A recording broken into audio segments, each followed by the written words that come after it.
afternoon and welcome from Sandown for the 500, one of the major motor racing events on the 1996 Australian calendar. It's the big enduro, 161 exciting laps. The weather, well, it's a little fickle right now. We'll elaborate on that in just a moment. There's a major supporting cast today, very exciting racing, but of course we're here to see the big battle that is between Holden and Ford in the Group A's, and that has been a very exciting contest all year. Commodore coming out just a little on top, you have to say, and Craig Lowndes in pole position today, but can Ford strike back? Jeff Brabham, how much can we read into that Touring Car Championship form? Well, definitely if you look at qualifying, you say things are pretty much status quo, but this is a different race entirely. Team tactics, pit stops are all major players in the outcome of this race, and it's going to be very interesting to see how the teams cope with that. What is the key to winning at Sandown? Well, basically you have to run up front all day, take care of the equipment, make good decisions on your pit stops, have the pit stops run faultlessly with no problems, and be there at the end of the race. And if you do all those things, you're going to be in with a very good chance. And of course Bathurst is only a month away. What's the specific for that, and how do they set up? Well, definitely this is a good training period for the teams. Although they've been practicing their pit stops and training through the weeks in between the last race and this one, it's still not the same as doing it under pressure. So they'll be looking at this race to fine-tune all their skills and make sure that they can do all that with no problems at all. Well, I mentioned the winner of the Drivers' Championship, Craig Lowndes in the Commodore, did take pole position. Let's have a look at how he did it. As the top 10 qualifiers participated in the top 10 shootout yesterday.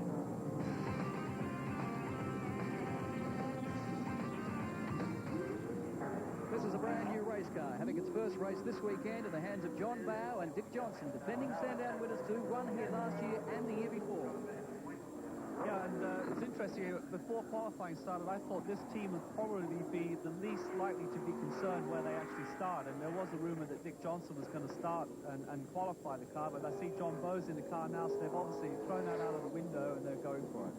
Well, he certainly looks one of the smoothest, and he's not leaving too many black lines out of the corners, particularly there coming onto the main straight, so we'll see what he does here. So, John Bowe, Michelle FI takes the checkered flag and has gone to the top of the time sheets. Great time, 1:14.04. Another brand new race car, Howard Master, this time for Wayne Gardner, Neil Crompton. A very competitive combination. Yes, it is another Dunlop car, but it's fascinating to have a look at the front setup on this car. Wayne likes to have the front of the car very solid. He's got a huge amount of negative camber on the front of the car. That's the amount of the top of the wheel leans inside of the wheel arch, and that amount of camber allows the car to be very stable at the front, and then you can throttle steer the car from the back. Comes car number 7 to be shared by Neil Crompton, takes the checkered flag. Let's look at Gardner's time, 1:13.83, so the first into the 13s compared to his 1:13.3 earlier today. Gone off too, overshot at the end of the straight as he took the checkered flag. Well, not a new car, but certainly a new engine built by John Sidney Racing. So, Jeff Brabham, a lot more horsepower in this car. They're talking maybe 30, 40 horsepower for Glenn Seaton. Well, that would certainly help him, and an interesting difference in style here. Glenn went out of the pits, and instead of going slow and weaving backwards and forwards, he just went straight out on the racing line and went fast. We'll give you his lap time. Seaton, 1:13.25. Yeah, that's a very good lap. You know, he didn't lose a lot from his time earlier, and they're going to be a real threat in this race. Well, this is a superstar in the supercar, Howard Marsden, current winner of the Australian Touring Car Championship. Straight back from Europe with a test session with Tom Walkinshaw Racing. Can Craig Lowndes win his first Sandown 500? I think we'd all like to see him. Certainly he's motor racing's man of the year. Chap of this age with this sort of maturity. Wonderful support from what is obviously the best team of the... And as he comes down the main straight, takes the checkered flag. Can he take pole position for Holden Racing Team and Tom Walkinshaw? Lowndes does it, 1:12.96. That was a time to beat, 1:12.96.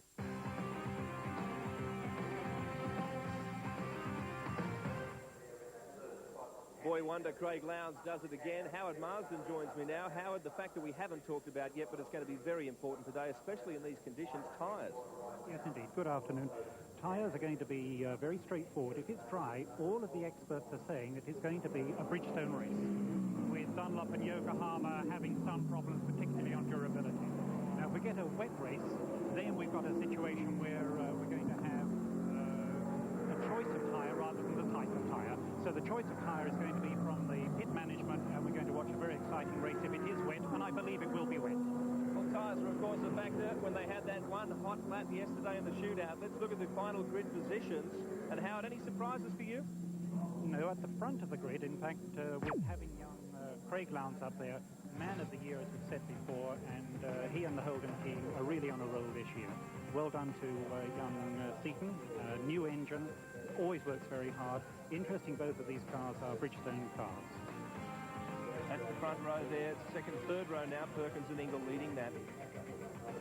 So now we're into the Dunlop runners, and it's a very good result there for Richards and Richards. In fact, the boys, the younger lad had the run on the Richards team. Okay, that takes us to row 6.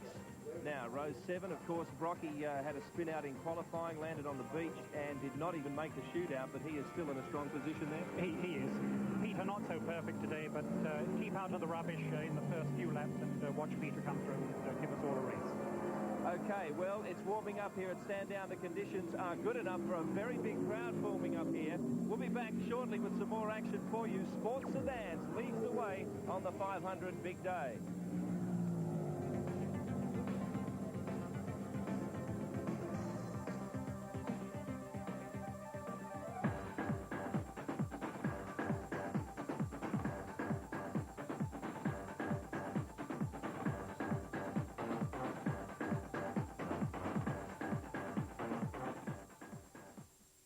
On Witness, a modern-day Paul Hogan. And they come down with 200 metres to go. An Aussie larrikin who turned kissing fish into a national passion. People identify with the fact that he's a moron. Rex Hunt's common touch strikes a public chord. Love to have him on my team, though. After years of hard slog, Rex is an overnight success. Plus, Paul Barry on board the USS Carl Vinson in the Persian Gulf, talking with the pilots who bombed Iraq. Hey, parents, get downtown during the school holidays for Wazza the Wombat's walkabout. If the kids can follow his trail, they could win his swag bag, $1,000 worth of downtown prizes for the whole family, or a $500 shopping spree at Harrington's Tasmanian and Abroad gift, or a family getaway package at the Fox and Hounds. The kids simply track the clues left by Wazza, answering the questions by using the map. So get the family downtown and track Wazza the Wombat. You may even find his burrow. I was looking for a little bit of adventure, I guess, like what we're doing here today with rock climbing and abseiling. The Army Reserve gives you a lot of confidence, and it's certainly grown me as a person. I went through a lot of personal growth. It teaches you a lot about how you perform when you get up in front of other people. I probably wouldn't be in the position that I'm in now if I hadn't done some sort of Army Reserve training. 1 weekend a month, 2 weeks a year. Give yourself an edge. The Army Reserve. Call 13 19 02. Adams. S. N. O. No matter how often you open a Kelvinator Twin Air No Frost fridge, its unique cold recovery system keeps everything consistently cold. P. Snoggle Blumberdock. So you can open and close it as much as you like. Cold-fashioned know-how from Kelvinator. When the party's going full strength, you need a mate to rely on, and you've got one for only $3.95. The wine cask is now your friend. No more broken nails, no more waste. Get a caskmate wherever you see the sign. $3.95. Get one today.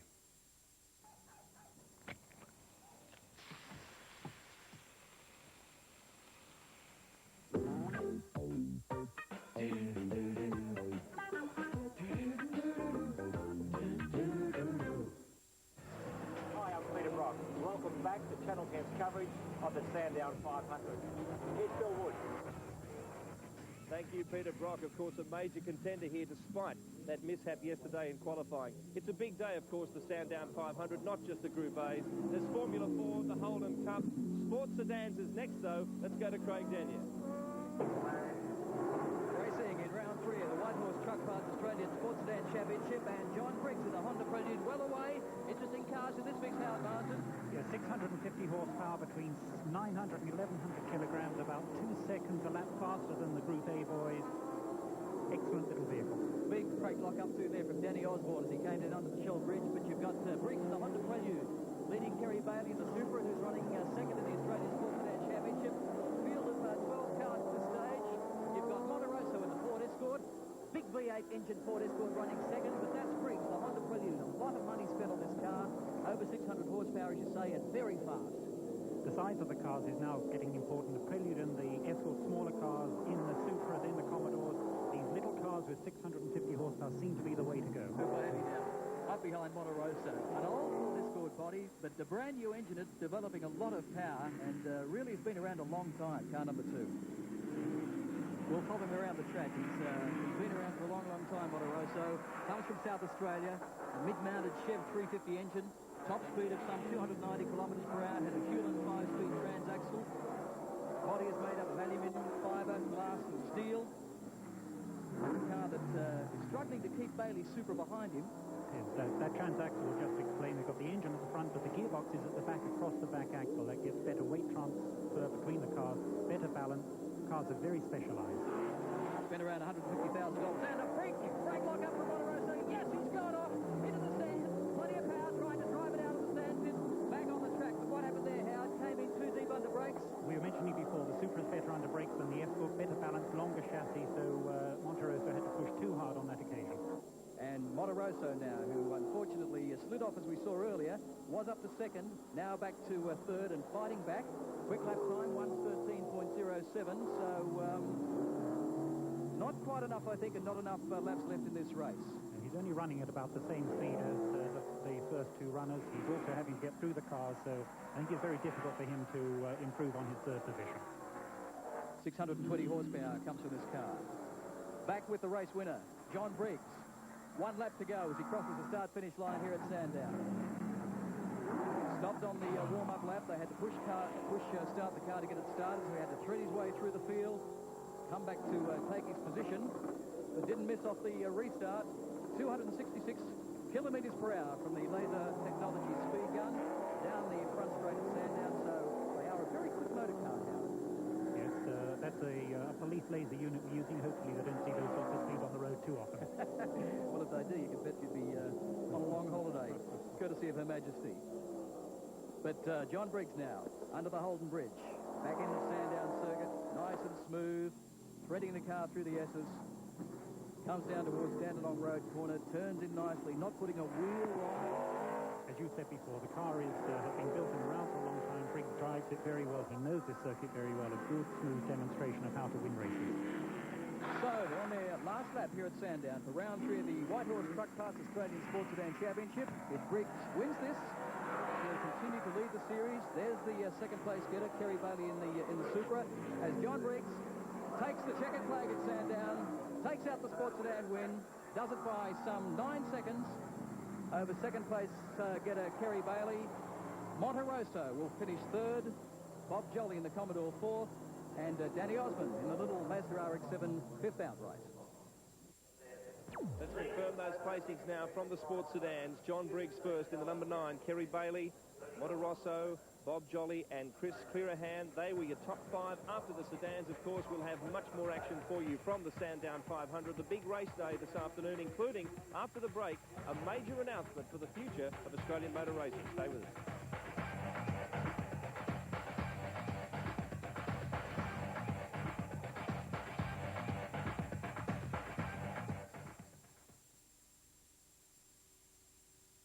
Tuesday, how does John build a great shade house?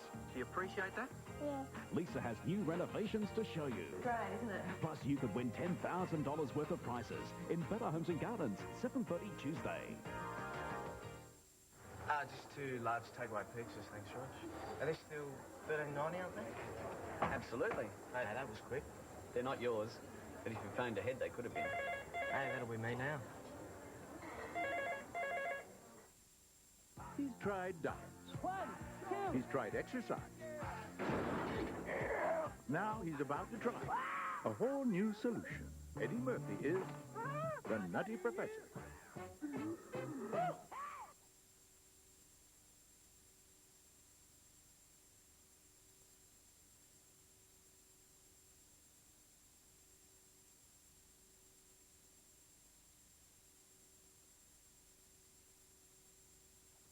TV TVs, videos, cameras, sound systems, bikes, golf clubs, jewellery, computers, anything of value. You may not want it, the Cash Converters do, desperately. Cash Converters stores are desperately understocked, so we'll pay top dollar in cash for your second-hand goods. Bring them along to your nearest Cash Converter store now and get instant cash. But remember, you will be required to provide Cash Converters with sufficient ID.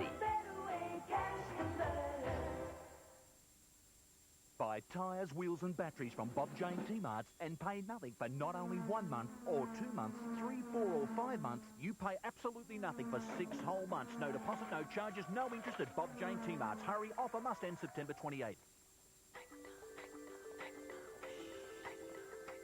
It's why everyone at breakfast time keeps saying it's Mac time now. That's why everywhere around the world it's Mac time. Waking up to Mac time. Everyone keeps waking up to Mac time. Everyone keeps waking up to Mac time now. Who's Ross's cute new flatmates? What taboo does Rachel break? Plus a scary days. There you are. Don't miss the telecast of Friends, 7:30 Monday. Hi, I'm Craig Lowndes from Brabham Holden Raceway. Welcome back to the coverage of Channel 10 Sandown 500. Now back to the slowest on 4 wheels, Melbourne. Yes, Craig Lowndes. Hasn't it been a magnificent year for him? And, of course, big things ahead in open wheels for Craig overseas. We'll probably discuss more of that during the big race today. Welcome back to the Sandown 500. Fantastic venue here. Lots of people ready to watch this race, and a burst of sunshine right now in between all the clouds and threatening rain, which should give the pit crews something to really think about. We'll cross to them in just a moment. But first, an historic announcement yesterday, which expectedly will blast Group A touring cars right ahead of everything else in motorsport as we approach the 21st century, a marriage to the International Management Group. Tony, firstly, if you can outline just what the deal is, please.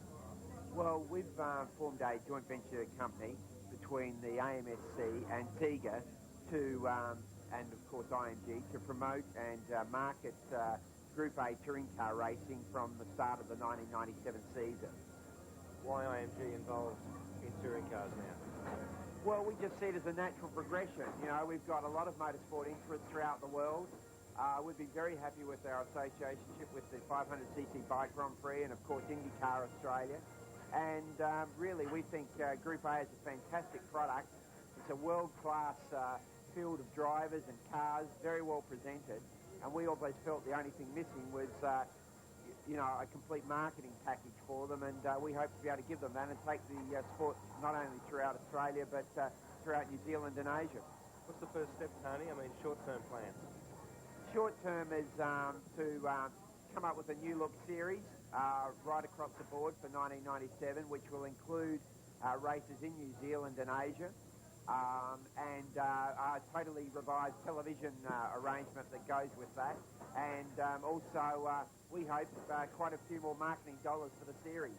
Sounds very exciting. What do you like about touring cars? Well, I think, you know, they're an Australian icon, really, and they are as much Australian as meat pies and kangaroos, and I think it's going to become a very, very big part of Australian sport in the next 3 to 5 years, and we're going to make sure that it becomes a regional sport, not just a domestic one. Senior Vice President of the IMG, Tony Cochrane, and exciting times ahead for Group A touring car racing. Excuse me, I'm as fickle as the weather today here at Sandown. Of course, the focus right now is on the big race, and that's where the pit crews are concentrating all their efforts. Down there with them, Leith Manifold and John Smale. And heaps of work going on in the pits at the moment, Bill, as well. While Howard Marsden has spoken about the choice of tyres, equally critical today is the choice of brake pad material. Now, there are 3 different brake pad materials available to the drivers, but unlike tyres, which are a bit obvious, the teams won't tell you which brake pad material they're using. All you've got to know is that a brake pad like this with 31.7 millimetres of meat on it will be down to the backing pad at the end of 500 kilometres of hard racing. Many things happening in the pits today. Leith Manifold, one of them, a speed limit on pit lane. Yes, that's right, John. 60 kilometres an hour is all the drivers are allowed to do along pit lane. If they exceed that 60 kilometres an hour, they'll be pinged and they'll have to do a stop-go penalty, which will really penalise them. Yeah, indeed. Now, also a concern today is the weather. We've already felt spots of rain on us in the last 10 minutes or so. That's a concern. The wind has turned around to the west. That means Alan Jones has changed his rear differential to compensate for the breeze, which is now blowing up the straight. And, of course, the Richards team, the Steve and Jim Richards, would like to have just that minor sort of problem. A minor off yesterday off the circuit caused major problems overnight where they had to virtually rebuild the front end of the car. The car's been out for testing now. And Steve Richards, how is it? No, our Valvoline Cummins Holden Commodore is fantastic. Absolutely no problem, and we're ready to go. All right, well, we'll let you get to it. Thanks very much. Most of the action, of course, will be in the pits in this great endurance event this afternoon. But right now, let's sample one of the most popular events here at Sandown, the HQ Holdens. 48 cars, they're underway. Howard Marsden should be perhaps renamed the Carnage Cup. Yes, indeed. This is a race just to watch. Technically not a lot in it. It's skill-based, they tell me. Skill-based, OK. Fairham away from pole position well. Challenge on the outside from Neville Haley. Richard White in there. Glenn McDonald, Richard Mork, Alex Saliba. Massive amount of HQ Holdens. Just about every taxi probably ever made in 1973 is out on this track. One on the inside there on the grass. Second gear around this part of the track. Only 3 gears, original Holden gearbox, and up the back straight they'll peak at around 180 kilometres per hour. But look at that enormous field here at Sandown. Wow, we've got a big push to shove back in the field. That's car number 4. Alex Saliba's gone around, and big traffic jam behind him as they thread their way onto the grass. He's had a dig in the left-hand front, and they're all trying to weave and move their way around him, but the battle is right back at the front of the field now as they head down to XR corner. They obviously can't move the car quick enough, and a red flag is out to signal the end of the race. The restart of the Autotrac Automotive HQ Holdens race in Sandown. Green lights are on, so they're racing. Let's see how they get away this time. We lost Alex Saliba on the first lap, car number 4, and that stopped the race, but down to 47 cars as they head down under the Shell Bridge into turn number 1. Side by side goes car 74. Back to 47 cars, Howard Marsden. Let's see if they get through this time unscathed. Yes, and unfortunately, one of the cars with a hand up, he's got a problem that could cause us another taxi dram at the back of the field, but boys are getting wiser, maybe they'll get through. That's one of the good cars that's actually gone out at number 87. Glenn McDonald in car 87, so that's a shame, but back to second gear. So, watch fairly your race leader. Big challenge now being thrown out between second and third. That's Mork and White. Mork in second, White third.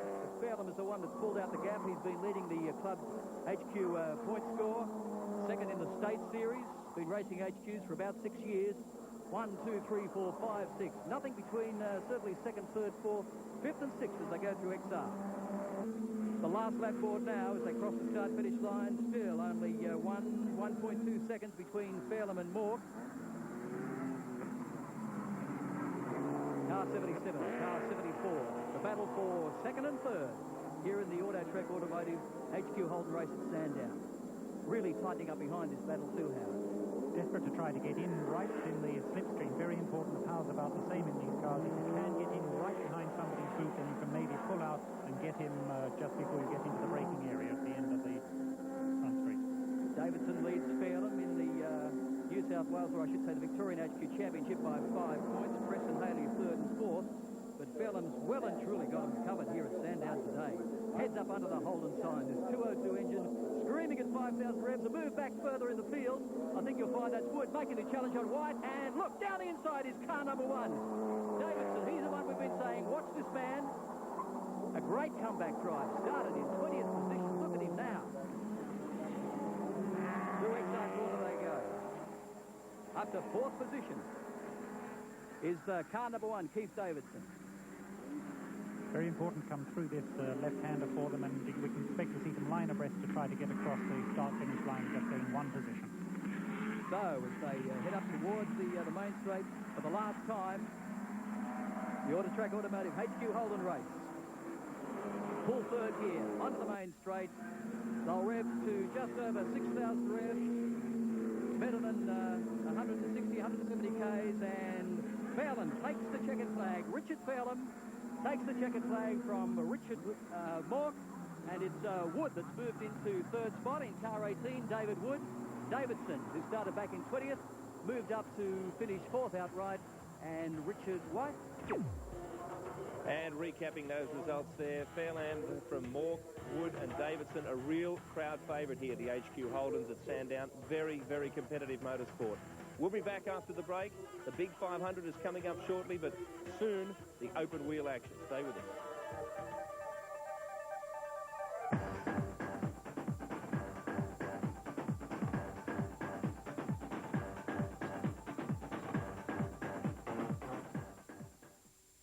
Monday, the star of Ghost in this year's high-octane action comedy. Jack thought he could pull the perfect crime. And I ain't letting nothing mess it up. That's until fate came knocking. Daddy. Now he's a wanted man. What have you two done to me? On the run with some unwanted company. Oh, please. Patrick Swayze stars in the Good Time television first. We're gonna be famous! Fatherhood, 8:30 Monday on Southern Cross.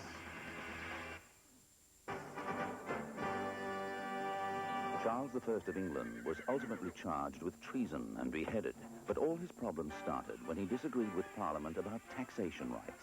Fortunately for you, tax time will be no problem if you take your return to ITP, the income tax professionals. Australian-owned, they're fast, convenient, and know everything there is to know about tax. Don't stick your neck out. For a legendary tax return, take it to ITP. Rediscover sound and vision at Sonex the Sony Centre during their Grab It Now or Lay By for Christmas sale. This portable CD radio cassette player, just $179. This Sony Handycam with free bag, tape and extra battery, $989. This hi-fi stereo VCR, just $849. Trinitron large screen stereo TV, only $1,899. And the Sony PlayStation, $399. All this and more at Sonex the Sony Centre and Trax Music Channel Court, Kingston. Some of the world's greatest cycling champions come from Tasmania. Magnificent! Danny Clark, the world's best track cyclist! As a sport, hobby, means of transport, or just keeping fit, cycling's the way to go. Barina. It's what's been missing in big deals. A new Holden Barina packed with features for only $14,990 drive away, including 6-speaker sound system and driver and passenger airbags standard. It's the biggest deal in town at only $14,990 with absolutely nothing more to pay. For a limited time only, get into a Holden Barina for just $14,990 drive away, no more to pay at your Holden dealer now. It's going to be sell, sell, sell this spring at Fabricate with these sensational bargains. Self-line curtain fabric from $4.50 a metre. Extendable curtain tracks from $10.50. Wooden curtain rods and ring sets from $19.95. Plus many other in-store specials. They'll be selling fast, so get into Fabricate Moona and Rosny while stocks last. Hi, I'm Larry Bergen. Welcome to the Sandown 500 with Channel 10. And now, back to you, Bill. Thank you, Larry. Now, the mechanics will say that they will probably have the busiest role here today at Sandown, but my money's on a colleague, Craig Denyer. He's calling all the action for us here this afternoon. Welcome, Craig. It's been a tough season, of course, for Ford. They've had to look at the rear end of a lot of Commodores so far, but they've been very quick. The officials say maybe a little too quick. Well, yes, the Holdens are supposedly to be slowed down for this weekend, Bill, and you may remember it's kind of deja vu. This time last year, because Ford had dominated the Australian Touring Car Championship, just prior to Sandown and Bathurst, 200 mils had to be taken off the front undertray of the Falcon. Well, of course, because Holden has dominated this year, it's the reverse. They're actually now taking 125 mils off the front of the Commodore in an effort to slow them down for this race. They've been quick in qualifying. What it does over 30 laps to the front tyres or 161 laps, we'll wait and see. So it's kind of deja vu. I think the interesting thing is, though, if it's a Ford victory, Holden will want a payback, and I believe they're asking for 125 mils to be taken off the leading edge of Alan Grice's ears. Well, what Craig's talking about, of course, is not so much Gricey's ears, but the 125 mils is the big number. Let's have a look now at the culprit, I suppose we could call it, and that is the spoiler on the Holdens, and there it is. And in an effort to bring them back to the field, they've been told to trim the undertray. That's the underside of the front spoiler by 125 mil. Now, it's certainly achieved its aim because there is a lot less downforce now on the front of the Commodore, but it's not so much the ruling, as Craig said, that's upset the Holden teams, but perhaps the lateness of it. Mark Scaife, I know, was out practicing just 2 weeks ago with that 125 mil removed from that undertray. Neil Crompton now explains a little more about what this ruling means. Well, we've had to make quite a dramatic change to the underside of the undertray on the car, and I suppose to explain what it's all about, you first of all need to understand what this part of the car does. You see this surface here, you can see that it's got quite a camber on it. Previously it went back to here. This 125mm section has been removed, so therefore the wing, if you like, has been reduced in size. So in very simple terms, it's like an aeroplane wing. We've now made it smaller, so therefore there's less lift, which in this case is downforce, so less pressure over the front wheels. So in actual fact, what's happened is this whole piece has been removed, and the effect of it is that it reduces downforce, that reduces grip, and makes it slower. So what, the front end of the car is now bouncing around on you, for want of a better term? Probably not quite as dramatic as that. I think it's probably true to say that it affects different teams in different ways. It's very dependent on which brand of tyre you use. There's three major brands involved: Bridgestone, Yokohama and Dunlop. I can only speak for us. We've done some back-to-back testing with it, and it would probably knock us around to the tune of 2, 3, 4 tenths of a second a lap. It's a little bit hard to isolate, but we've back-to-backed it. We've done blind testing with both drivers. There are ways to correct the balance of the car, but the difficulty, of course, is this only happened in the last week or so. The actual politics of the change, I'd probably be best to stay away from. We have to abide by the umpire's decision. The timing of the change, however, is disgraceful. So basically you've been left short when the two most important races of the year are coming up? Well, I think, we'll probably do what the Ford guys did. To some extent, we'll be able to recover some time once you can figure out what the car likes and dislikes. But the reality is we have reduced downforce on the car. And it's true to say that you can return to a balanced race car, but you'll balance the race car at a lower downforce rate. So you'll have to equalise it with the rear wing or some other geometric changes to the back of the car. Just where that leaves us at the end of the day, I don't know. And I'm sure depending on which Holden drivers you talk to, you may get varying opinions on what the effect is. But in my opinion, it certainly is a negative effect. We'll see what happens when we've done 161 laps both here and Bathurst as to how dramatic it's going to be. Well, as you can see, one of the beauties of the Group A touring car events is that the crowd can get as close as they want at certain times on the big day to their heroes. They're able to get close to the back of the pits, and that is also a big buzz for them. But right now they're getting a first-hand look at the contestants here as they fly the flags. And, well, they were parading, but they've kind of come to a standstill now as the fans gather round before the Sandown 500. Let's go to some more action from the track, though, right now for you. It's open wheelers, the Formula Fords. 27 cars to start the John Davison Formula Ford race at Sandown. Green light underway. McDougall was on pole position. Todd Kelly alongside the young 16-year-old, and I think he's going to have the run to the corner, Jeff Brabham. Yeah, it's always important this first quarter, particularly in the Formula Ford race. They're very brave and young, and it looks like they're all going to make it through. That's a surprise. Okay, well, a lot more corners to come before we get to the end of the first lap. But young Todd Kelly leading now from McDougall. Ashley Cutchie, Cameron Shearer, Dean Lindstrom, Christian Jones, son of Alan Jones back there in the field too. Watch car 84, Michael Simpson just going onto the main straight now. Finished 21st in qualifying but drove through to 9th in yesterday's race. But this is your race leader, only 16 years of age. He's doing a tremendous job. Yeah, that's unbelievable to think a young man of 16 years old is is good enough at that early an age to be leading a race like this. He certainly has a great future ahead of him. Look at McDougall, wants a challenge here, wants to challenge for the lead as they come up towards the XR corner. Through here goes Kelly, McDougall about 1 to 2 car lengths behind. And Kelly's really out of shape. I mean, he's pushing really, really hard, and it's going to be interesting to see if he can keep back the advances of McDougall in the car behind, because when you're that young and you're leading a race like this, it's going to be a great test of his maturity to see if he can hang on. Yeah, there's tremendous pressure on him, 16 years of age. And some other notables in the field too, starting from the back of the green, Jason Marquardt, who had problems yesterday in the race when he went off in the first corner. However, he finished second in this year's Driver Formula Ford Series, has done very well. Watch him. Oh, problems there. Left-hand front wheel crunched on one of the cars. Try and pick it up for you, but he's trying to get back to the pits, no doubt. So, no, it's car number 3, John Blanchard. So he drove for the Alan Jones team last year. This is his first drive in this car, a Spectrum, built by Michael Borland here in Melbourne. And unfortunately, on the replay, we'll see what happens. Yeah, Dandenong Road corner, there's been a car locked up in front of him, and you see there's 4 involved in that incident. And I'd say that Blanchard, who's been around a long time, was probably in the wrong spot at the wrong time. Problems further back in the field for car 67 too. But still leading the race, McDougall.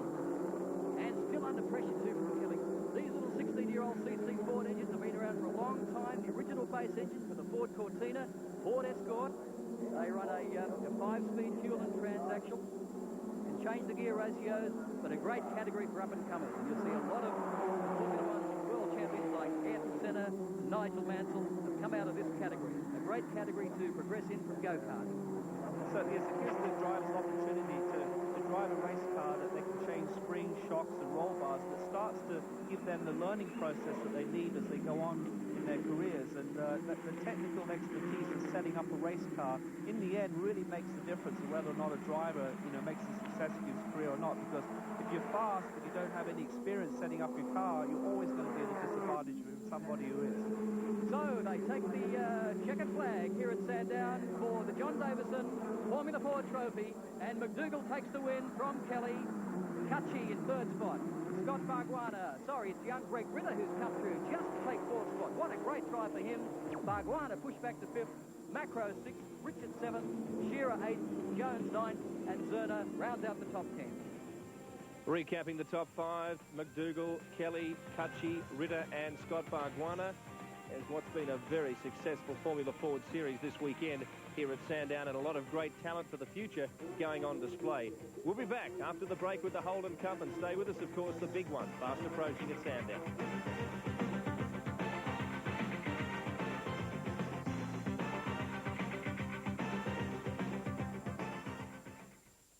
Monday, the star of Ghost in this year's high-octane action comedy. What have you two done to me? Patrick Swayze stars of the Good Time television first. It's party time! 8:30 Monday, Fatherhood on Southern Cross. Spring savings at Better Electricals. Spring in and save. $179 NEC 18-litre microwave. Exclusive to Better 5-kilo Simpson washers, $6.99. All in the catalogue. Another spring exclusive, Chef Upright cookers, $9.99. Westinghouse 220-litre fridges, $6.39. Keep your catalogue for a chance to win one of 500 free picnic baskets. Better Electricals. Spring in and save. Better. Take it on.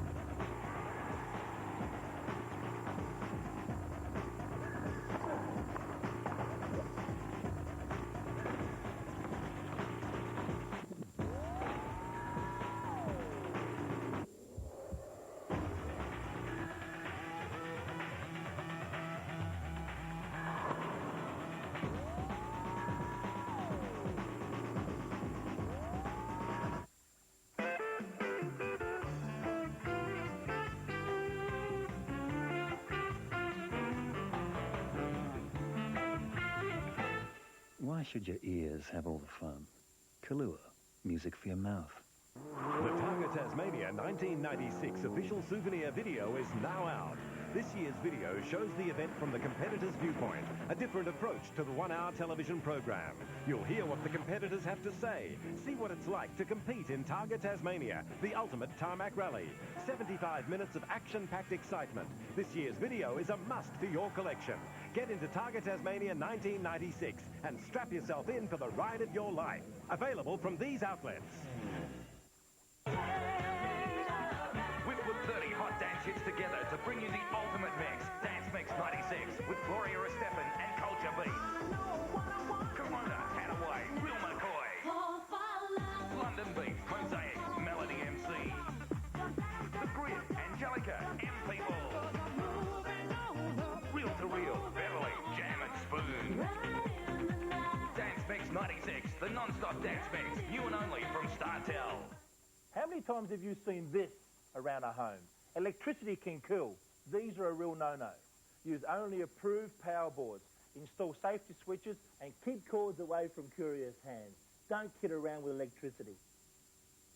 Tuesday, will Tom's desperate search for his daughter end in the city morgue? Will this be the most shattering moment of his life? The Brilliant Blue Healers, 8:30 Tuesday on Southern Cross.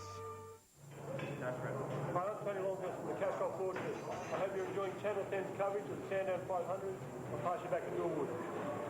Tony starting from 6th position on the grid today for the Sandown 500, getting very close to a start there. But let's have some more action now from the Holden Cup.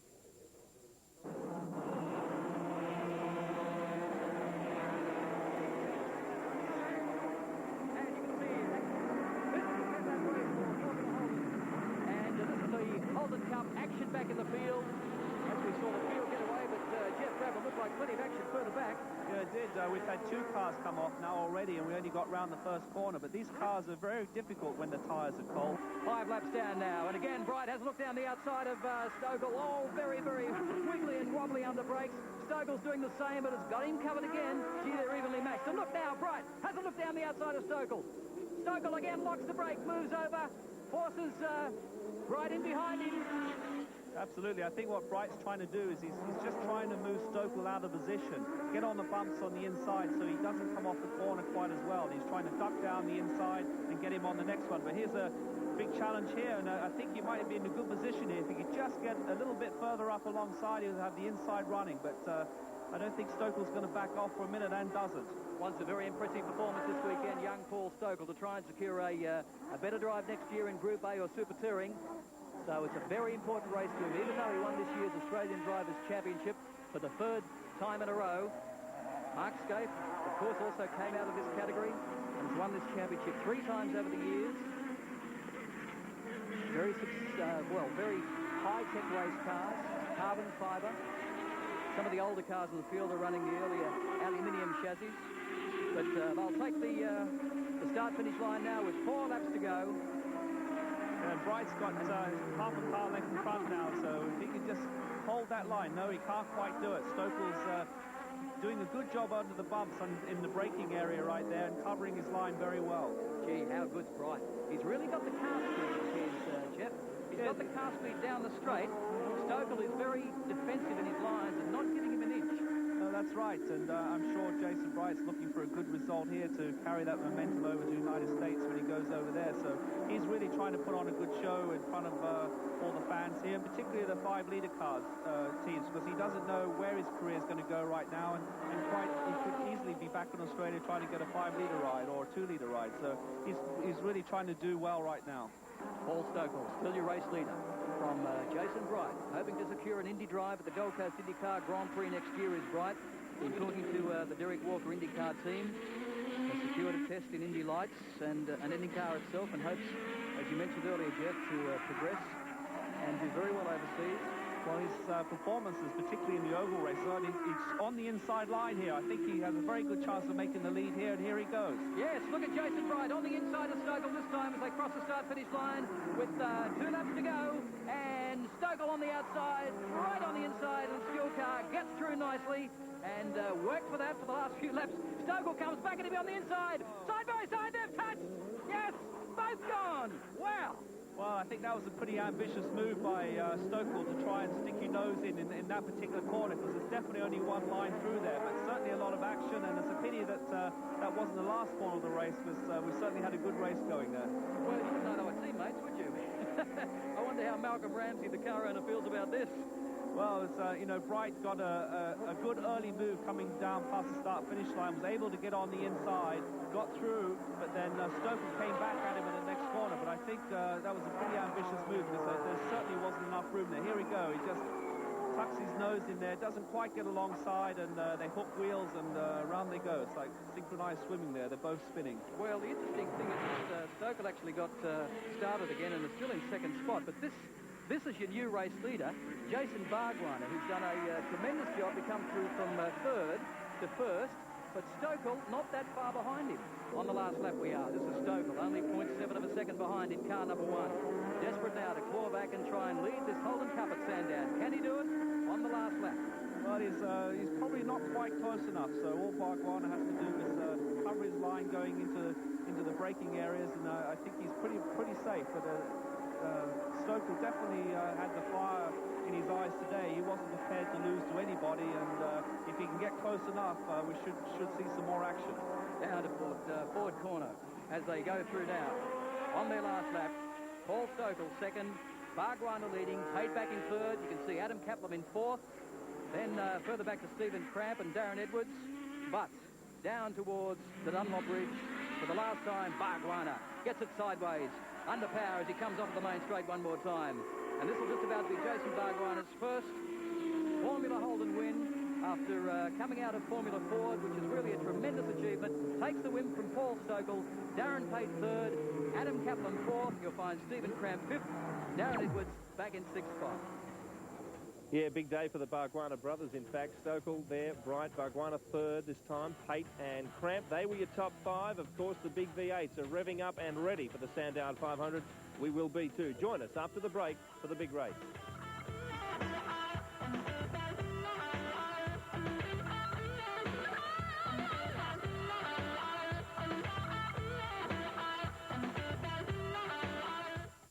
On Witness, we aim to show people what's happening in their own country and on their own doorstep, as well as taking them with us around the world, sometimes to the most troubled places on earth, to talk to the people who have the power to change lives. And the result, we hope, is great television. Witness with Young Events, 9:30 Tuesday. Magnum. It's bliss. Pure luxury. My special moment. I'm in a world of my own. That first bite. I have to have one now. Oh, the chocolate cracks. My heart melts.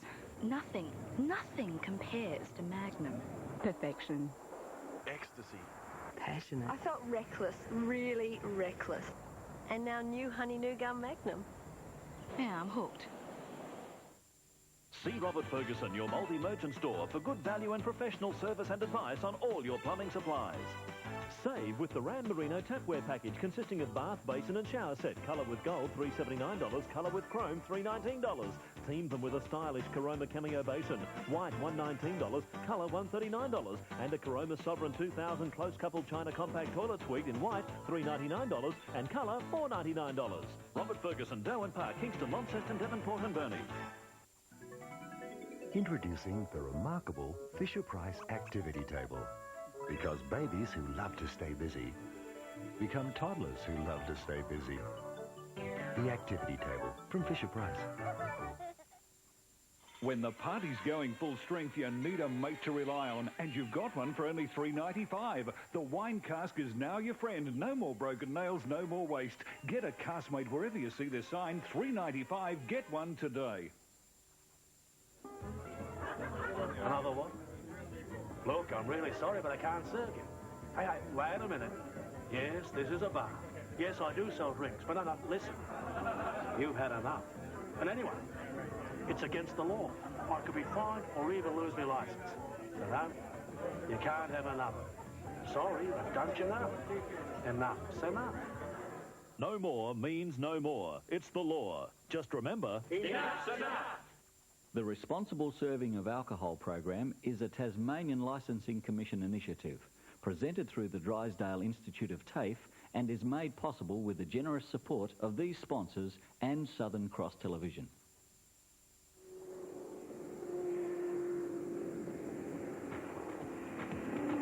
Welcome back to Sandown, and the big cars are on the track now, warming up the tyres for the race here today. You see the two Shell FAI cars going through, one of two teams that will carry two cars in this race, and of course Mark Skaife's team is carrying three drivers, Walden and Noski, helping him out today, and that'll be a little bit of sorting out for them to do. Jeff Brabham, though, sorting out the teams. Who do you fancy and who's got the best package? Well, it seems like if you look at the qualifying results, the Holden dealer team have left off where they were in the series, and they're certainly the cars to beat. Craig Lowndes did a great job in qualifying. Peter Brock had a problem and wasn't able to make the top 10, but wait and see him come through the field. I think that would be an exciting part at the beginning of the race, but until proven otherwise, I think they're the ones to beat so far. Well, we've just had a batch of sunshine, but a shower would go down pretty well, wouldn't it, in terms of excitement, although the drivers would hate me saying that.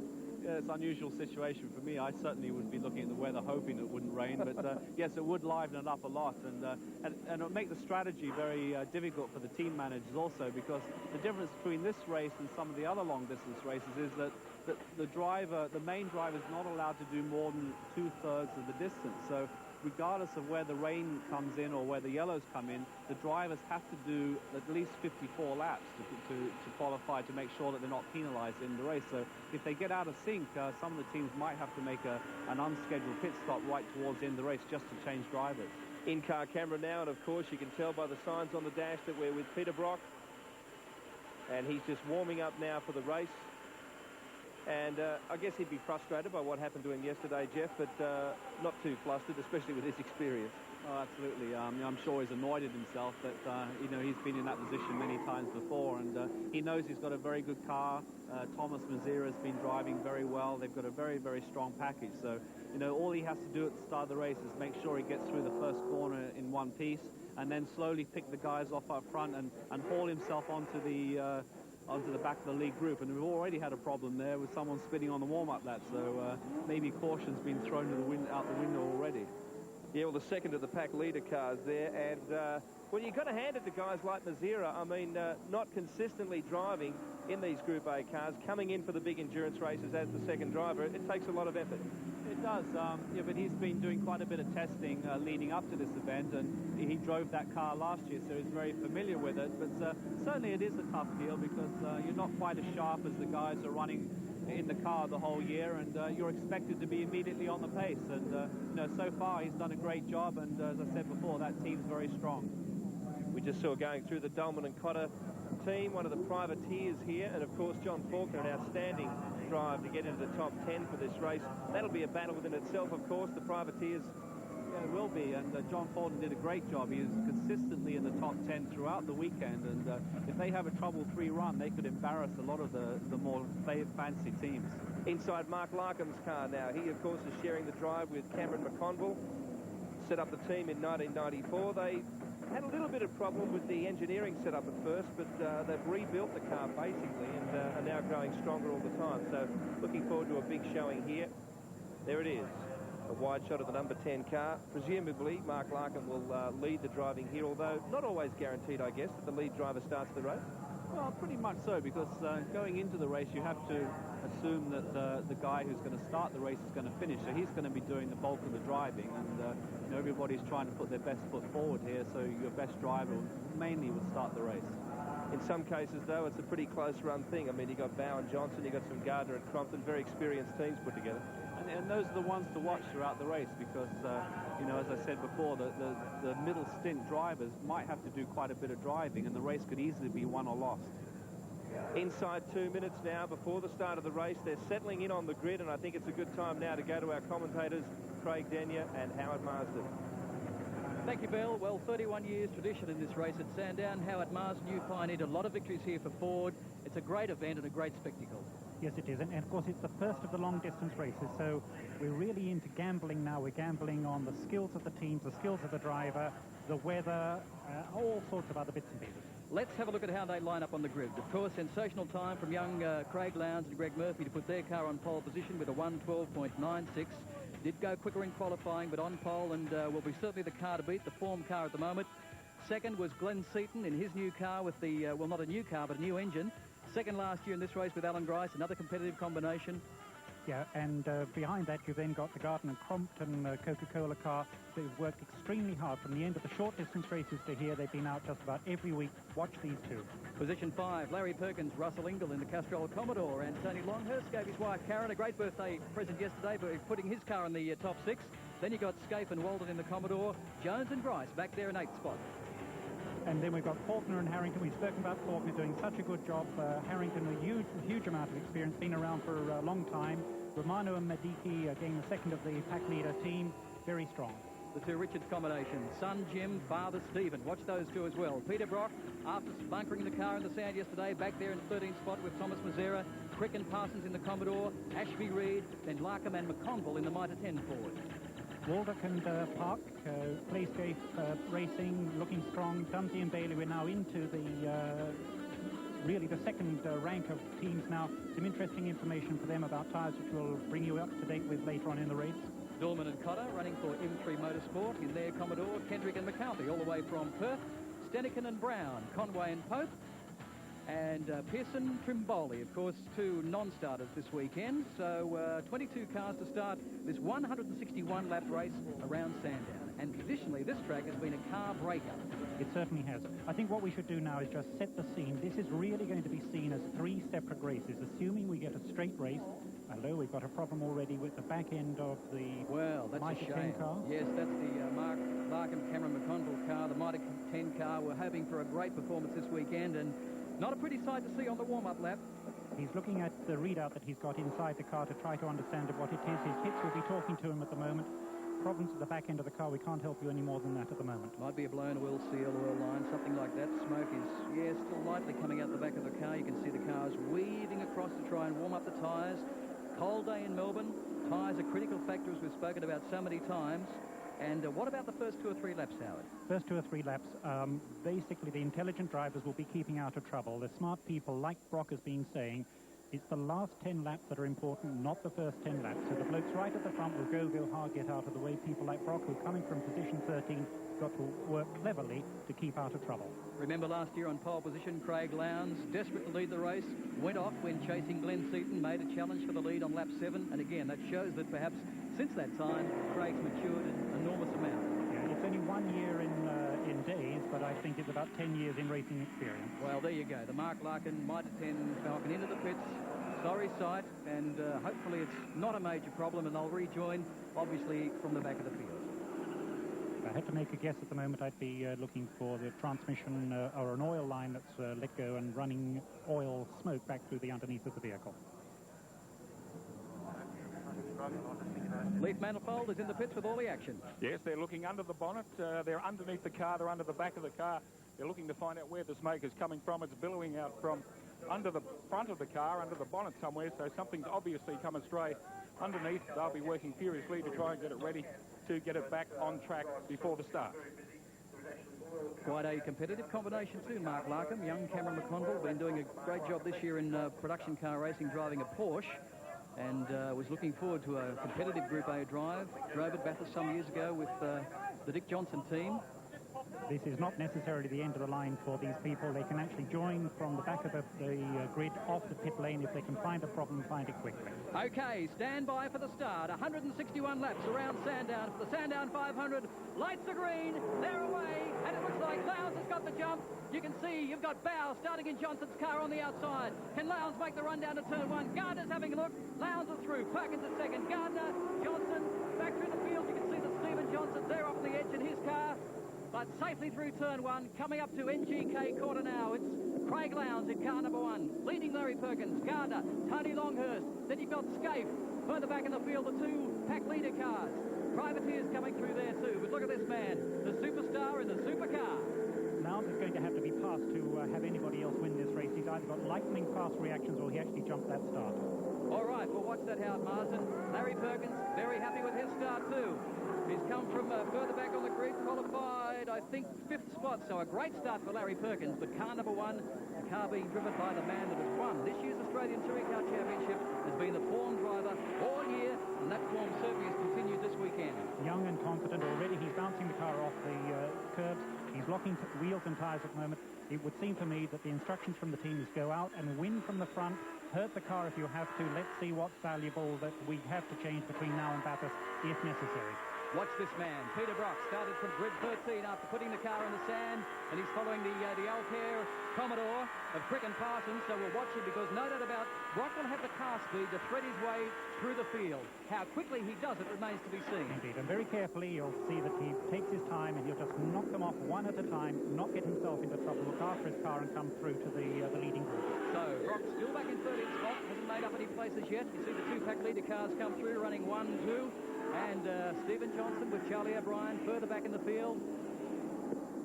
So a fairly incident-free first lap, with the exception of the Mitre 10 Falcon of Mark Larkins. But look at the gap that Lowndes has brought out already. Over I think 1.2 tenths of a second ahead of the second place car. It'll be interesting to see what he settles down at the end of this lap. We'll be able to give you the lap time that he's running at, and we'll see then truly how fast he's pushing this car. Wayne Gardner would be looking forward to a major Group A victory too. He's certainly won touring car rounds this year, but that elusive major Group A victory has really escaped the Coke team. Alan Heapy and everybody hoping that this car, being a brand new car, will be very competitive this weekend. And he's right on the pace. But look at Tony Longhurst. Tony in 4th spot, wanting to run down the inside of Gardner. And I think has got the line for the corner too. Much improved performance from Tony Longhurst. Certainly got the run down in this car with a brand new Barry Seaton engine for the first time. Running it this weekend. Nice move from Longhurst. Yeah, straight through. And of course, just ahead of them is what we'd like to call call dear old Larry Perkins. Again, long-distance racing, Larry really comes to his own. He hasn't been in the front running in the sprint races, but here he is in second position, sitting nicely. So we've got Gardner there going through on Dunlop tyres. Just ahead of him now, Tony Longhurst on Yokohama tyres. Larry Perkins on Dunlop and Bridgestone for Lowndes. So it's a real tyre mishmash in the top 5 at the moment. And certainly if a dry race without any rain, as you were saying earlier on, then the Bridgestones tend to have the favour position by all the pundits. So we'll catch the action as we bring it to you live on Network 10. The Sandown 500, only one lap down, so 160 to go as they go through XR corner. Great shot there of Larry Perkins. There's Mark Scape. Further back, Len Seaton. Would have expected a better start from Seaton. John Faulkner, too, privateer that got into the top 10. Still, more action in the pits. Let's find out what's happening. Well, it's heartbreak for the Motor 10 team at the moment. Cameron McConville, the co-driver. Cameron, what's the problem? It appears that the power steering has created a problem. It's leaking out of the power steering area. So we're just trying to fix it now. We really didn't expect any problems. The car's been great, and hopefully we can get back out there. Well, move back further in the field too. Seaton now moved up ahead of Mark Scape, but this is your race leader, Craig Lowndes in the Holden Racing Team Commodore. Larry Perkins second. Then you've got Longhurst, Gardner, then Seaton, Scape, the John Bow car or the Dick Johnson car, then Alan Jones. Nicely settling down behind Lowndes, and Lowndes is running in the low 1 minute 14.2, 14.0 time. That's just about a second or so off what I'd expected this time.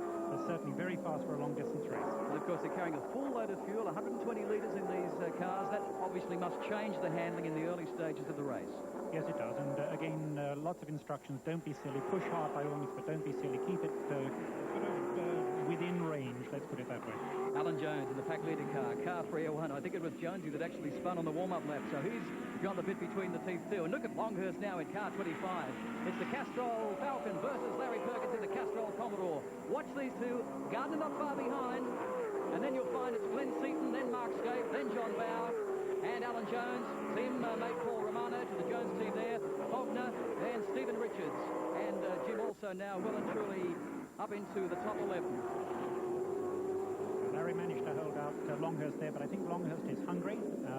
Larry's always difficult to get past, but Longhurst is also a pusher, and I think he wants to go to the front of this particular group and be seen as the only car at the moment, possibly to be able to get back at Lowndes. Well, this is becoming a real four-way freight train here.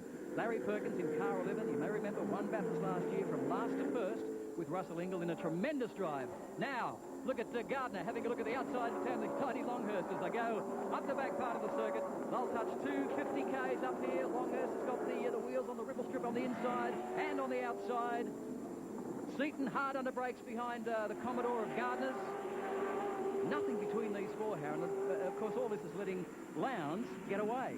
I think Longhurst might have made a mistake coming off that last corner going up the back straight, because Larry took a big break on him and the rest of them came up behind Longhurst. So Longhurst is now regrouping, and again we'll see him right on the back of Larry at the end of the front straight. So 4 laps down of this 161-lap race at Sandown. Craig Lowndes, still your race leader. Watch the performance from Jim and Stephen Richards further back in the field. But this is the battle for second and third. Lightning Larry Perkins and Tony Longhurst desperately wanting a victory in the Ford. Has had a fairly frustrating year in the Australian Touring Car Championship, but much happier with the engine combination of this car, the tyre combination, the chassis balance, and is probably quietly confident about his successes both here and at Bathurst. Yes, and a good driving crew with Tony, but again, Larry's been there, done that so many times, and they've still got to get past him. He's setting his own pace. I think he always feels he knows how to nurse a car to a particular position. People talk about these being long-distance sprints, but they're not really. There's still an intelligence factor on how to push the car in the mechanical package. Larry's very good at that. Well, while Lowndes leads, Peter Brock is certainly the fastest man on the track for 1:14.41, up to a 10th spot now from 13th on the grid. So Peter Brock, as we said, is the man to watch. Going for his 10th win this weekend. Has won the the Sandown race here 9 times. Won Bathurst 9 times as well. It's his 27th start in this race, which is really a magnificent achievement. Look at Seaton now, too. He's having a look on the inside as they come down the Sandown main straight. Enormous amount of power from these cars. Larry's definitely got more power than Longhurst, but Longhurst is catching him through pushing harder into the corner, into the turning position, and into the using his brakes and his tyres more than Larry is. So could be the difference between Dunlop tyres and Yokohama tyres. Larry Perkins, second outright. Longhurst, third. Gardner, fourth. Seaton wanting to unseat Wayne Gardner from that position. You can see how close he is there. And Gardner really working the car to try and keep him behind him. That's where all the action is, but look at Young Lowndes. He's just quietly taking a tenth of a second, a lap off them, and just quietly moving away from them. He's in control at the moment. The rest are battling. Lowndes must be very happy at the moment. 5.2 seconds is the gap between Lowndes, and this is the battle for second place with Larry Perkins and Tony Longhurst, both locking brakes up there as they go through XR corner. Power down early for Tony Longhurst. Interesting that Stephen Ellery, I should say, is co-driving the car with Tony Longhurst. A bit of an unknown quantity with this kind of pressure, but should have the experience to cope with it well. Certainly should. I think basically Larry's holding everybody up here. I think if Longhurst can make the break on him, one or two, the others will come through, and then we'll have to watch the gap out to Lowndes. Oh, look now. You've got Glenn Seaton, again, wanting to unseat Wayne Gardner in the Coca-Cola Commodore.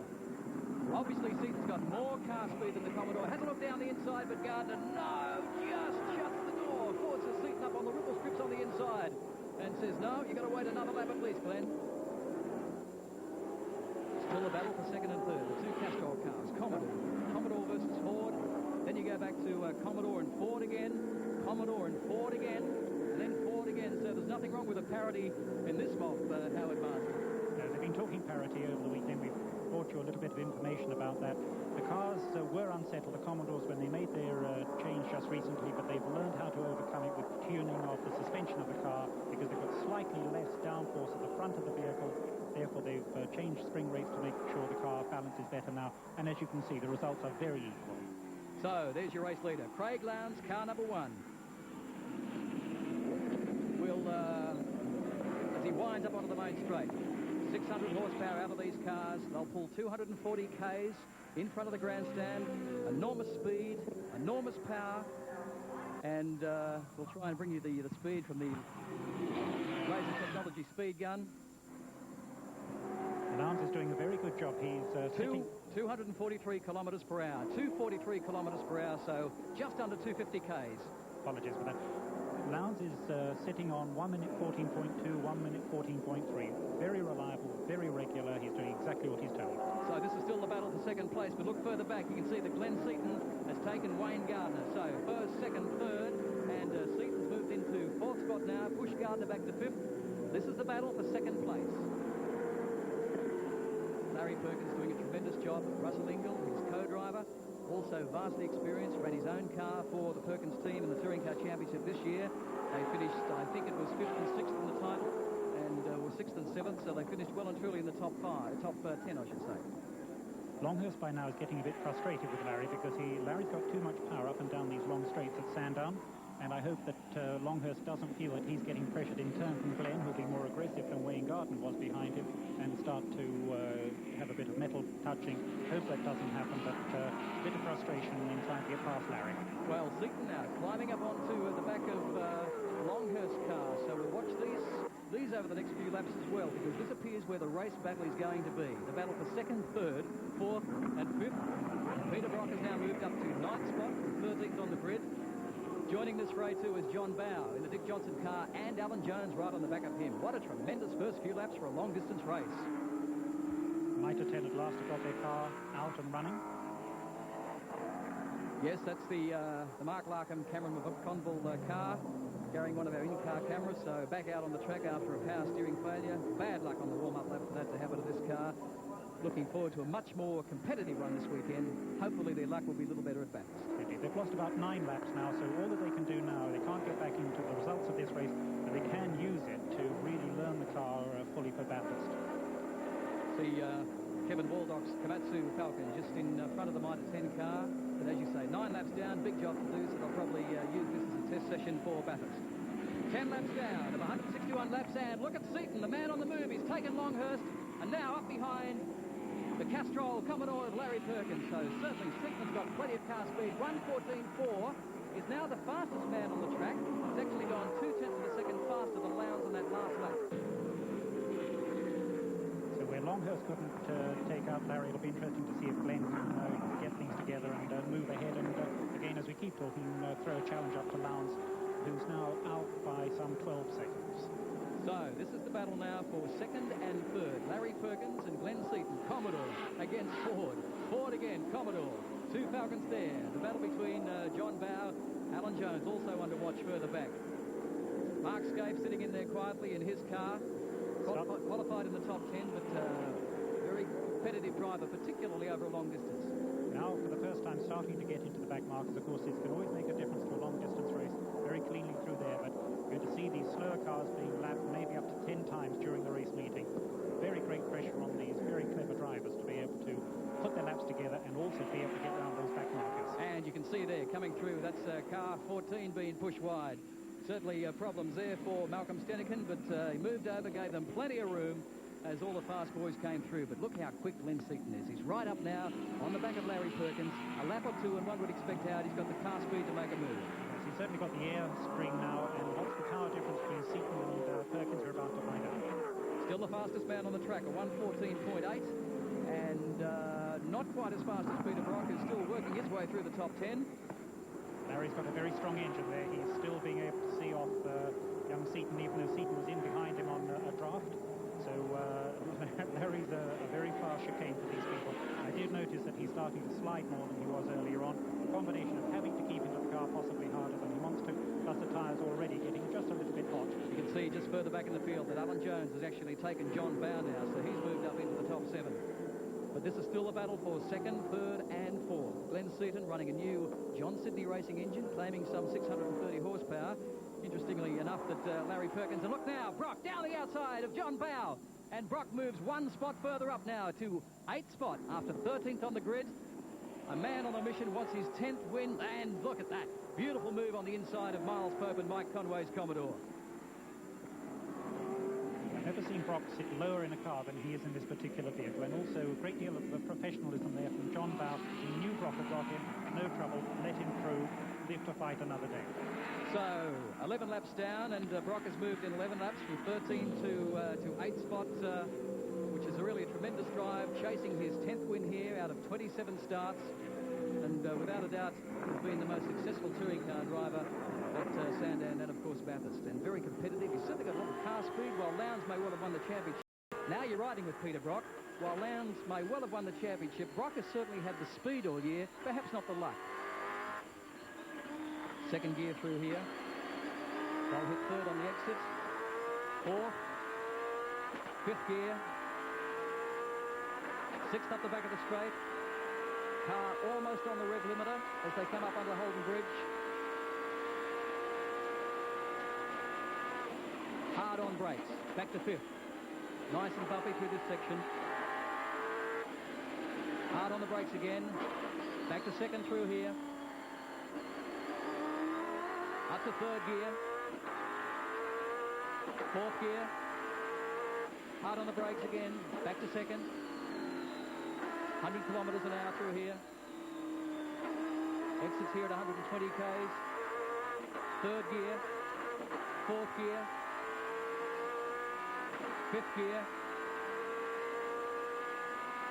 Sixth gear and 250 k's as he goes down the main straight at Sandown. Lovely to watch a professional at work. So let's cross down to the pits and see what's happening here at the Sandown 500. And Dick Johnson looking a bit concerned as John Bowe drops back 2 places in the field. No, not concerned at all, to be quite honest. We sort of had a bit of a talk before the event, and he's not going to get into any scraps like that happened at Bathurst last year. I think we've learned by that experience, and 500 k's around here is a long way, and we intend to be there at the finish. Is a third win possible, third successive win? So, 7th last year to Dick Johnson on the grid, came through to win the race, quite capable of doing it again this year. Yes, and a great deal of thinking. Dickie's been around for so long, you can see the calmness that there is there under instructions. They know what they're doing in this race meeting, and they'll still, as I say, want to be there at the end. Last 10 laps, as I said previously, that's where you've got to be in the hunt. Chasing the Sandown hat-trick is this team. They started 15th in 1994, went through to win the race. As we said, started 7th last year. Again, higher on the grid this year, 4th, even though they've now been pushed back to 9th. But John Bowe starting the car We don't normally see that when Johnson and Bow. And look at Brock now. He's just taken Alan Jones again to move one spot further up the ladder, so Brock now up to 7th spot. Lap times around 1:14.37, so he's actually lapping quicker than Lowndes out the front, who's come back to 1:15s. Really interesting, because what Brock's done now is, of course, to just about join the Larry Perkins train. He's about 5th carriage on that particular train, and watching him trying to knock these people off whilst in turn they're trying to jump up the train will be very interesting. Okay, more action in pit road. Yes, problems for the Dillman Cotter car. It's stuck on the side of the track just past the Dunlop Bridge. John Cotter, the co-driver, what is the problem out there? We understand from radio communication with Peter that the gear lever is actually snapped off, which is not an uncommon problem. Can you fix it if you can get the car back? If we can get the car back, we can easily fix it. We've got another gear lever here, but we're just having a dispute with the marshals at the moment who tell us they'll bring it back when it's convenient to them. We would like it a bit faster. 14 laps down, so still problems. And again, we've talked about Sandown being a track breaker. Why is that? Just watching that the list for yourself whilst we're talking over the top, it's hard on the cars because the drivers have to drive off the edges. They have to go and give the car a really hard time. You're watching the Sandown 500 live and exclusive to Network 10. There is your top 5. Outside that, Peter Brock is on the move in a big way. And also, Romano lapping under 1:15. We'll be back shortly after this. Tuesday, you'll see something special. Want 5-star luxury at a rainforest or a low-budget escape on a beach? A classic way to unwind in Cooter. Then Ernie has the holiday spot for you. Plenty to see and do. Do it with the great outdoors. Tuesday.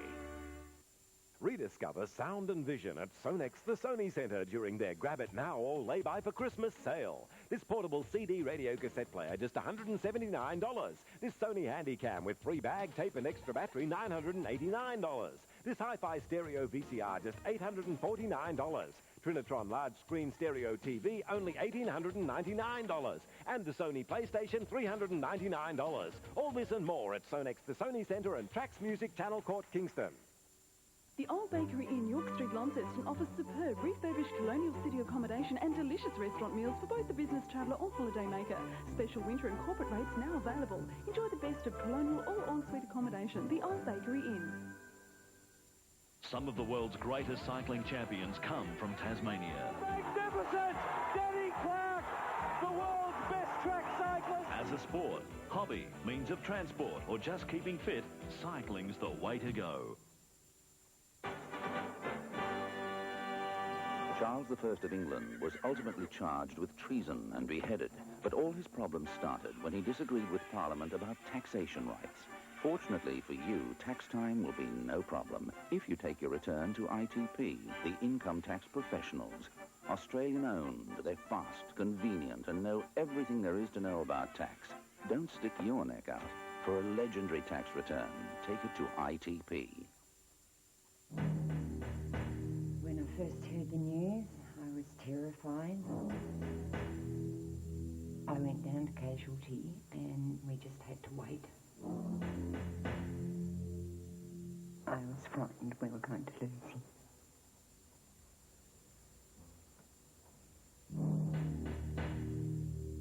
We still live with it. We live with it every day. We live with it every day. Every day.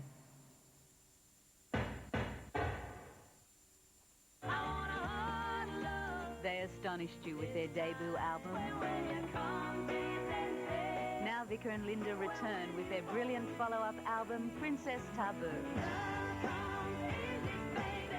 Containing the hit single Love Comes Easy, Princess Taboo is the perfect showcase for the unique talents of Vicar and Linda. 2 voices, 2 shores, 1 heavenly CD. Wednesday, a dangerous romance. Are you married? Don't come between us. A surprise witness. And we're about to get a rude introduction. And evidence worth killing for. This is personal. You'll be hooked on Murder One, Wednesday on Southern Cross.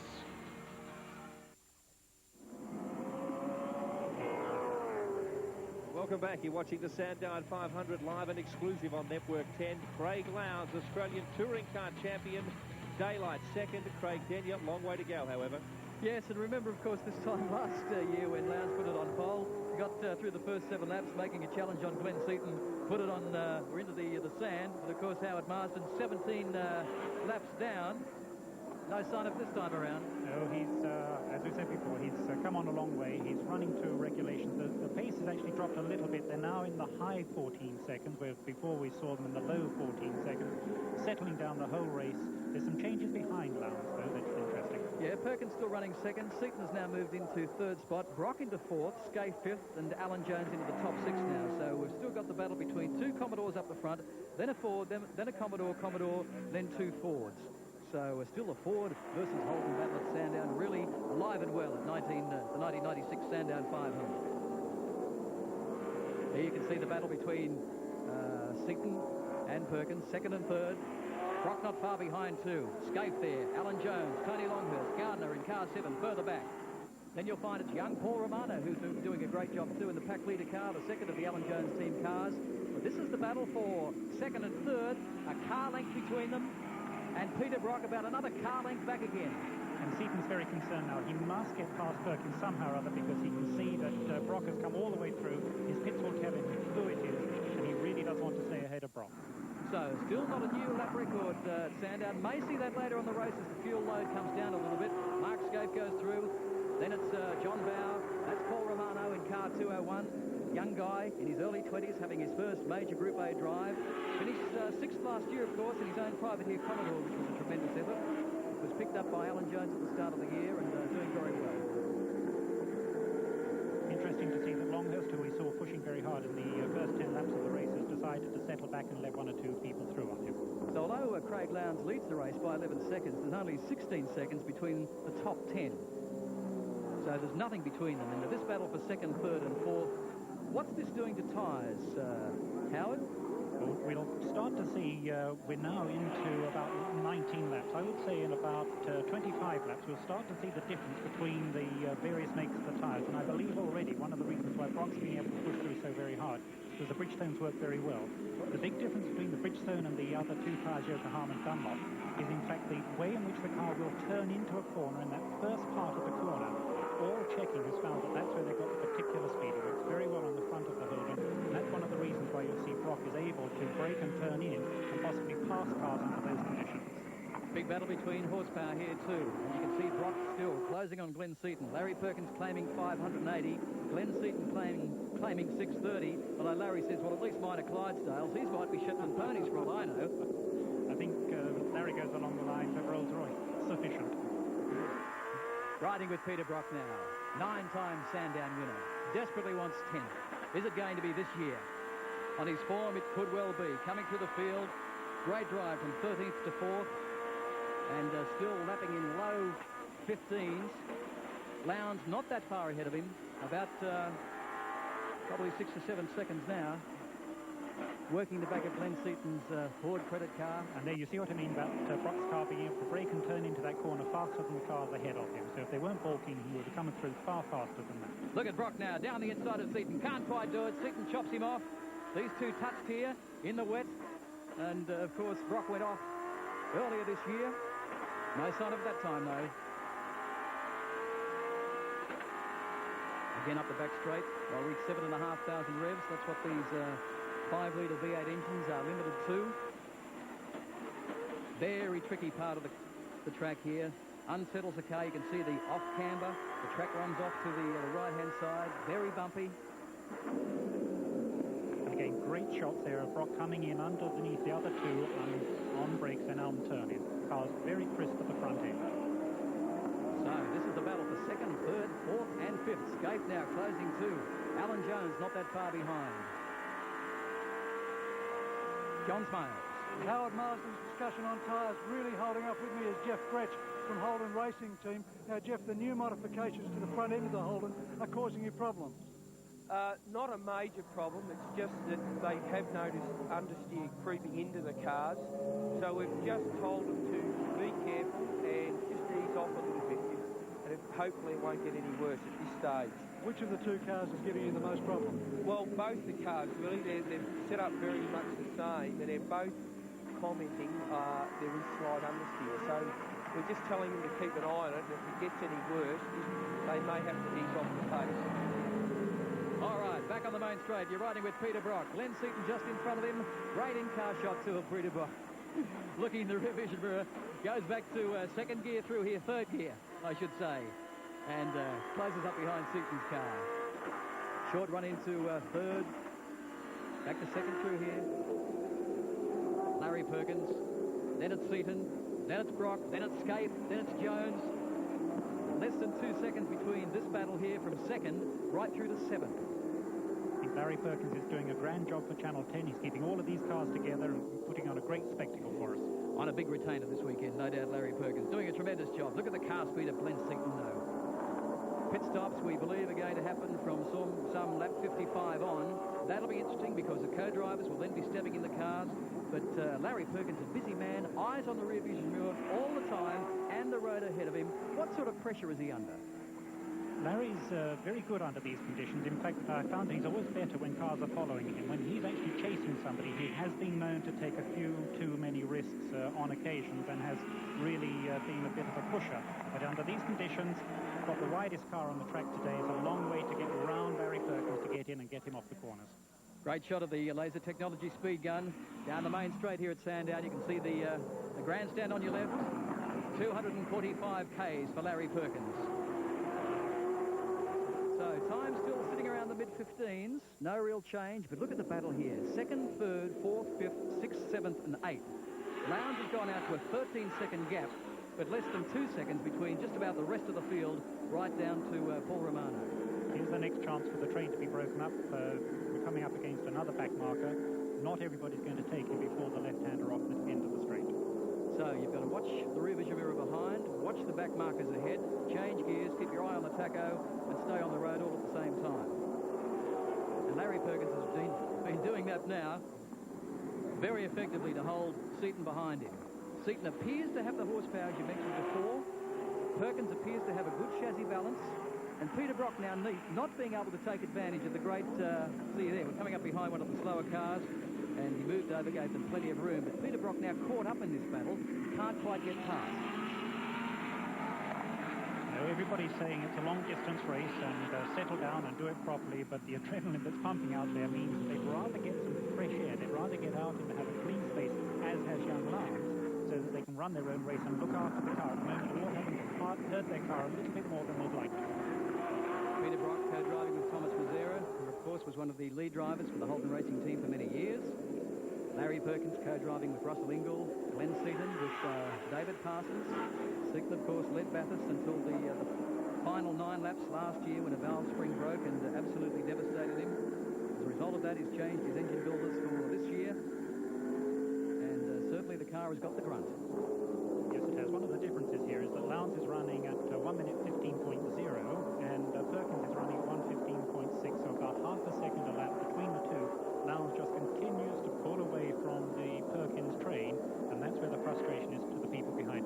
Look how close they are now. Perkins and Seaton and Brock. Seaton almost touching the back of Larry Perkins' Commodore there. Brock looking down the inside too and getting very, very frustrated being caught up between these two. This is the battle for second, third, fourth, and fifth. Alan Jones in sixth spot. Again, you're riding with Peter Brock. Down the main straight at Sandown. 1 or 2 car lengths off the back of Glenn Seaton. Seaton appears to have a touch more horsepower, can pull out the gap on Brock. Watch Brock under brakes. Comes well and truly up behind Seaton's Falcon.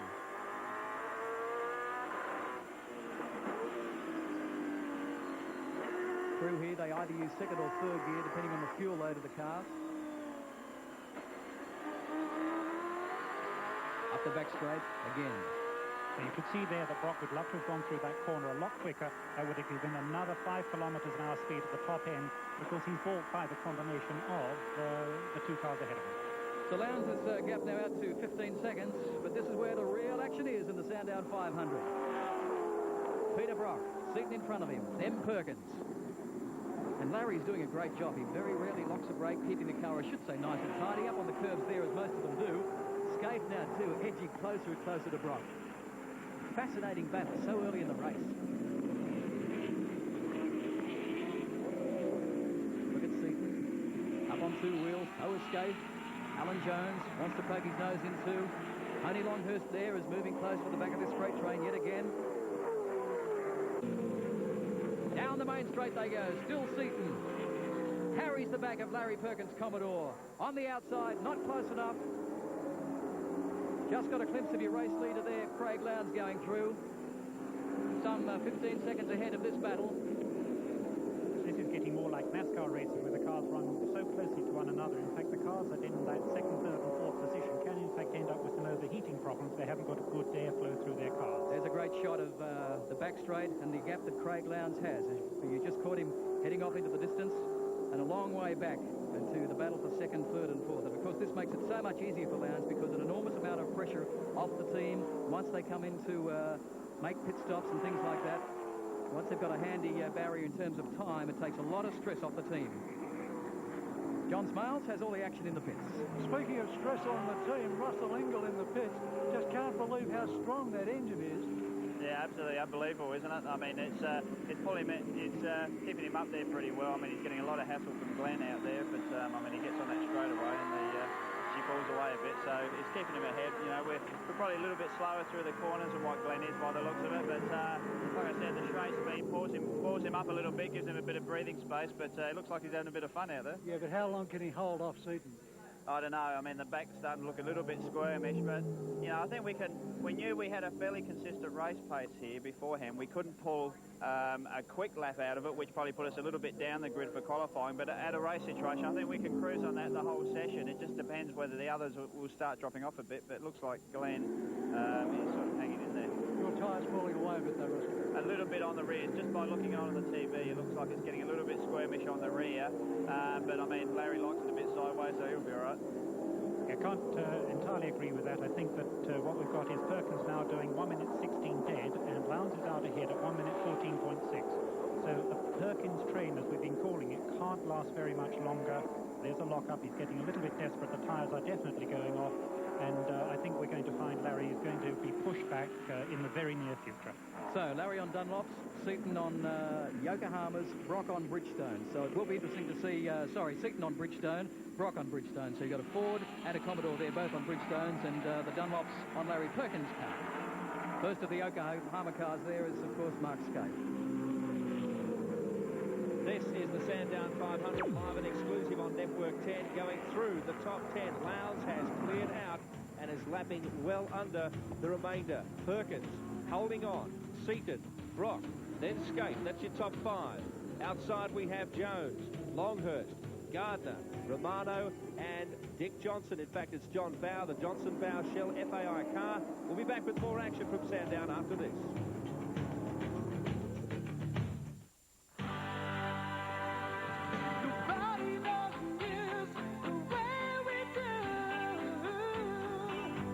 Southern Cross Nightly News, Tasmania's first news bulletin at 6 o'clock. 7 nights a week, bringing you the day's events first.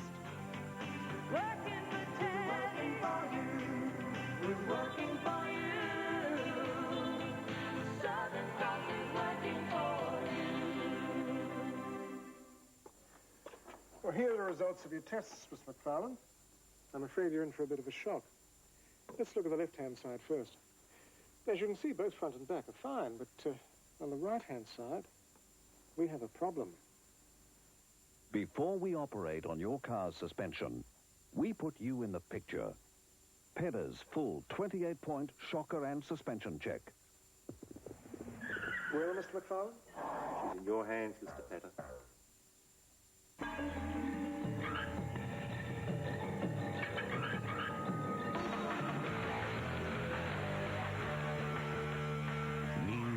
Java, the all-over deodorant cologne spray for men.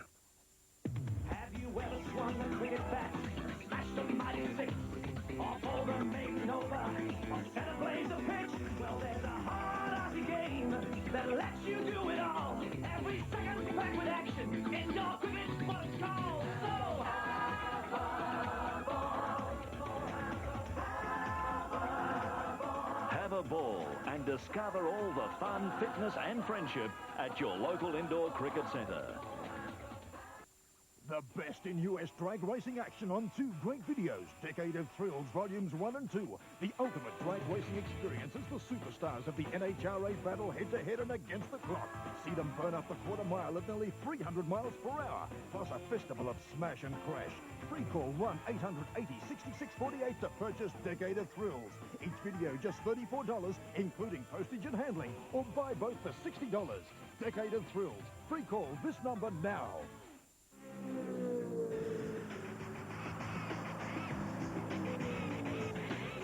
You're watching the Sandown 500, dominated right now by this man, Craig Lowndes. But in hot pursuit is Glenn Seaton. Craig Denyer, marvellous manoeuvre, just a lap down.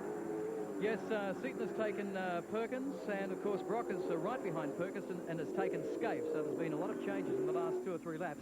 Again, looking back to the field, this is the battle. Peter Brock harrying the back of Larry Perkins. Look at Mark Scaife. He's right up behind Peter Brock too. Tony Longhurst is in there. So the battle is still on for 3rd, 4th, 5th and 6th as Brock has a look on the outside. Can't quite do it. Commodore freight train through here.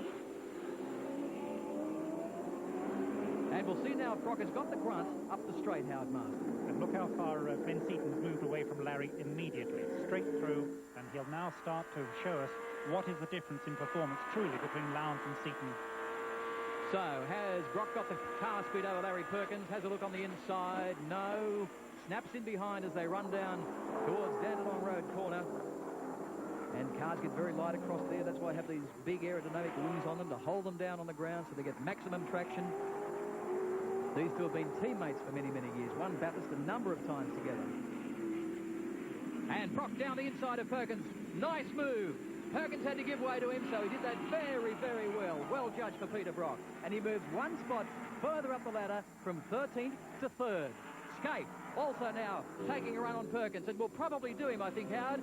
No, maybe not quite. Well, Larry's got the legs, and he'll move across slightly. Scaife will have to drop in behind him. But it's interesting now, our first 3 cars are Bridgestone cars. So, what happens with Bridgestone cars under the new parity rules or Bridgestone tyres? We'll certainly let you know as the laps unfold. But Scaife on Yokohama tyres, you can see that Scaife on Yokohama tyres is now starting to work the back of Perkins' car on Dunlop tyres. Just behind him, another Yokohama tyred car in Tony Longhurst. But this is Peter Brock. Well, watch the lap times now, because you've got Lowndes, Seaton and Brock all out in clean air.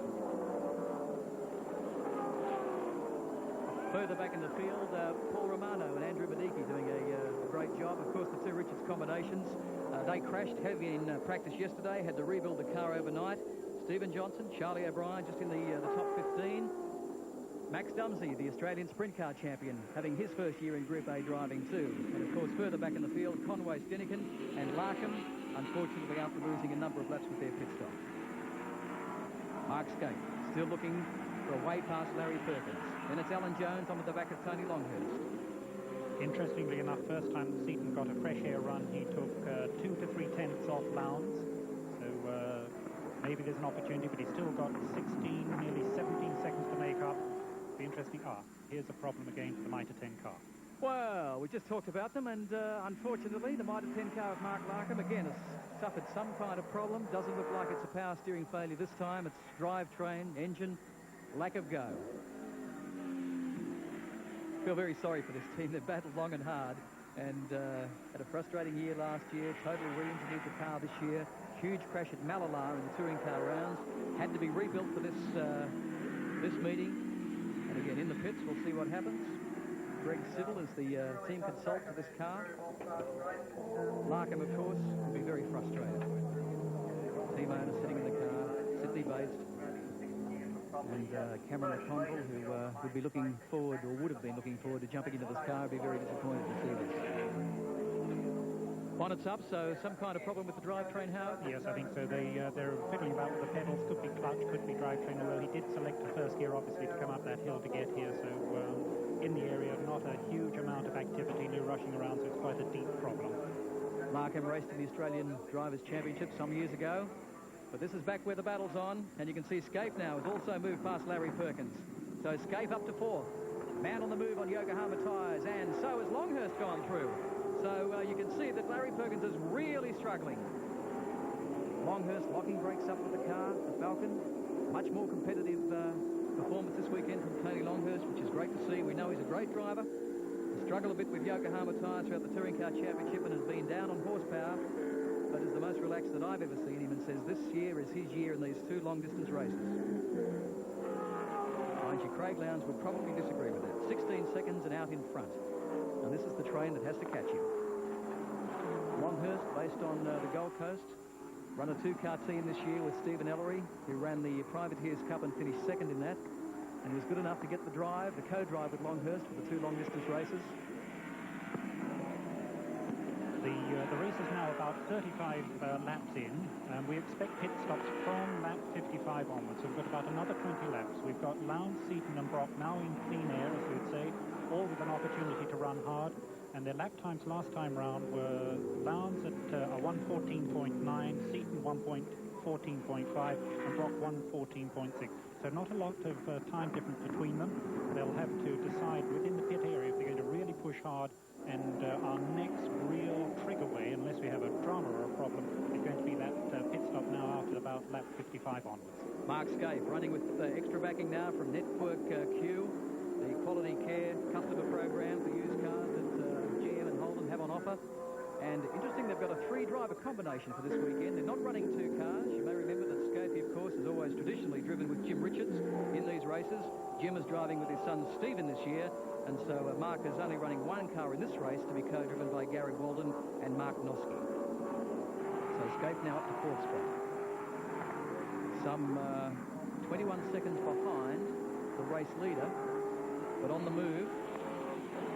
Qualified in 7th, so he's picked up 3 spots, and now the freight train, Howard, starting to fall back a little.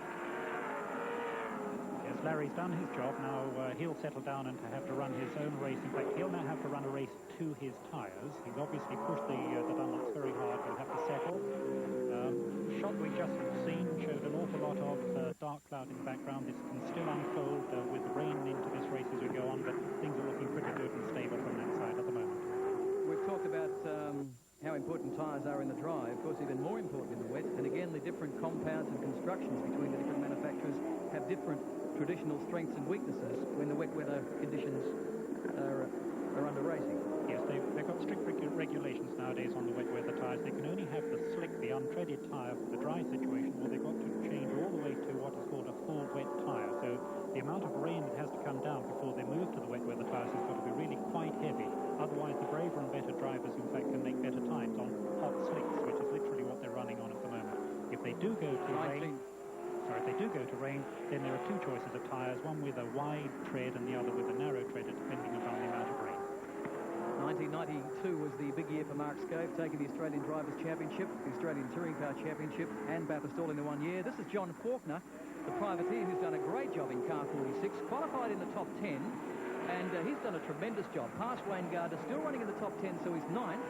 Car that Peter Brock drove here earlier this year at the Touring Car Round, and was the car that Brock crashed on the top of the mountain at McPhillamy Park back in 1994. So the history with this car, but a great job with Faulkner. He really has, and I'm sorry to repeat a story that we've been giving so far, but Faulkner is also another car that's moved away from the Dunlop and onto the Bridgestone tyre, and I think this is very much helping him in his progress to stay in the 9th position that he's doing so well on at the moment. The man that's helping this team out this weekend is Les Small, who engineered Alan Grice's first win at Bathurst in the Chickadee car back in 1986, some 10 years ago.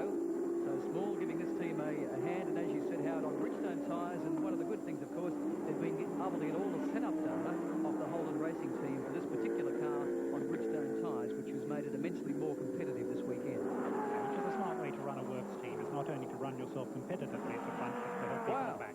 Problems. Paul Romano, Andrew Badicki, car 201, the second of the pack leader cars. What a shame. Now, as he spun the car, it was up to 19th by the look of the marks there, Howard, you'd nearly think he's gone off. And that's just on the entry to pit road, so maybe some kind of problem there with a slower car. Unusual place to go off. It certainly is. I would say that he did have trouble getting around. Because he's so close to the pits, he's obviously pulling in to check the car rather than go on. So, we'll bring you all the action as soon as it happens here with the Sandown 500. You're watching it on Network 10 Sport, and John Smales is right there. Yeah, Paul Romano, according to his father, Bap, has had a coming together with Wayne Gardner. The two of them have hit, and it's Romano who's lost out. The cars come to the pit. Romano's getting out of the motor vehicle and Andrew Madecki is getting in. Romano did quite a sensational job in the opening stages, but Madecki, possibly the more seasoned of the competitors. Baff Romano, father of Paul. What did Paul tell you? I haven't spoken to Paul as yet because he's just got his car. But the word was?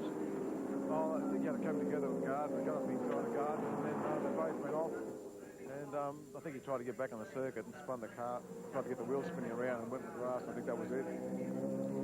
So, a very dejected Paul Romano, but of course this will throw the race plan for the pack leader team well and truly out the window, having to stop on lap 40.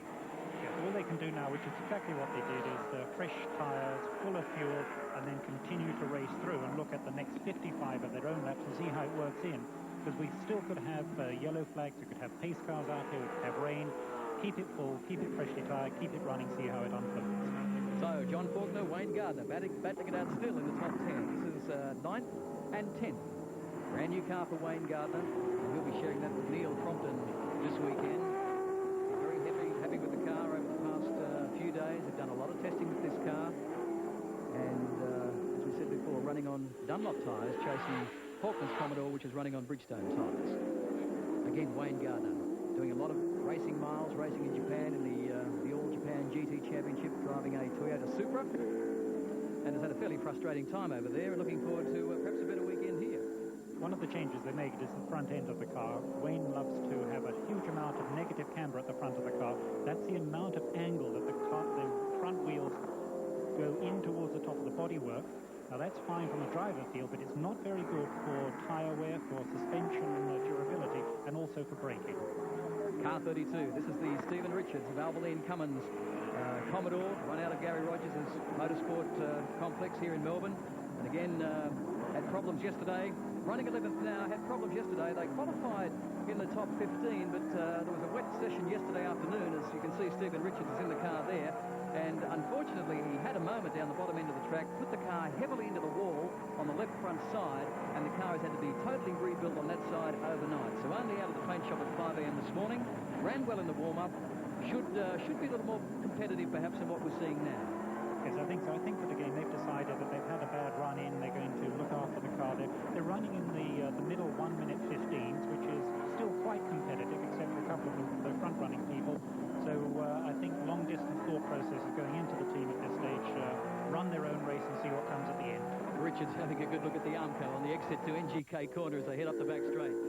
Great driver this year. He's been driving in the Australian Super Touring Championship in the Valvoline Honda Accord. Had a win, his first win in that series at Winton only a couple of weeks ago. And driving with his father, Jim, this weekend. Should be right on the pace all weekend. John Smales. And in the pits, a dejected and possibly slightly angry Paul Romano. What happened, Paul? The Bridgestones were getting better, my tyres, and I was behind Wayne Gardner for about 10 laps, and as his tyres were getting slower, I was slowly catching. And I got behind him more than once, about half a dozen times, and he just tried running me off the dirt when I got beside him, and I managed to get underneath him coming on the straight, and he just turned in on me and spun me around. So I don't think that's really fair, but anyway. You going to protest him? Oh, well, I'll have a talk to the guys here and see what we reckon. A very disappointed Paul Romano. There is your race leader, Craig Lowndes, in the Sandown 500 as we go through the top 10 placings at the moment. Seaton is in pursuit. Peter Brock also going very quickly. Scaife is next. Then Longhurst. That's your top 5. Outside, we have Alan Jones in the pack leader car. One of two, of course. Tony Romano is out of the other. Pearl Perkins is next with John Bowe. Faulkner is in the top 10. And then we have the Gardner-Crompton car. Wayne Gardner, of course, the subject of a little controversy here at Sandown. We'll come back with more action after this. She wants him for an important date, but I have a conflict. Yeah, the fish are a-biting. what can she possibly offer to have him change his mind about fishing? Good luck finding a trout who can do that. Almost perfect. Right after Friends, tonight on Southern Cross.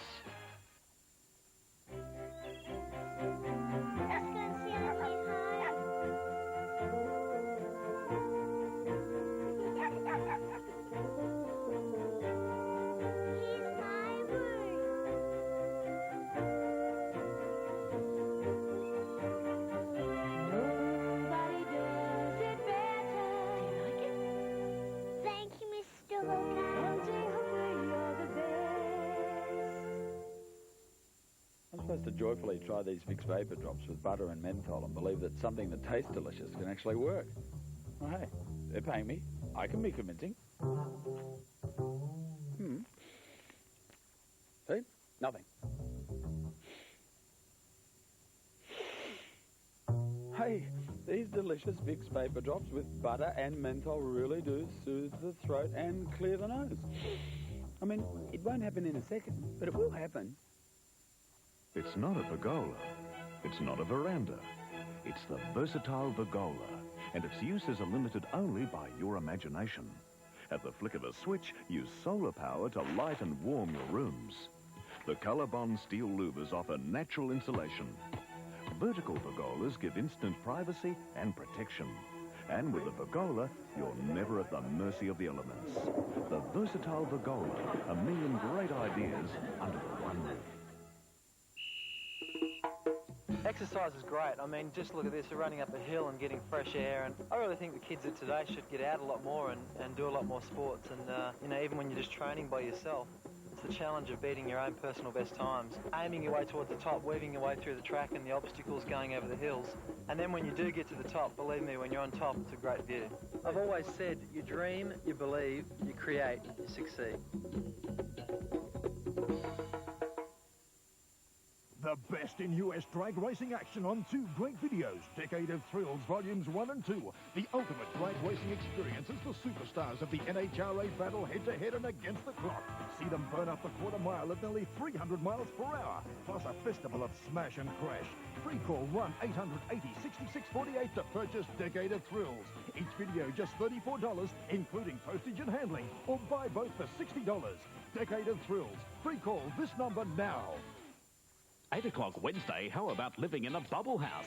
Or if you love the sea, a nautical weekender. You must have some whopper king tides around here. Plus, there's the farmhouse with silos attached for that extra room. Australia's strangest home improvements, Wednesday.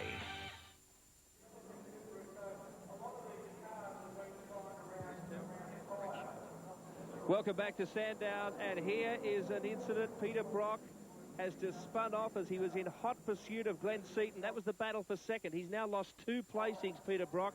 Scaife and Longhurst have gone through underneath him. He just got stuck on the ripple strip there for a minute, let another one through, and then he did get back on track. We've also had Paul Romano exit the race. He's now handed over to Andrew Madecki, who's bringing the second of the pack leader cars back into contention at the Sandown 500. So, plenty happening, Craig Denyer. Yes, well, Peter Brock had been feeling fairly frustrated with himself. Jeff Brabham's joined us. Jeff, it appeared that two deep under brakes going into NPK corner, locked the rears up. Is that what actually happened? Yeah, it looks like he just dropped 2 wheels on the grass as he entered the braking area there, and he's going to be really mad at himself. He's done a great job coming through the field. He's pacing himself very well. He just pulled himself up onto Glenn Seaton, and he's pretty much where he wanted to be at this stage of the race, but I'm afraid he's just thrown all that out of the window, and now he's going to have to really go after it. So, race has been going some 56 minutes now on 46 laps. It's a 161-lap race, the first of the traditional endurance races for Group 8 Searing cars. Generally, the curtain raiser to the Bathurst 1000, that's been cost Brock around 20 seconds. So 20 seconds has been enough to push him back from 3rd to 5th with Longhurst and Scaife in front of him. He's got to do it all again. Yeah, that's right. And, you know, at the beginning of the race, we had Craig Lowndes obviously jump out in front. Larry Perkins was holding up the train, and that helped Peter because he was able to pick the guys off one at a time and not lose too much time. Eventually, Glenn Seaton himself broke free. They were starting to close the gap on Craig Lowndes. They got down to within 13 seconds, and we're starting to have a real race here. But unfortunately, Peter now is going to have to start it all over again, and it's going to be good to watch his progress back through the field. But he's definitely going to be not holding back now. We're going to see how fast that car really goes. Well, the car is undamaged, it appears, and there's no doubt about that Brock has got the ability to do it all again and get back to the front of the field. John Smiles is with Thomas Mazzera. And Thomas, you're going to have your work cut out for you in the second stint now. Yeah, it's getting a bit harder and harder, you know. Like at one stage it was looking good. We were running 3rd and only about 13 seconds down, and suddenly, you know, he lost 20 seconds on the lap. I think he had a spin somewhere. I didn't see it. I don't know. It's Brock's second off in 2 days. Is there a problem with the car? No, I don't think it's a problem with the car. Like, the car was running well in the morning. Then it's just one of those things, you know, sometimes happens. I guess you've got to ask the question, is there a problem with Brock? Oh, well, you have to ask him and he hops out. I won't. What about you, Jeff? Yeah, it seems like poor old Thomas there was a little disappointed, and you know, the car was getting into a position where I think he was really looking forward to getting into that second stint and maybe taking the lead of the race, but now he's definitely got a lot harder job in front of him when he gets in. Yeah, well, he's still back in sixth spot, lost just over 20 seconds. As we said, he's got to climb back through the field now, which, of course, cost an enormous amount of time, particularly now that Lowndes is so far out in front. Yeah, but the pit stops are probably about 15 laps away now, so, you know, it's not going to make that much difference to them, other than the fact that they've lost some track time. But I think Thomas is going to be really fired up, and he's been driving very well this weekend, so, you know, that car's just going to have to make its way back up the front. But this is a long race, and there's definitely plenty of time for them to get back up in contention. Well, he's won it 9 times before, so he's quite capable of winning it again. Peter Brock in car 05. We said before, he's had the speed all year, as both the Holden Racing Team cars have had. Perhaps he hasn't had the luck in the Australian Touring Car Championship, and was hoping all that might come together for Sandown and Bathurst. Perhaps hasn't started the weekend the way he would have liked to. Well, not yet, but as Tony Longhurst going, he's been doing a good job too. It seems like the 3 Bridgestone cars are running very well at the front of the field. Tony Longhurst and Skaith are really hanging in there. They're both on Yokohamas, and you know, the Dunlop cars of Perkins and Gardner and Bow, they seem to be falling away a little bit behind. So it's definitely the trend throughout the season, as far as which was the gun tyre, it seems to be playing out here in the long distance race so far. Alan Jones has moved past Tony Longhurst into 4th spot now. So a good move from the pack leader car, even though Romano, his teammate, has had problems. Car 301 gets it nice up on 2 wheels too, and Jonesy just about does that every lap, doesn't he? Yeah, he certainly does. You know, he's a tough race car driver, and he has been all throughout his career. But I think going into this race, they really weren't concerned about where they qualified. They felt, particularly with the tyre package they got with Bridgestone, that as the race went on, they'd get stronger and stronger, and that certainly seems to be the case right now. Well, Peter Brock still quick on the track. Only Brock and Lowndes are lapping in 14s at the moment. Lowndes a 1:14.01. Brock a 1:14.52. To give you an idea, Seaton a 1:15.1 and Skaith a 1:15.1. So Brock has still got the car speed. Could well do it all over again. And you can see that he's not all that far behind Tony Longhurst. No, he's going to go fly out through the field again, and you know, Craig Lowndes is doing it easy right now. I think he's driving with one eye in the rear vision mirror and one eye on the pit board as he goes past, and it seems like whenever the cars behind him get a little closer, he just steps it up another half a second, so he's looking pretty good right now. Down to the pits, and Leith Manifold.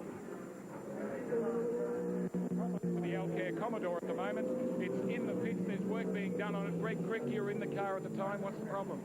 It looks as though we've cracked the diff housing, which is letting the oil leak out onto the rear brakes, so I think our day's finished, unfortunately.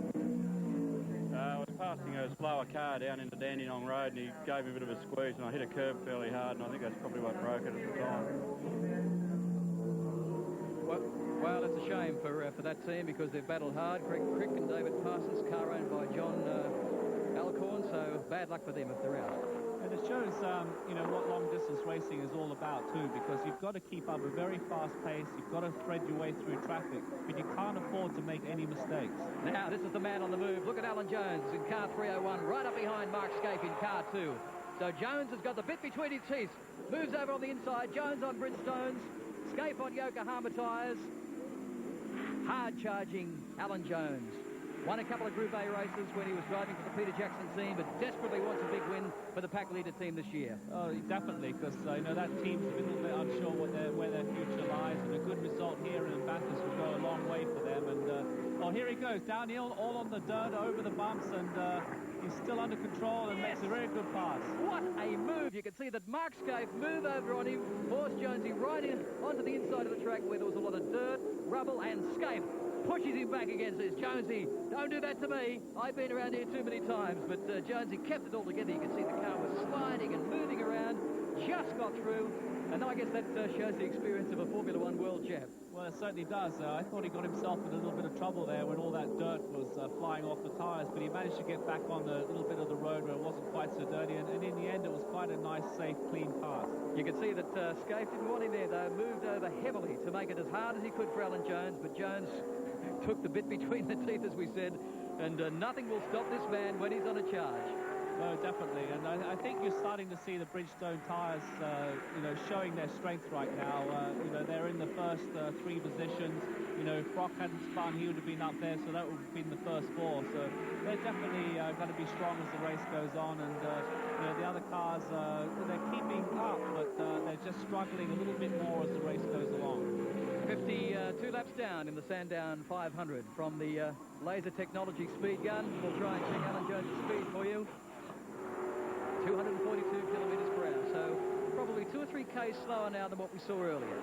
Yeah, so you know, they're not getting quite as good grip off the corners onto that main straightaway, but the interesting thing is it seems like all the top cars are running, you know, within that 240 bracket, and there doesn't seem to be anybody who's head and shoulders above you know, the rest. Even when we were following Peter Brock around in the in-car camera, who was behind Perkins and Seaton, he wasn't really gaining anything down the straight. So, you know, their strengths are still in braking, handling, and acceleration. They don't appear to have any better engines than anybody else. A lot of people think that Alan Jones is relatively new to touring cars. Not so. Actually ran one of the original Sandown 3-hour races back in 1968 in a Holden Monaro with Clive Millis, of all people, and finished second. Well, that just shows you, you know, Alan's been racing a very long time, and obviously is more well known for his exploits in Formula One. But you know, a lot of people either start their careers in touring cars, and you never know where drivers come from or where they get their breaks. And sometimes you're not always in control of your own destiny, and you have to drive cars regardless of whether you want to or not at that particular time. But you know, Alan's doing a great job in the touring cars. He's been a great driver ever since he's come back into Australia, and certainly doing a great job. This is the battle further back between Perkins, Gardner, Faulkner and Bow. I would have thought that the John Bow Dick Johnson car might have been a little further up the field at this stage.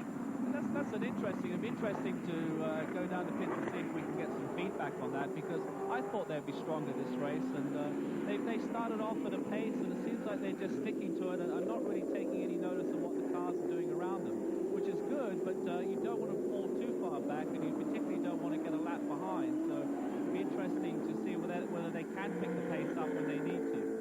Bow and Johnson qualified 4th on the spot, so they've fallen back to 10th outright in car 17.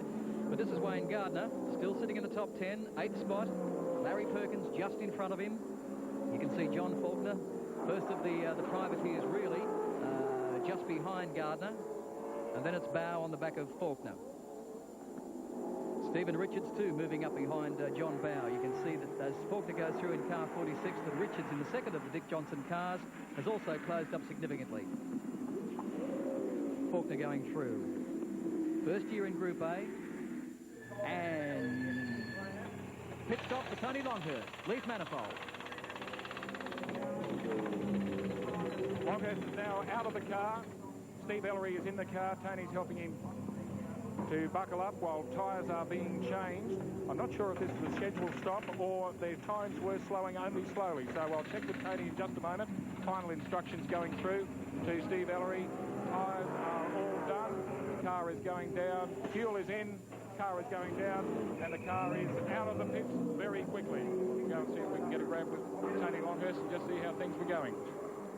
So, nice quick stop for the Tony Longhurst team, but I would have thought Jeff aiming for 2 stops in 161 laps to come in on lap 55 a little early. It could be. It'd be interesting now to see if everybody comes in the next couple of laps, or there is still, you know, 5 or 6 laps what everybody was expecting. So definitely an early stop, but it was a very clean stop. It went with no problems, and they're out there running, and certainly they'll be happy with that. Stephen Richards now, just past John Bowes. We saw it on screen. Great move there from the young charger. And down with Tony Longhurst, Leaf Manifold. Tony, was that an early stop, or was that the way it was going? That's better. Was that an early stop? No, on schedule. In on 54. Steve's got to do 53 laps, and then I can get on and finish the race. So we'll be in 107, 108. The Castrol Ford's just running fantastic. Tyres got plenty of grip. You know, it's just running really smooth. Slowing just a little bit there. Was that tyre? Maybe a little bit, you know, after being out there for, I don't know what we've been, an hour and a quarter, so you start to get a whisker tired, but there's a lot of other guys doing a lot tougher than what I was. So, John Snail. Yes, indeed. The Dick Johnson car is now in. John Bale out of the car and Dick Johnson getting into the car. Meantime, Glenn Seaton has been in. He's left the car and David Parsons is into it. Seaton came in and out in 24 seconds. Johnson has a bit of trouble firing, leaves in 24.55. So, 24.55, perhaps 4 or 5 seconds slower than what he would have liked, but handing the car over to Dick Johnson and Stephen Ellery now driving car 25, the Tony Longhurst car. Yeah, the interesting thing here is that everybody seems to be coming in lap 53, lap 54. Now, if you take that out to the end of the race, it seems like a lot of people are going to be very marginal on fuel economy, particularly when we get down to the end of the race, and I'm sure the teams are going to be monitoring that very closely. Well, when you think these cars do about 2 litres a lap, and you've got 161 laps, you're absolutely right, Jeff. Might be marginal on fuel towards the end. They may have to do a short splash and go, as they call it, top up the fuel tank and do the final 5 or 6, 10 laps. Yeah, which is no problem if everybody does it. If you're the only one who does, you can certainly lose the race in that quick splash and go. This is the Sandown 500 live on Network 10, and your leader is Craig Lowndes. A healthy gap to Alan Jones, driving hard. Peter Brock has moved back into 3rd place after a setback. Mark Scaife and Larry Perkins make up your top 5. We'll be back shortly. Check it out.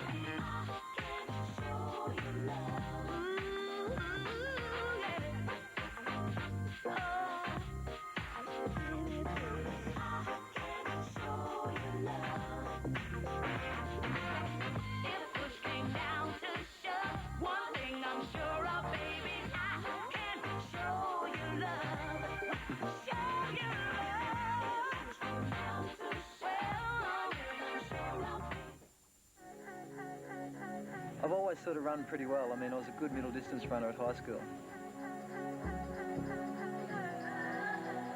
What I do in the morning is I swim, and then when I come home, I'll eat 14 Vita-Breads. I've pretty much grown up on them. I think if you care about yourself and your family, you'd have to believe that Vita-Breads are better for you. It was born of the toughest workforce on the road. Introducing new Ford Courier, an army of hard-working horsepower, packed into an all-new diesel engine, the most powerful non-turbo diesel in its class, in 2-wheel and 4-wheel drive. It's one tough one-tonner. New Ford Courier, built for tough. Isn't it good to know you've got a friend in the business, a friend who's on your side along the way? Pick up the phone, call Nationwide today. Every 10 minutes of every working day, Nationwide sells another home. Call now and let the Nationwide 10-minute turnaround work for you. With Nationwide beside you, you're sold.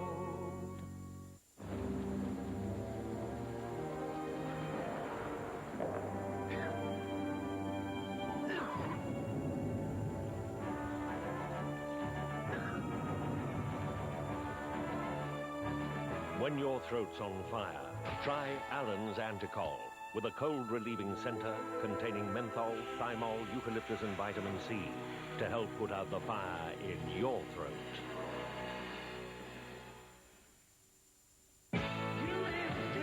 Here's another 30 one-hit wonders on this new collection. More one-hit classics of the 70s and 80s. Here's Dan Hartman, Carl Douglas, Bacara, Dexy's Midnight Runners, The Babies, Nick Kershaw, Marshall Hayne, 30 hard-to-get hits, Quarter Flash, Sylvia, Loverboy, and UK Squeeze. 2 fantastic CDs, more one-hit classics of the 70s and 80s, new from Startel. Welcome back to Sandown 500 live on Network 10, and there is your race leader, Craig Lowndes, the only one of the top 5 not to come in for a pit stop at this stage. Alan Jones, we think, has just gone in. Brock has been in. Longhurst has been in. So has Glenn Seaton. In fact, we've just had a report on the computer, Craig Denny, that Skip Parsons may have moved to the lead, so perhaps Lowndes did jump in there. I think that's obviously the case. Lowndes is pitted, probably handed the car over to Murphy. We'll keep our eye on the printout for you, but it's showing that Parsons is leading in car 30, which of course is the Glenn Seaton car. And that's what's been a really good pit stop for the Seaton car. He came in about 15, 16 seconds behind, and during that course of the slow down and the fast exit out of the pits, they've managed to gain all that time and get the car back into the lead. Well, if that's the case, this is your battle for first and second in the race. Glenn Seaton now, with David Parsons in the car, leading Craig Lowndes in car number 1.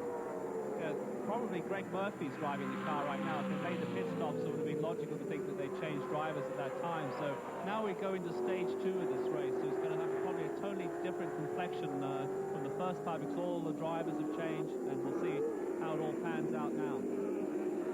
So this is Glenn Seaton in the Ford Credit Falcon. Ford versus Commodore. Lowndes now, the man that's had the speed all weekend, desperately wants to maintain his domination of this Sandown 500. So in actual fact, just to clarify the position for you, Lowndes is actually leading the race, and it appears that he's about to put Seaton a lap down, or the Seaton-Parsons car a lap down. So sorry if we confused you folks, but coming through the field and pit stops and all that kind of stuff tends to throw you around in a long-distance race. But your race leader still, Lowndes in car number 1, which means he is yet to come in for his stop. Yeah, the computer here is a little bit slow to keep up, but certainly the thing to watch here is how long this Holden dealer team car can keep going before it makes the pit stop. And it looks like he's coming in right now. So they went much, much further than everybody else. So we'll watch Lowndes as he comes in car number 1. This will be a very important stop. Remember, 120 litres of fuel they'll take on. Let's go down and find out all the action. Craig Lowndes now hits the pits. This is the all-important Lowndes stop. Hits the pits. Lowndes out of the Mo car. Greg Murphy into it. Mark Scaife took a full brake change in his pit stop. No such move for Lowndes. Wheels on the car. Only 10 people allowed to work on the car. New regulations for the Sandown 500. 17 seconds gone. All 4 tyres on the car. Only few holding it up. And now it's one of the better stops. Gone in 21.69 seconds. Greg Murphy in the car. Craig Lowndes being congratulated by his pit crew. Sensational time, 21 seconds, and will still lead the race. So he's lost 21 seconds in the pits, but not enough to push him back to second place.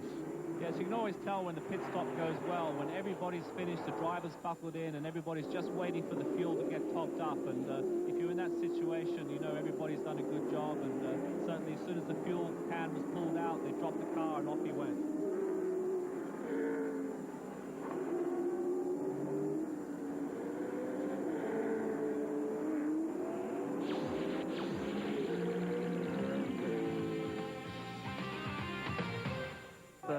The Dick Johnson race team. Update now. High drama, of course, before this event even began. Mark Larkham lost his power steering during the warm-up lap. Trouble there. They lost 9 laps, in fact, before they got going. Stand by for the start. 161 laps around Sandown for the Sandown 500. Lights are green. They're away. And it looks like Lowndes has got the jump. You can see. And that man, Craig Lowndes, has led for the first hour of the 500, and his lead has been consistently around 15 seconds. The early highlight was the battle for second spot, though. Larry Perkins, tyres failing, Seaton, Gardner and Longhurst putting pressure on him. The big mover, though, was Peter Brock, 13th on the grid after a spin out in qualifying yesterday. He missed the top 10 shootout, but he moved up to 3rd place until his another spin put him back a couple of placings. Here it is. Welcome back to Sandown, and here is Brock now finding his way back through the field at the Sandown 500. So, back with your race leader, Craig Lowndes in car number 1, doing a sensational job. Handed over now to Murphy, of course, his teammate, who, Jeff, you have raced against a number of times and had contact with a number of times in this year's Super Touring Championship. Good driver? Well, he's definitely a hard charger, and he's in a difficult position right now. He's under a tremendous amount of pressure because basically all he can do is make a mistake. You know, he's been given the car in the lead. His job is to give the car back into the lead. So he's definitely under a lot of pressure, but I'm sure he's up to it. He's got the car, they've got a good lead, he hasn't got anybody right behind him right now, so he's got that little bit of time to settle down, so that will be very important. Back to the pits and John Smales.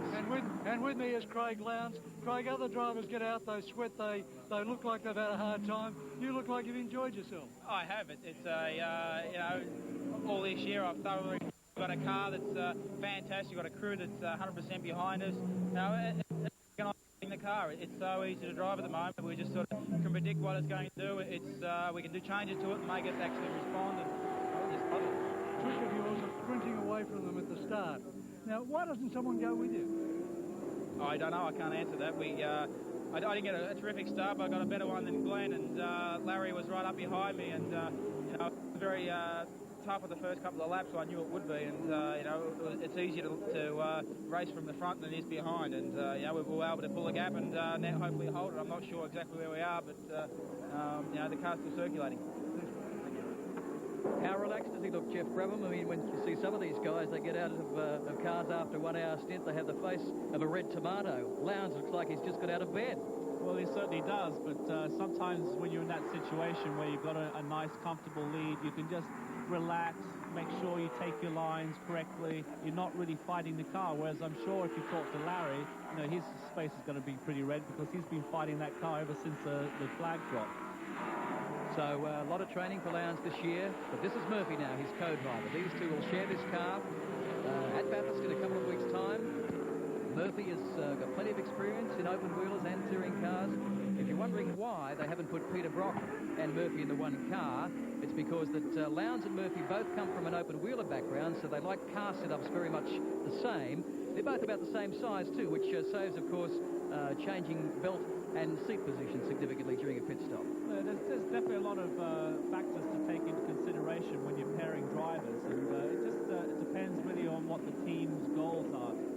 If they're just going to concentrate on one car, they put all the best drivers, the best equipment, everything into that car. But if they've got two cars they feel like they can win, then they try and spread it out so both cars have an equal opportunity to try and get to the checkered flag. This guy has won a couple of Australian, I should say New Zealand Gold Star Championships in Formula Atlantic and Formula Brabham cars. Went to Le Mans this year, finished, I think, second in his class, driving a Porsche GT2. Looking forward to perhaps an overseas drive next year, racing for Audi in the Australian Super Touring Car Championship this year. Running fourth in that series? Well, he's running third right now. Hopefully he'll be fourth after the next race when I can get back in front of him. But, you know, he's very fortunate. He's got Peter Adderton, who's behind him, and you know, he has maybe the opportunity to get that backing to make that jump overseas and try and get into a ride that you know, sends him on his way. And I'm sure that eventually he wants to get overseas, and he's probably a driver to watch. He might have the opportunity. Thomas Mazzera, now driving 05, the Peter Brock Commodore, vastly experienced himself, has won Bathurst back in 1988, of course with Tony Longhurst in the Ford Sierra in those days.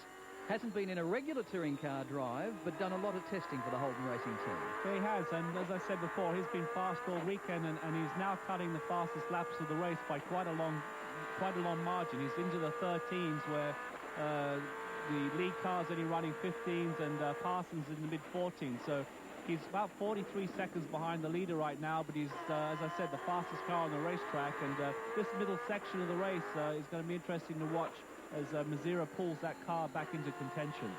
Yes, well, this could be very interesting. A 13.9 now for Mazzera, and of course co-drivers are all important in endurance races like this, even though they are more or less treated as sprint races. It's very important you have two drivers capable of lapping very close to one another in lap times. Yes, and I think we're going to see that as this race pans out. Parsons is doing a good job. He's not running, he's running very close to the times that Seaton is running. Brock and Mazzera are obviously very, very close, with Mazzera doing a great job right now. The lead car, they've got a pretty good lead now. I think Murphy can just take his time and play himself in.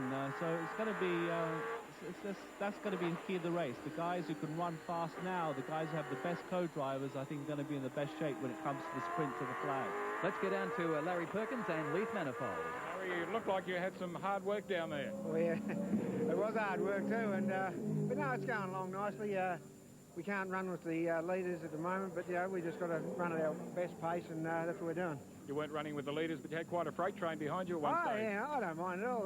You know, if they're all so good, they can pass me. Larry Perkins, a real character in Australian motorsport. Yeah, he is. He always has been. And it was interesting when he was in front. I mean, he wasn't blocking anybody. He was just keeping his line, and he was just saying to everybody behind him, if you want to go down the inside, you're quite welcome. But, you know, Larry's got very good horsepower, and he's got very good brakes. And I think those two things made him a very difficult customer to pass, particularly in those early laps. So, this is the battle now with Stephen Richards in 10th spot. He's just lapped Max Dumsney in the Autotrac Falcon. So, Stephen Richards coming back after incident yesterday afternoon in practice. We mentioned that he had to rebuild the car overnight, and they did have a problem in the warm-up session this morning, which Gary Rogers believed they've cured, and Richards slowly now working his way into the top 10. Yeah, that team's, you know, really one to watch. They don't have a lot of funds, but obviously they've got two very, very good drivers and Bridgestone tyres, and I actually thought they would be a little closer to the front, but as we said, they had a bit of a problem yesterday, and you know, maybe the car's just not quite right today. Wayne Gardner now in the Coca-Cola Commodore, chasing Larry Perkins and Tony Longhurst, not that far behind with Stephen Ellery in the Tony Longhurst car, and then just behind them you'll find that it's the Romano car, I think, which is of course well back after that earlier incident with Gardner.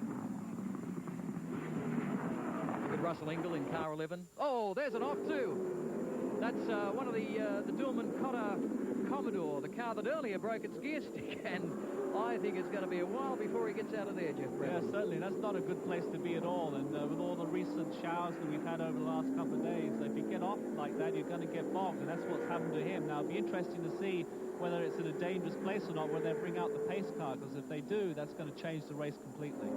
Yeah, so a big lock up there, and as you can see, the ground is very wet and muddy after the rain, the sort of intermittent rain we've had here in Melbourne over the past 2 or 3 days. No sign of it yet in this race, but here's the replay. It's Cotter and Dillman's Commodore off at the end of the main straight, I think it is, after the Shell Bridge, and missed the sand trap, but well and truly settled down there in the mud. Yeah, he missed the corner by quite a lot. I don't know if he's having some sort of brake problem, but it didn't look like there was any way he was going to make that corner right from the sector. So interested to see if he's still bogged there and what the officials are going to do about it. Well, they were in well down in the field after earlier breaking the gear stick and the gear stick knob, so good to see them police back out on the track. Let's hope they can get out again. I think you'll find that it's Romano who's just rejoined. As we see car 29, the Dillman Cotter Commodore, still stuck in the mud. Russell Ingall now in car 11, the Larry Perkins Commodore, being chased by the Wayne Gardner car.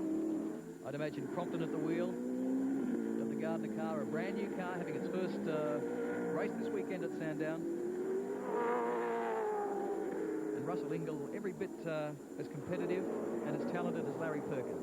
Well, Russell, you know, he was overseas racing in England and you know, toughing it out like most Australians do overseas with very little money and just trying to get that big break. And certainly, since he's come back to Australia, Larry's given him a drive. They won Bathurst just recently, so he's doing a very good job and probably enjoying his racing more now than he ever has. And we just saw the Minister for Motorsport go through. Alan Grice driving the Alan Jones Falcon. This is John Bow, or Dick Johnson now in car 17.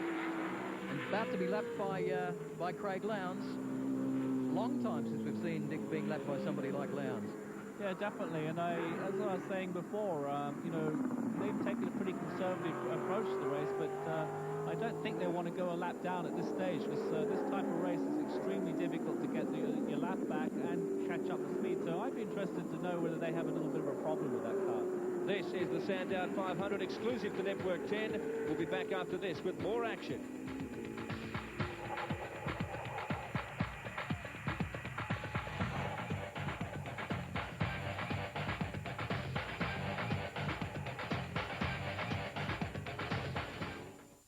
Who's Ross's cute new flatmate? What taboo does Rachel break? Oh, Plus a scary date. there you are. Don't miss the telecast of Friends, 7:30 tonight. Full points to our final week's winners in the Southern Cross Television footy tipping competition. They share $500 for selecting the highest number of winning teams and the closest winning margin for the game of the week. And congratulations to our grand final winner, David Lithgow of West Launceston, who's won a return trip for two to Melbourne, courtesy of Qantas.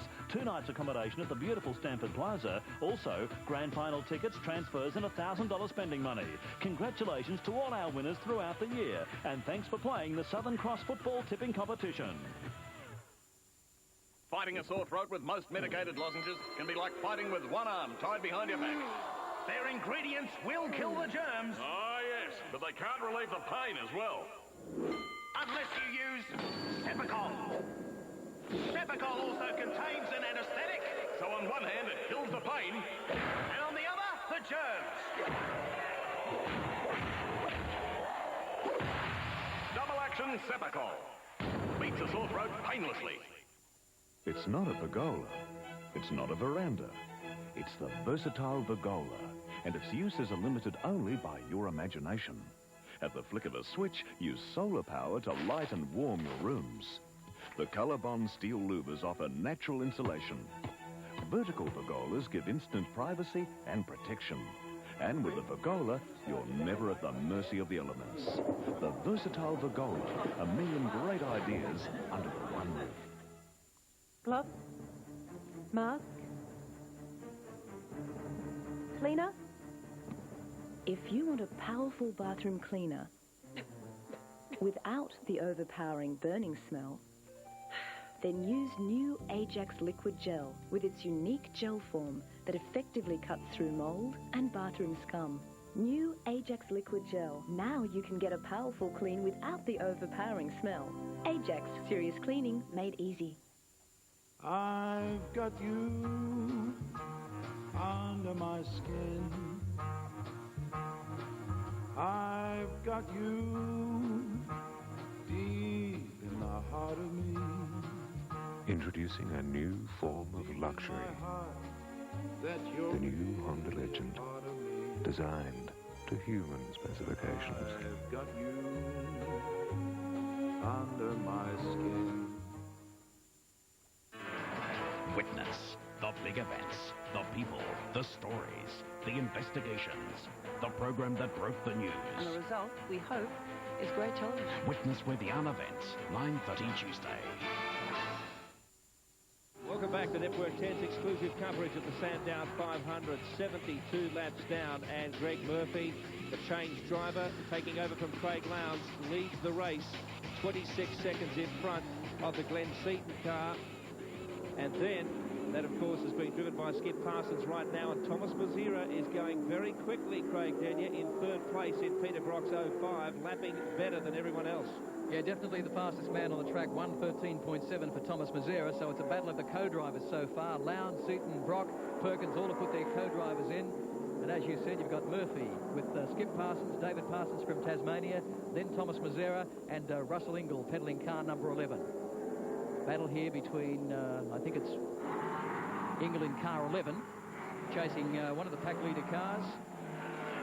The Romano, who, of course, is well down after having problems earlier. In fact, back in 16th spot is car 201 after being touched and spun by Wayne Gardner earlier in the race. But certainly, Jeff Brabham, race distance halfway around 80 laps. We're 7-8 laps away from that. What are your thoughts after the first half? Too easy to call? Yeah, it's pretty much going to form. You know, when the race started, I thought that the two Holden dealer teams and Glenn Seaton and David Parsons, you know, they were the head and shoulders above everybody else all weekend, and that's been proven out in the race. Certainly in the middle stages here, Thomas Mazira is doing a great job trying to haul that car back up into contention with the leading two, and he's getting there. Look at Romano sideways there as he tried to keep out of Larry Perkins' way and almost lost the pack leader car again. And that's one of the problems when you're driving with your eye on the rear vision mirrors. You know, you're trying to keep the car on the track, but also you're trying to keep out of the way of everybody else, and sometimes that can get you into trouble. Haven't seen a lot of the Dick Johnson-John Bow car so far in this race. Let's find out what's happening with Leaf Manifold. John, the car doesn't seem to be performing as well as I guess you'd like. No, that's a bit of an understatement. We've had two problems, really. We went for a hard, conservative tyre. I heard Jeff Brabham talking about it a while ago. thinking that it'd be the more robust choice, but in actual fact it wasn't. And our bleeder valves, which control the pressure in the tyre, didn't work. So when I came in, they had 40 pounds in the rear tyres. I mean, and it felt like it, let me tell you. So it's really, it was terrible. A brand new car and something's gone wrong with the tyres. Oh, it's not the tyre's fault, really. It's the tyre choice was ours, so that's our problem. But the bleeder valves, if they go up that high, I mean, the performance of the tyre drops off dramatically. And it was just, I mean, you couldn't attack anybody, you couldn't do anything. It was just not a nice way to go racing, really. So Dick's out there now. Still got the same problem? Well, he's got the same compound on. Whether the bleeders work or not is anybody's guess. But there's obviously something gone wrong with them. We don't know why. The smallest things go wrong in motor racing. It's a strange business, isn't it? So, problems there with the Stephen Richards Commodore, also the Mitre 10 Commodore, also Falcon, I should say, still having problems. But this is Thomas Mazzera in car 05. We've heard Bow talk about bleeder valves. Jeff Brabham, what's a bleeder valve? Well, basically it's a device that sits on the valve stem that when the pressure builds up to a certain point, it lets the pressure go out, so the tire pressure stays pretty consistent. Obviously, John, I mean, that's a big problem to have, because if the tire pressures go over the recommended pressure that the tire likes, the car can come very, very undrivable very, very quickly. And of course, it's the heat that causes the temperature build-up in the tyres, causes the air to expand, and of course then inflates the pressures. That's right. Then the car starts sliding around more, and you build up even more pressure, and it gets worse. So it's a very tough situation, and it's surprising. Those bleeder valves, might be fairly unique to the touring cars here in Australia, because I know in the United States I've never really come across them. We tested with them, but we didn't seem to like to use them very much, because it's just one more thing to go wrong. But if they've been using them consistently here and haven't had any problems with them, then it's just one of those things. So this is Thomas Mazzera driving 05, the Peter Brock car. This is the gap between second and third. That's David Parsons in the Glenn Seaton Ford credit car just going through now. This is Mazzera driving Brock's car. Lowndes, of course, and Murphy are well and truly out in front by some 28 seconds. Perkins is still in fourth. Gardner fifth. Longhurst sixth.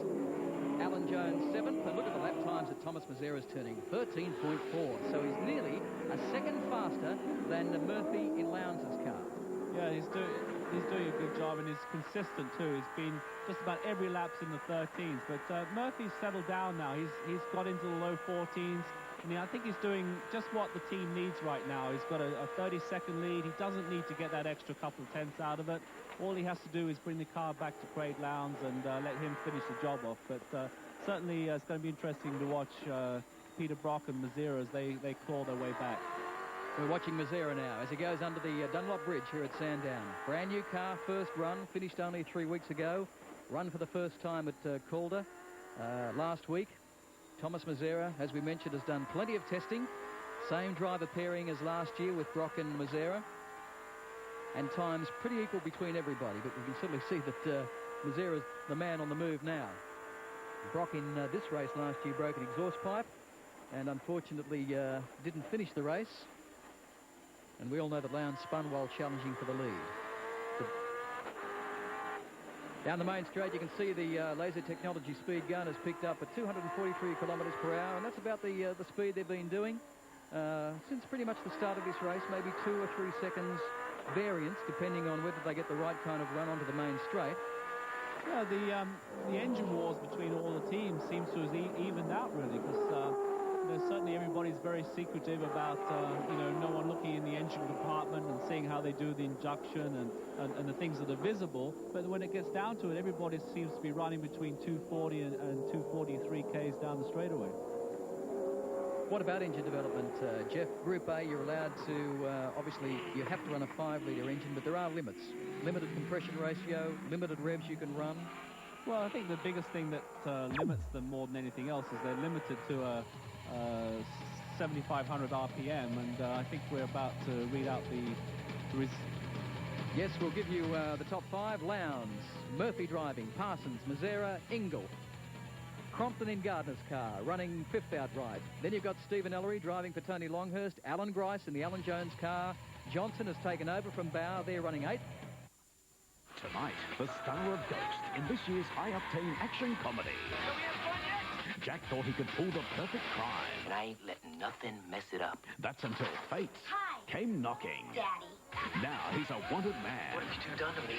On the run with some unwanted company. Shut up. Oh, please. Patrick Swayze stars in the Good Time television first. We're gonna be famous! Fatherhood, 8:30 tonight on Southern Cross.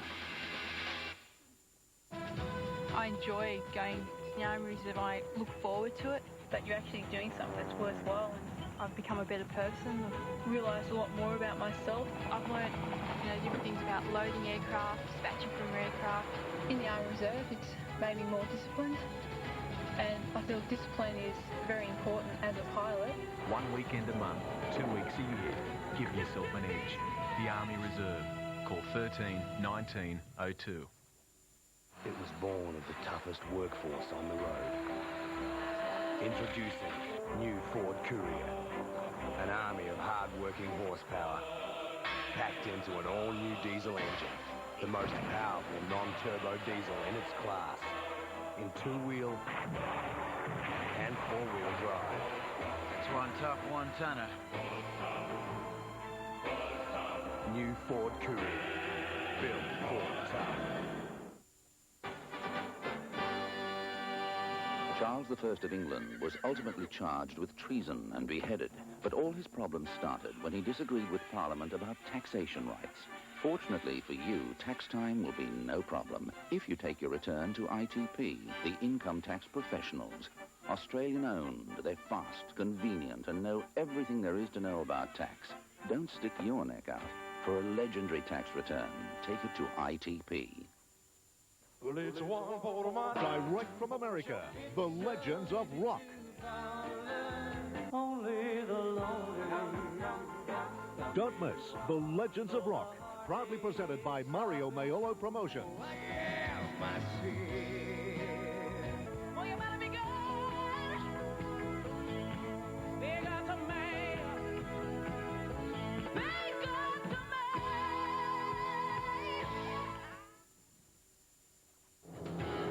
You're watching the Sandown 500 live, and that is the 05 car of Peter Brock, driven right now by Thomas Mazira, and he is red hot. He's lapping nearly a second better than his rivals in hot pursuit of the Glenn Seaton car, driven by Skip Parsons. But the leader, the man they're all chasing, is Greg Murphy in the Craig Lowndes car. So it's Murphy, Parsons, Mazira third, Russell Ingall in the Larry Perkins car is fourth, and then we have Neil Crompton taking over from Wayne Gardner in fifth place. Right now in the pits, John Smales with Peter Brock. And as I stand here with Peter Brock, I can just feel a light touch of rain starting to fall on us, Peter. Oh, that's very interesting for everyone. There'll be a few people scurrying around looking for tyres, but I don't know if it's going to... If we do, it'll be a bit sprinkle, no more than a sprinkle, I think, at the moment. Peter, you had an off. What occurred? Very simply, a bit too much brake bias to the rear and sitting so close behind Glenn, attacking him. I suppose I was a bit over-eager to get by him, and the front brakes cooked slightly. A bit like someone yanking the handbrake on that slow corner there onto the back straight. No harm done, but a lot of hard work down the drain. But your second off in 2 days, what does it do to a driver's confidence? Well, it wasn't an off. I didn't go off the road. I mean, it was just a little baby spin, but, well... That one there was absolutely just me jumping on the brakes and trying a little bit too hard. The other one was my foot jammed in the pedals, and that can be an interesting one because you're thinking, hang on, what's going on here? No, I don't. I just take it as it comes. I've got a great deal of faith and trust in my own ability to live on this planet quite safely, so no problems. Well said, Peter Brock. 9 pole positions here at the Sandown 500 and 9 wins. He's had 7 wins in a row, 10 podium finishes, equal with Alan Moffat. And this is his co-driver, Thomas Mazera, in 05. And this is David Parsons, who's co-driving the second place Ford Credit Falcon. And Mazera not that far behind Parsons, and certainly the fastest man on the track at the moment, Howard Marsden. Yes, he is. The thing is settling down now with the Holden dealer team in a very strong position. They're allowing Lowndes, that is his co-driver, to run in the middle 14s. And they've said to Mazira in the Brock car, go and go hard. I think they're looking for a 1-2 finish here at this stage. Every chance in the world they'll get it, because Mazera, as we said, has gone around in 14.2s, and he's generally been between 5, 6, sometimes 7/10 of a second faster than Murphy. Now, whether the battle with Sickn, of course, is going to hold him up, we'll wait and see. Having said all of that, of course, we're just over halfway. Now, the first half is the time when they have problems with regard to going off. The second half of the race is where true durability comes in. We haven't spoken yet about brakes and brake problems, where they don't seem to be having any, but these are the things that are going to come up in the second half of the event. David Parsons driving the Glen Seaton car.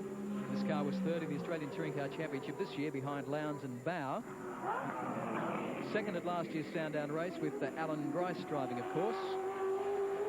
And while we have the chance, as Peter Brock mentioned, the rain is somewhat of a threat at this stage, although not heavy. Let's take a look at how the weather might affect things, and here's what three drivers think.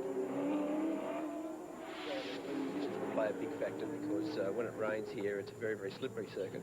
And in between stints, it's very, very hard to get the scheduling of your stops versus the weather right, so there'll be a bit of luck involved in all that. I suppose we'd rather it rained or it was dry rather than sort of intermittent, because then no one really knows what to do, and you usually can have an unscheduled stop when you really don't want to have one. So if it's dry or if it's wet, it doesn't really matter as long as it stays one or the other.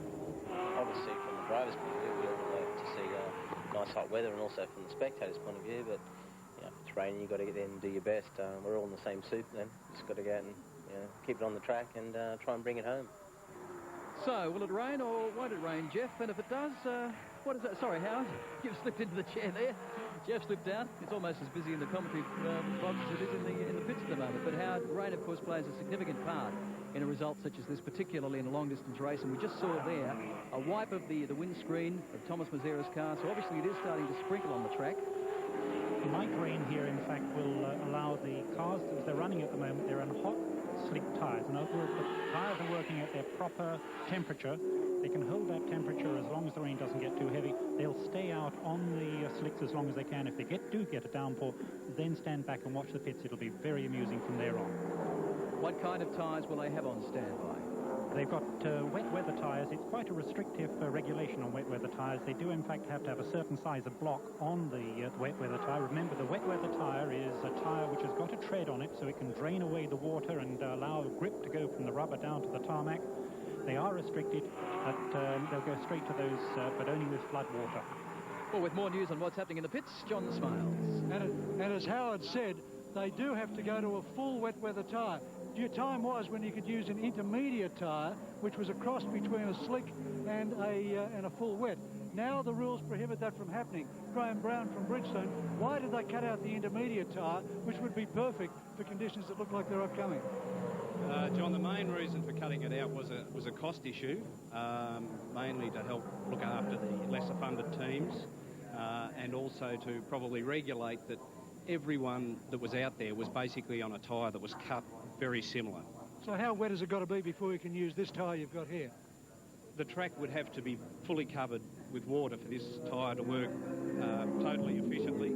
On a semi or a drying track, if you call it, this tyre would wear out very quickly. So what's your recommendation to the Holden racing team, who's pitching at the moment? Look, at the moment, it's stay out there. It's really up to the driver. He's got to tell us when it's too greasy for a slick tyre. And then, like I say, we're locked in on a block dimension of what we can use in a wet weather tyre. So we've got no choice but go for what we have tested and proven as far as the tyre for the track. Thank you. So this is the car that's now running in 8th spot, driven by Dick Johnson and shared by John Bowe, car 17. Brand new car, only 3 days old. Ran for the first time last Monday at Lakeside. Ran pretty well trouble-free. And it's the first Falcon built by Dick Johnson Racing in the new generation of Group A cars. Anyhow, Howard, without the help of the Stone brothers, who, of course, left the DJR team after last year to join Alan Jones' team. As Dick was mentioning, that the major change this time is, in fact, they've looked after the serviceability of the car. So the design is very similar. The car's a little bit stiffer than the car they've built before, but it's easier for the boys to work on in the teams, ideal for long-distance racing. And again, a sad sight for Mark Larkham and Cameron McConville, the Mitre 10 car being pushed back to the pits, and they've just had an absolutely distraught Sandown 500. Quite often people who have a bad Sandown come back and have an excellent Bathurst. I hope it does for them. Well, that's right. In fact, I think in the history of Sandown, being 31 years now, only 5 times has the winner gone on from Sandown to win Bathurst. So you're absolutely right. They're on lap 87. And we look at this magnificent car that's been built in Brisbane. A lot of detail in this car. They call it the mega car. What will we have next? The hypercar, then the cybercar. Things like a carbon fibre mirror. Two really interesting things on this car. Just under the leading edge of the bonnet, they have a little fast fill oil pipe, so you can actually fill the engine oil up without even having to lift the bonnet. We'll get the laser technology speed gun speed for you down the straight. 235 kilometres per hour, so a little slower than the earlier times we've seen. Another interesting point about this car, on the driver's side perspex window at the rear, they actually have a fast fill driver's drink bottle outlet, so they don't even have to open the door to top up the driver's drink bottle. It's kind of like a little dry brake churn. You just plug in the Steminade, fill up the bottle, pull off the churn, and away they go. Interesting, that sort of thing. It was used in Le Mans cars 25 to 30 years ago, so there literally is nothing new in this world. Back with Thomas Mazzera as he comes through the field. Driving car 05 for Peter Brock. This is the car that's in third spot. Takes the Max Dumsley Falcon. And certainly a very polished performance so far by Mazzera. Still lapping in the 14.3s. And the Murphy Lowndes car still lapping in the 15.5s. So ever so slowly he's closing the gap, 30 seconds down off the race lead. One interesting thing about the Dumsey car, which has just been passed, in fact, is running Hoosier tyres. This is the American tyre, the American slick tyre. They're actually the largest builders of race tyres in the world, but they're very fresh and new. They've tried to get into Australia 2 or 3 times. They are developing a product, and it does look as though they're going to be quick in the future. You're watching the Sandown 500 live and exclusive on Network 10, running through the leaderboard. Murphy holding on to the Craig Lowndes Commodore. Pressure from Parsons, taking over from Glenn Seaton in the Ford Credit Falcon. However, Mazzera is lapping very quickly, and having shaken off Dumsney, is now putting pressure on Parkins once again, only about half a second down. Ingle is next, then Neil Crompton taking over from Wayne Gardner. That's in 5th place. The next lot we see Steve Ellery. Alan Grice is in the car, taking over from Alan Jones. 66 years experience in motor racing between them. Then we have Dickie Johnson, and then Harrington and Charlie O'Brien make up the top 10 here at Sandown. Next on Home and Away. I knew they had the hots for each other. Caught kissing. How they get out of trouble. How long's this been going on? And will father and daughter be reunited? I got what I came for. I don't understand. In the next episode of Home and Away. In the past 2 years, it has been Australia's #1 selling prestige car. Has won the Wheels Magazine Quality Ratings Award twice.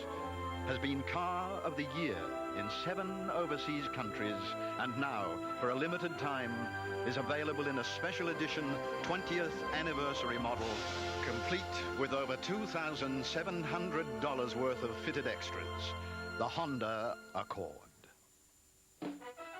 Spring savings at Better Electricals. Spring in and save. $179 NEC 18-litre microwave. Exclusive to Better 5-kilo Simpson washers, $6.99. All in the catalogue. Another spring exclusive Chef Upright cookers, $9.99. Westinghouse 220-litre fridges, $6.39. Keep your catalogue for a chance to win one of 500 free picnic baskets. Better Electricals. Spring in and save.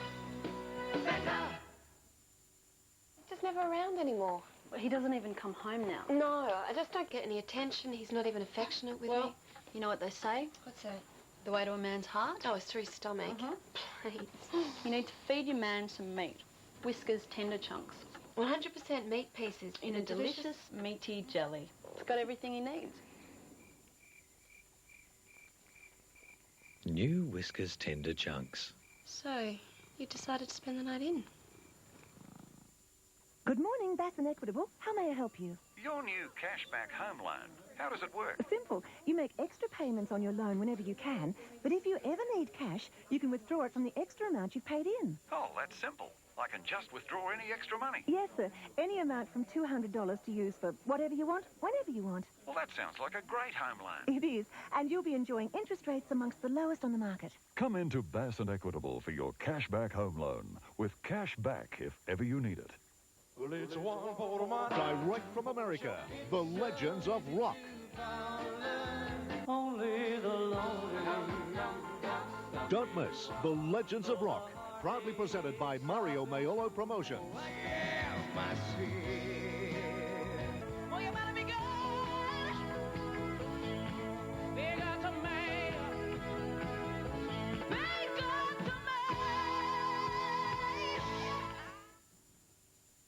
Tuesday, will Tom's desperate search for his daughter end in the city morgue? Will this be the most shattering moment of his life? The Brilliant Blue Heelers, 8:30 Tuesday on Southern Cross. Down, 60 to go. In second place, though, that is where the focus is. Skip Parsons hanging on in the Falcon, under pressure from Thomas Mazera, who's still lapping very quickly, just under 1:14, certainly quicker than his rivals in the top 10. And then we have Russell Ingle, Crompton, Ellery, Grice, Dick Johnson, Steve Harrington and Charlie O'Brien, all up. There are 5 Commodores and 5 Falcons in the top 10, Craig Denyer. Well, a great effort, and I think the Performance Review Committee has certainly got it right for this weekend. When you go through the top 10, you've got a Commodore leading, a Ford second, then it's Commodore, Commodore, Commodore, then it's Ford, Ford, Ford, Commodore, Ford. So the balance is pretty even. And of course, this being the traditional curtain raiser for the Bathurst 1000, Howard Marsden, is it a tougher race? It's tougher on the car, but in fact, Bathurst is, of course, the harder race to actually win. So here you've got tyres, here you've got damage to the cars, but up there you've got distance. A lot of the drivers say, though, 161 laps around Sandown is harder in many cases than 163 laps around Bathurst because of the fact, Bathurst being such a long track, you do get a bit of a break, whereas Sandown is very constant. Yes, it is, and we've just got a passing there of one of the back markers, but yes, if you call having a rest doing 280 or 90 down Bathurst straight, then yeah, that's a rest. Plenty of action in the pits. Here's John Smiles. Yeah, the first of the stop-go penalties is about to be issued to Jeff Kendrick in the Commodore, car 96. He's been pinged for speeding in pit lane. We said at the top of the show that pit lane speed was only 60 kilometres an hour. The officials have said they'd allow a certain leeway. They won't tell us what it is, but certainly Kendrick was over that, and now he's going to cop this. Steam into the pits, take a quick stop, and out again onto the track. So, stop-go penalties, a new fact in Group A racing, and also the speed limit. Of course, these cars do actually have speedos on the dashboard, which can tell the driver the speed. Yes, I just hope that he doesn't get fired up and come in and out on his stop-go too quickly and get another one. On the telemetry readout they have in front of the driver, he can push a button and, I believe, select a number of options, which include engine rev, speed. You can see now that Kendrick is coming in car 96. And very slowly. Yes, I'd say definitely under the 60k limit this time. Meanders up to the end of pit lane. There's the official saying, this is where you stop, boy. Slowest the car's been all day. I think the officials actually looks bigger than the car. I don't think they're going to run through him. You can see the big red square marked out where he'll take the stop-go penalty. He's been given the green again, and the Kendrick McCarthy Commodore all the way from Western Australia back out onto the main straight here at the Sandown 500. Yes, he's just being asked who's a naughty boy. So back with this great battle now between Glenn Seaton's car, driven by David Parsons, in second spot, and Thomas Mazera driving Peter Brock's Commodore in third. Nothing between them. 5 or 6 seconds, I would suggest. They're still well down on our race leader, Greg Murphy, driving the Craig Lowndes car. But we know that Brock's certainly had car speed, good car speed all day. Problems for Scaife's car. Shame for car number 2, the Network Q Sega Saturn Commodore, and that's not a good sight, Howard, when they push it into the garage like that. No, they've been off the pace for some time, even though Scaife came out of the car. John Smiles is on the spot. Let's catch all the action. Fred Gibson told me only a short time ago that they're using this race very much as a rehearsal for the AMP Bathurst 1000 in a month's time. Mark Scaife was in the car and was told to punish it severely. Fred Gibson, if you could just turn for one moment, Fred, what's going on with the car? I've got a gearbox problem, so I'm going to change the gearbox and give Mark Noske a drive of the car. Well, it's important that Mark does get out there and get a few miles on. Oh, yeah, we're here to do some practice for the Mark and the Gary Walden for Bathurst, so we'll change the box for half an hour, send him back out and finish the race. Bad luck for the Fred Gibson team.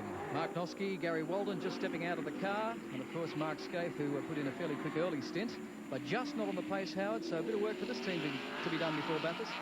Yes, I think that what they're trying to do is correct. They've got 3 drivers. That's always difficult. You've got enough problems actually getting the car together, yet alone having drivers of different skills to bring up to speed. So Freddie's doing the right thing there and giving experience to all 3 of the drivers. You can see now Mazera much closer to the back of David Parsons in the Ford Credit Falcon. And I would expect in the next lap or 2, both cars running Bridgestone tyres, coming up behind one of the Shell Falcons.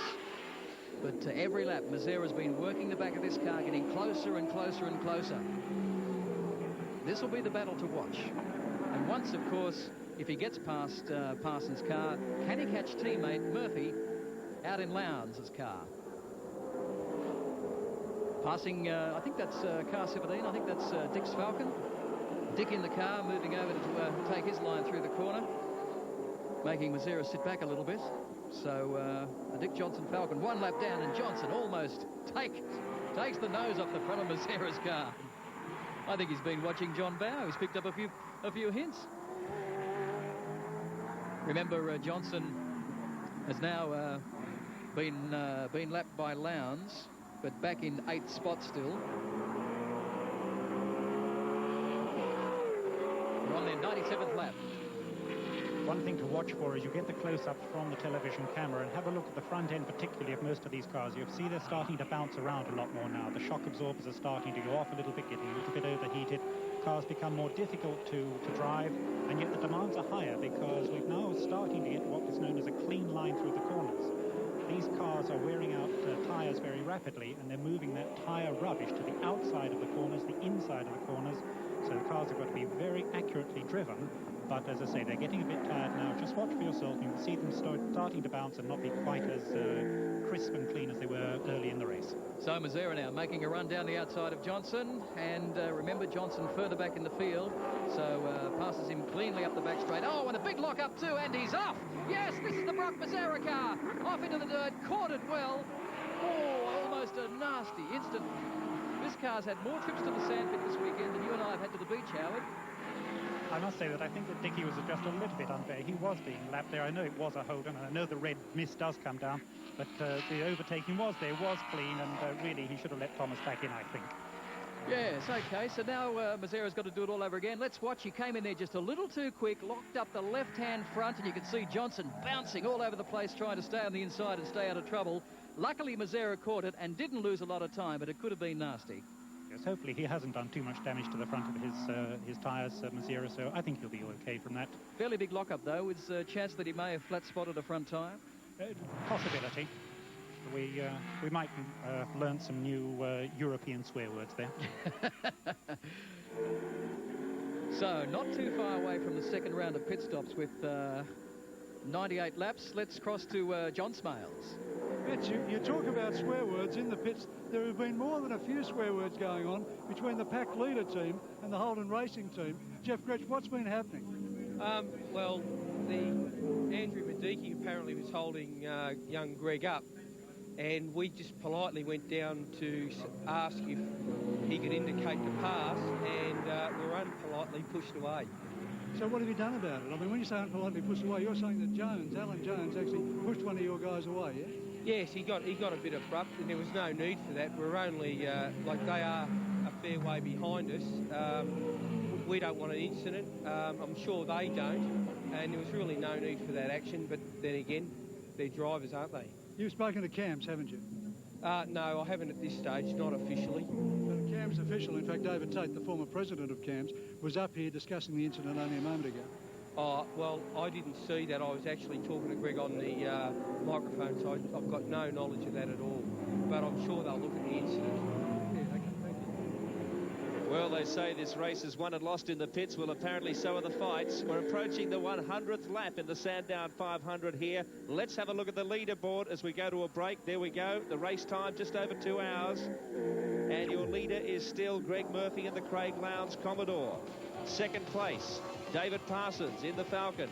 Under pressure from Mazera, who has recovered from that little clash with Dickie Johnson, but Johnson still in between them, a lap down. Ingle and Crompton make up the top 5. And then we have Ellery, followed by Alan Grice, and then Dick Johnson and Harrington and O'Brien. The top 10 is still the same. We'll return shortly to a marvellous Sandown 500 here on Network 10. Tuesday, how does John build a great shade house? Do you appreciate that? Yeah. Lisa has new renovations to show you. It's great, isn't it? Plus, you could win $10,000 worth of prizes in Better Homes and Gardens, 7:30 Tuesday. These men and women have just experienced a grueling 9 hours. They had a quick breakfast. Discussed some of the most important company decisions for the year. Watched a movie. Worked through lunch. Agreed and disagreed. Came to a conclusion. And finally had time to relax. The Novotel. Call now to book your next conference, dinner, cocktail party or pacey fashion show. Isn't it time you got out of the office? Rediscover sound and vision at Sonex the Sony Centre during their Grab It Now or Lay By for Christmas sale. This portable CD radio cassette player, just $179. This Sony Handycam with free bag, tape and extra battery, $989. This hi-fi stereo VCR, just $849. Trinitron large screen stereo TV, only $1,899. And the Sony PlayStation, $399. All this and more at Sonex the Sony Centre and Trax Music Channel Court, Kingston. Wednesday, a dangerous romance. Are you married? Don't come between us. A surprise witness. Then we're about to get a rude introduction. An evidence worth killing for. This is personal. You'll be hooked on Murder One, Wednesday on Southern Cross. Welcome back to the Sandown 500 exclusive on Network 10. 101 laps down, 60 to go. This is the battle for fifth place of Neil Crompton driving hard in the Coke Commodore, 246 kilometres an hour down the straight, holding out Steve Ellery in the Castrol Falcon. John Swales with some more action in the pits. And when things go wrong, they go wrong all the way for Andrew Madecki. Andrew just walked out to talk to us about the Greg Murphy incident, only to see his own car come in, pinged for a stop-go penalty for speeding in the pits. Yeah, well, I guess if it's true, but I certainly didn't think it. We do have a green light on our cars, and the idea is to keep that green light on. And but it is obscured by the steering wheel, so I might have looked up to find out where our pits inadvertently stepped 10 kilometres over, which is 7 kilometres or so. You know? That's the thing that can happen, I guess more concerningly, Andrew, is this incident with Greg Murphy that the Holden Racing team's a bit hot under the collar about. You, with Murphy right behind you, do you believe you should have got over and let him through? No, I mean, I saw Greg come up, and he came up with some, you know, probably a tenth or two a lap. He, you know, I determined just to keep my line and drive my normal racing time. My time didn't change, and it was really up to Greg to get past me. And as it turned out, I don't think he could have. So in the end, I let him pass. So there was no, there was no big deal about it. It's just that Greg came up in a car. Unfortunately, we're back in the race.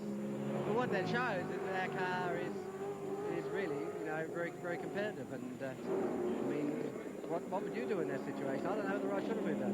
Exactly. I asked Alan Jones to join us for this interview. He declined the invitation. Meantime, there's the photographic evidence, Andrew. 67 kilometres an hour in pit road. Well, make sure he pays his fine within 21 days. We know what happens if you don't. This has been a race-long battle. They're on their 104th lap now, but this has been a tremendous battle between the Coca-Cola Commodore, driven by Neil Crompton now, the Wayne Gardner car, and Stephen Ellery driving the Tony Longhurst Commodore. Tremendous battle, Howard. Not that much between them. You can see it's starting to get a bit intense. Odd puff of smoke from the front brakes as Crompton locks up, and Ellery desperately looking for a way past, but I guess very much in the back of his mind is the fact that he blotted his copybook at the Lakeside round of the Australian Touring Car Championship with 3 spins. Doesn't want to do that, and obviously handicap this team's chances. Makes a run down on the inside onto the main straight. Longhurst has probably got the car speed now, and the line, I would think, to take it under brakes, Howard. Yes, battle of the co-drivers. They're under instructions. Do it, but keep it clean, bring back the car properly, and at last he's managed to get through. Nice move. In fact, he picked it up coming onto the main straight, wasn't prepared to take any risks, and a lot more maturity shown in Stephen Ellery that time. Waited until he knew he had the car positioned well and could do it quite safely, and of course Neil didn't make it too hard for him. Now, time for a race update.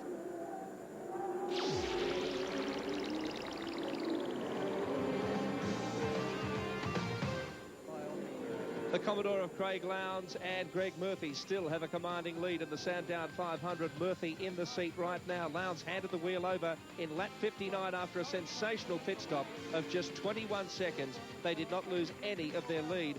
Peter Brock, a great drive in the other Holden dealer team car. 3rd spot after starting on the grid in 13th position. He lost that after a spin out on lap 45 of 161. His co-driver, Thomas Mazira, has burnt the track to get the Commodore back into third place, putting pressure now on David Parsons, the other driver in the Falcon. Bad luck continued for the M3 Motorsport team of Peter Dolman and John Potter. Broke a gear stick early in the race, and this runoff finished the afternoon early for them.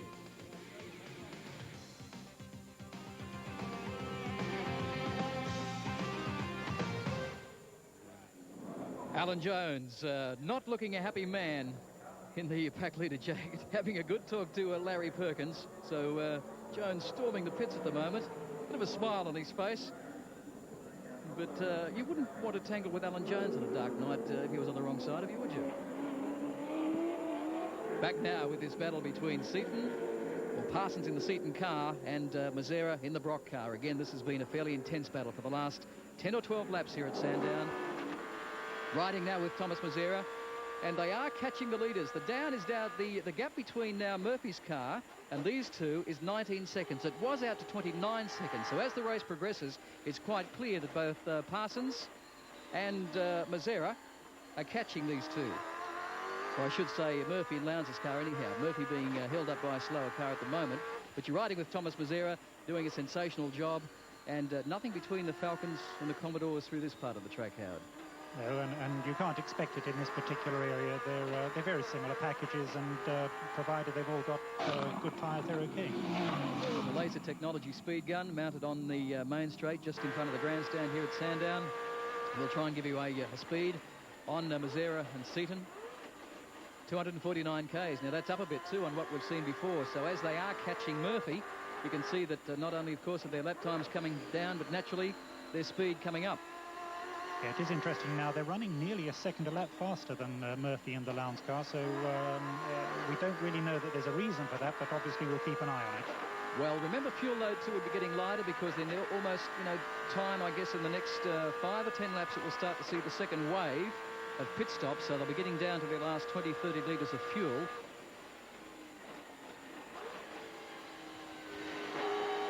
Nice shot of Mazzera's in-car there. Closes up again on the back of Parsons. Parsons on the back of one of the cars about to be lapped in the field. Interesting enough that only 4 cars are on the lead lap at this stage. So every other car in the field has been lapped. But Seaton up behind one of the pack leader cars. Gives him plenty of room as they come onto the main straight. Moves over, allows Seaton to go past. Takes Mazzera with him. Just hit 245 k's. Oh, very close under brakes. And look at Mazzera down the inside of Seaton. What a move. Can he pull it off? No, not quite. Well, he went to lap one of the pack leader cars and said, I'll take the both of you. Nipped down the inside of Seaton, but just couldn't quite pull it off Howard Marsden. Yeah, Mazzera was a very difficult position there. He had to stay deep. He wanted to stay with the car ahead of him, but because he was offline, the pack leader car there, he very nearly almost slid under the, by accident, I'd say almost, underneath the leader. All right, so Mazzera's now got to do it all over again. Bring himself up onto the back of the David Parsons Ford, but these guys have staged a tremendous battle. And what would be going through Thomas Mazzera's mind now? Just to calm himself down, get his mind back into focus, back into the groove to do it all again. That's exactly right. A little bit of a heart pump there. One thing that's interesting, these in-car camera shots, you'll notice when they run over the ripple strip how the camera and the car shake. In fact, the same thing happens to the eyeballs of the drivers. They actually get a vertical bounce on the eyeballs, and it really can be quite off-putting for some of these blokes in a long-distance race. Well, I've never heard of that before. So there you go. Still with Mazzera on the main straight at Sandown. Driving a car that was only completed 3 weeks ago. Out of this race last year with a broken exhaust pipe. 18 full-time staff tend these 2 cars. Just moved into new premises at Clayton. And of course, we should mention that Tom Walkinshaw, the European English racing guru, who now owns the Arrows Formula One team, is very much a part of all the development of this team. Now look at Mazzera, trying to just inch his way closer and closer to Seaton. Seaton moving over so he can't make a run down the inside. He's probably in the draft of the car now, in the slipstream as we call it. And Parsons in the Seaton car is doing a tremendous job under brakes. First time we've started to see a pumping of the brakes. We saw the brake lights come up a bit early. They're starting to pump it to get that hydraulic pedal a little bit harder. So the brakes are starting to go away a bit from these blokes. So that means pad wear on these brakes are now starting to become a factor. They were trying to do an entire... Look at now, Mazzera, again, down the inside of Seaton, but no. Seaton shuts the gate. They'll make him do it the hard way. And Tony Longhurst, or Stephen Ellery, in with the Tony Longhurst Falcon, Leith Manifold. And they've arrived in the pits. The driver changeover is happening now. Steve belting Tony in. Tyres are being changed, fuel going in. Steve's job was to do 55 laps, keep the car nice and clean and square and straight. He's done that, and he's kept up a good race speed. He's now coming over, taking very big, deep breaths, so I think it's probably worn him out a little bit. Steve Ellery, done your job for the day as Tony roars off. How was it out there? It was just absolutely unbelievable. I've never had a car that handles like that, especially over 55 laps. And I just had the time of my life. Didn't make any mistakes, brought the car home for Tony. I'm just wrapped. You've done your job for the day, now you can go and settle down and cheer Tony on. Yeah, that's right. And an enormous amount of pressure on this young man, too, to be given the drive with Tony Longhurst, and he's acquitted himself very, very well. Yes, Tony has a unique way of communicating with his co-drivers if they don't do the right thing, as we've seen previously in other race meetings. I think Alan Jones probably has the same thing as well. So this battle still now between second and third. Seaton, or Parsons in the Seaton car, Thomas Mazzera in the Brock car. Slipped off the back of Seaton by 2 or 3 car lengths. Coming up to lap the Max Dumsney, Kerry Bailey Falcon. And giving them plenty of room as well, almost plenty of room. Must be very difficult for guys like Kerry Bailey and Dumsney to keep their eyes on the rear vision mirror. Now back to the pits, and this is car 17, so it's the Dick Johnson John Bowe car, Leith Manifold. And once again the changeover of drivers is happening. Dick madly bolting John in. He will finish the race now. Doors closed, John's just adjusting seatbelts, windscreen's being cleaned, tyres are all on. Fuel churn just about finished, car is down, and away it goes. It'll be interesting to talk to Dick if we can find him. He's just shot down the back of the pits, I think, just to see how the tyres are handling now. So the Sandown race continues. 111 laps down. Nice stop, Howard, from the Johnson team. Yes, very good. And John came out, you notice, very carefully. No black smoke, no 60 kilometres an hour, and obviously no stop and go. And one of the it is the Coca-Cola Commodore of Crompton and Gardner. Again, very slow down pit lane, sticking to its 60k limit. Into the pits. Back down to Leith Manifold with Dick Johnson. And Dick, a fairly quick pit stop, you'll be happy with that, but what about the tyres? Are they still doing what you want them to do? Well, they're round and they're black. It's as simple as that for you. That's about all they are. So it's not going according to plan for you today? Well, it's going as good as we could, expect with what we got. The car feels really good. It's just, it just hasn't got the speed of the front-running cars. So you'll keep out there and hope something happens to the front-running cars and you get up there? It's never finished till the fat lady sings, and I tell you what, there's still a long way to go. In 8th spot is the Dick Johnson John Bowe Commodore, but 2 laps down, so a long way to go. Now, problems with the Coca-Cola car, John Smales? Indeed, there are problems with the Coca-Cola car. It's been off the track, run over something, and what they've done is taken a long pit stop to repair, or in fact replace, the front spoiler of the motor car. With Gardner on board in 57.72 seconds. Have a look down here around the front of the motor car, and you can see the damage to the front of the spoiler. All right, back on screen, and problems for the Alan Jones car, car 301, the pack leader car, up to 5th outright, and somewhere on the circuit, it looks like it's been a fairly big hit for the car. Alan Grice would have been in it. We'll watch it on the replay. Yes, you can see that lost the spoiler, crunched the right-hand front of the car, Howard, turned around, so, big blow for Alan Grice. Right, you can actually see the bingle in the Armco about 20 metres from that slide-off position that we saw. So, hard to know what happened there as we look at Peter Brock back in 05. So, Mazzera's brought the car in, Brock strapping himself back in the car, selects first, wheels been out of the pits. No real problems with speed limit there because they were so close to the end of the pit wall, and you can see that Seaton's just come out too. So this battle on the track has continued in the pits and is back out on the track again.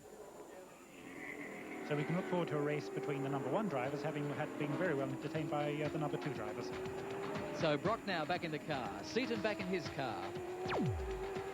And you're watching the Sandown 500. Murphy still out there in the Craig Lowndes Commodore. Tarson's Mazira out of the car now. Seaton and Brock are back.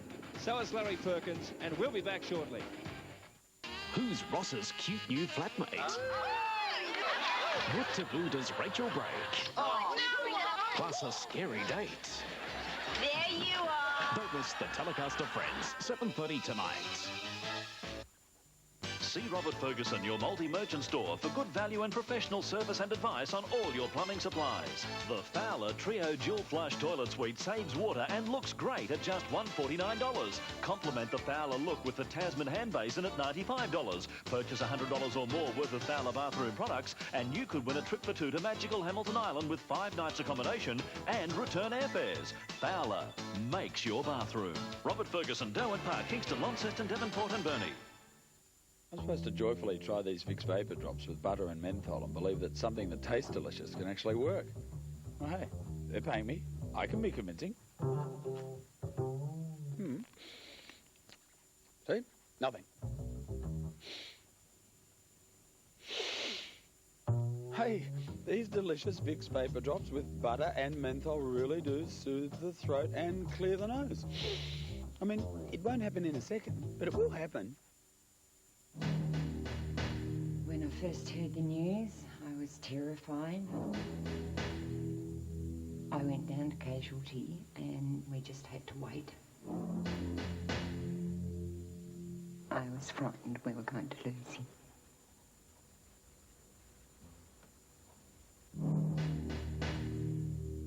We still live with it. We live with it every day. We live with it every day, every day. The Targa Tasmania 1996 official souvenir video is now out.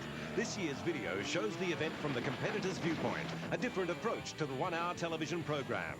You'll hear what the competitors have to say, see what it's like to compete in Targa Tasmania, the ultimate tarmac rally. 75 minutes of action-packed excitement. This year's video is a must for your collection. Get into Targa Tasmania 1996 and strap yourself in for the ride of your life. Available from these outlets.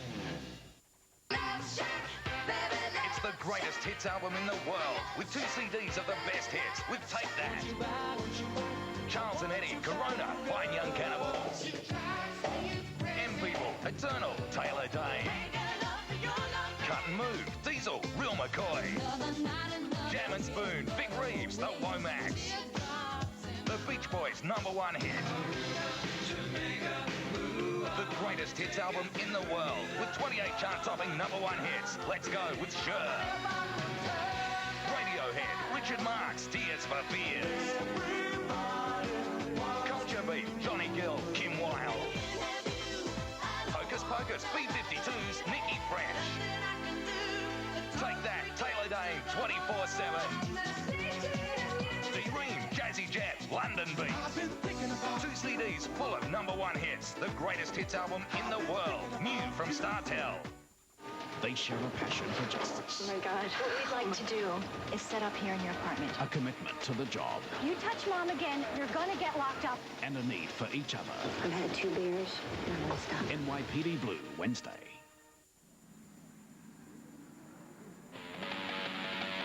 Welcome back to the 1996 Sandown 500, and for the first time today, the pace car has come out onto the track, which even more sets up for a great finish in the final 48 laps of this race, and this is why the pace car is out. Alan Grice took the head tack leader car off the track.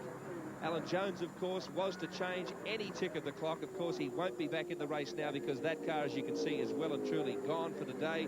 Paul Romano, still out there in the other pack leader car as Gricey, the veteran, takes a rest, and they take a little bit of debris off the track. Now, a lot of things happening, Craig Denyer. They're on the pace, and this should set up a great finish as finally we see Craig Lowndes about to get back for his last chance. In fact, we won't go to Craig just yet. John Smales is there as they change drivers in the first of the HRT cars. Indeed I am, Bill, and Craig Lowndes is now back in the motor car. Greg Murphy out of it. This team taking the advantage of being the first car behind the pace car. So they're able to do this lightning fast stop in 19.29 seconds in the pits. That's the fastest stop of all, and they'll rejoin way up the field. That's very good indeed. Incidentally, Romano's stop was because they took an earlier stop, you may recall, in the day, and so that third stop was purely for fuel in the motor car to get it through to the finish. Well, that's interesting. Of course, this safety car issue, Jeff Brabham will play right in the hands of Craig Lowndes because he's been able to do a 19-second driver change, pit stop, while the safety car is out on the track. Yeah, there was very lucky there because the two cars that they're racing, the Seaton car and also the Mazera Brock car, pitted just before the pace car came out, and they were very, very nearly went a lap down. I think help me out here, who's in the... the Seaton car? Seaton car, yeah. Those two were right in front of Murphy, and if Murphy had got past them, they would have been a lap down. Then the pace car would have played a major role because the Murphy car would have been a lap ahead, but it just didn't quite pan out that way. So when they start when the green comes out, they're going to be pretty much together, and it's going to be a race to the finish for those three cars. Fantastic, and I think the look on Alan Grice's face really says it all, doesn't it? Don't know what happened, whether he got caught up with a slower car, but obviously he went off at probably the most dangerous part of the track, and unfortunately has gone straight into the wall, done a lot of damage to car 301. As they take Alan Grice's car off the track, we'll go to a break here at the Sandown 500 and come back with more action for you very shortly. It'll be great. Justice comes to Wednesday night. You got something against putting the bad guys in jail? Critically acclaimed drama. Your client is looking at jail time. Award-winning television. You cut me a little slack, I give you a killer. The powerful and compelling Law and Order. Kept this nice and clean. Sam Waterston and Jerry Orbach lead an all-star cast. Really think she's capable of killing her mother? From the gritty world of crime to the legal power brokers of the courtroom. Tactic of yours has a wonderful chance of blowing up in your face. Law and Order, Wednesday on Southern Cross. Let's go and see our way home.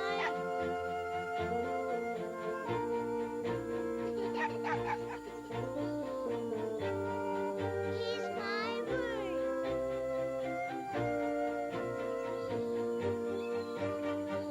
Nobody does it better. Do you like it? Thank you, Mr. Walker. LJ Hooker, you're the best.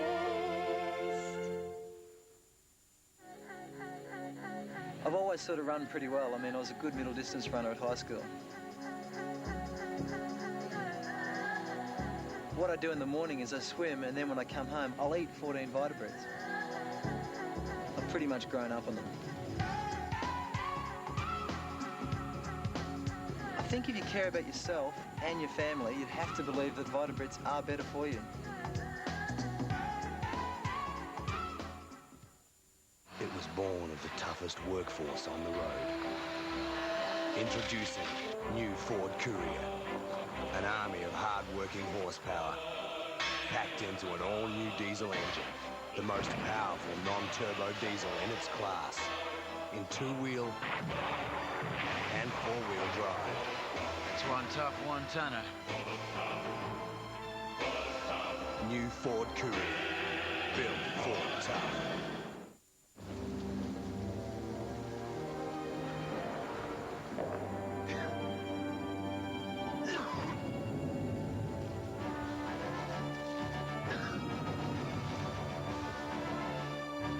When your throat's on fire, try Allen's Anticol with a cold-relieving center containing menthol, thymol, eucalyptus, and vitamin C to help put out the fire in your throat. It's not a pergola. It's not a veranda. It's the versatile Pergola, and its uses are limited only by your imagination. At the flick of a switch, use solar power to light and warm your rooms. The Colorbond steel louvers offer natural insulation. Vertical pergolas give instant privacy and protection. And with the Pergola, you're never at the mercy of the elements. The versatile Pergola, a million great ideas under one roof. Fighting a sore throat with most medicated lozenges can be like fighting with one arm tied behind your back. Their ingredients will kill the germs. Oh, yes, but they can't relieve the pain as well. unless you use Cepacol. Cepacol also contains an anesthetic, so on one hand it kills the pain, and on the other, the germs. Double action Cepacol. Beats a sore throat painlessly.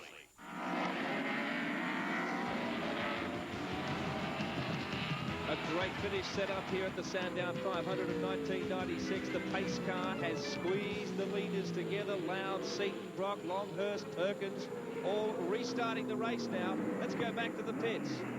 And Greg Murphy, after initial elation that you were almost a lap up on second place, it's now back to start to nose to tail. Yeah, it's made for a very interesting end run to the finish, actually, having that pace car out. You know, we had a really big lead and everything was going great. And now Glenn's actually less than a second behind us, so, you know, we were thinking maybe it's going to be good, but he actually, when I came in the pits, he was just sitting in front of me, so it didn't help. Have you given the car back to Lowndes in good condition? Yeah, the car's going great. It's just exactly the same as it was in the first stint. I think when Craig was driving, it feels fantastic. Look at that. Glenn Seaton has just taken the lead in the Sandown 500 in a tremendous move down the back straight to take the lead now for the first time from Craig Lowndes. What a great move, Jeff Brabham. It certainly was. He was just in the right place there. It looked like Craig Lowndes got a little aggressive there, trying to force his way through, got cut off, and Glenn Seaton just said, see you later, and swung around the outside. Well, now this could give Seaton a break that he's been looking for all race. We've seen good speed from the car. And handed it over to David Parsons, who's done a tremendous job, but the safety car rules have really played into his hands and handicapped race leader Lowndes. Yeah, certainly, and watching the race up to now, the leaders have had a lot of trouble passing people, so if Glenn Seaton can get in front, he could well make things very difficult for Craig Lowndes. There's one engine lets go there, looks like the fault in the car. That's a real shame because he was going very well. Doing very well. The battle certainly further on. Is back further on too between Brock, Longhurst and Perkins, so the race is not over in terms of the whole top five. Just not this guy in front. Glenn Seaton in the Ford credit car doing a tremendous job. He's pulled out 2 or 3 car lengths on Lowndes already, and great view up the back straight. This will give you an idea of the difference between the Ford and the Commodore, and it's certainly really handicapped Lowndes. It certainly has. It's going to make a great race now because, you know, I think Lowndes has a little bit quicker car than Glenn, but once he gets up on front, I think he's going to have a hard job getting past. Oh, you can see how Lowndes there locks up the brake. And look at Brock just back behind Lowndes in 3rd spot. So this is the battle between 1st, 2nd, 3rd, 4th. And Longhurst, remember, is a lap down, so you're looking at the battle between 1st, 2nd and 3rd. But the battle on the track, of course, will continue right throughout the rest of this field. Seaton again opening up a nice bumper to Craig Lowndes. Brock not that far behind. No, don't count Peter out of this because that car's been behind the whole race, has been clawing its way back. Now it's finally got its break, and he's been going, particularly with Mazira in the car, as fast as any other car out there. So certainly these 3 have been the class of the field, and they've all closed up. It's going to be a sprint race to the finish. Well, watch the lap times. Seaton, the fastest man on the track now, 1:14.2. Lowndes a 1:14.5. Brock a 1:15 dead. We'll watch the lap times over the next 2 or 3 laps. You're on the 120th lap, so only 41 laps to go. Second round of pit stops has just been completed. Most of the guys came in while the safety car was out to take advantage of that. And now Glenn Seaton out in the fresh air, up on the curbs, calm and relaxed as he just locks up a wheel, going through XR corner. And I think Glenn feels he might have a shot to win the race now, and he's going to be really pumped up. So that these 3 are not going to hold back in any way, shape or form. He'd be very keen to do well this weekend, given the fact that he led Bathurst until the 9th lap last year, until a broken valve spring took him out. This is the same car that he raced at Bathurst last year. 3rd in the Australian Touring Car Championship this year behind Lowndes and Bow. 2nd last year with Alan Bryce in this race, in this car. 240 kilometres per hour from the laser technology speed gun. And they're picking up the lap speed too, because both Seaton and Lowndes are in the 13s that lap, which is one of the quickest laps we've had all throughout the race. So it's going to be a sprint to the finish, and hopefully both the cars are in good shape. They've been driven pretty hard through the whole race, but they all look like they've still got a very good car underneath them, and should be interesting to see what happens. So Lowndes 0.4 of a second closer this lap around. Can he close the gap over the next 2 or 3 laps? Seaton running brand new John Sidney engines for the first time, split with his father Bo, who for many years has been involved in his son's motor racing. Barry Seaton has now joined the Tony Longhurst team. John Sidney now building engines for the Seaton team. 3 new engines for Sandown, 630 horsepower they're claiming, a lot more reliability. And team manager Tony Murphy would be extremely happy with the position this car's in now.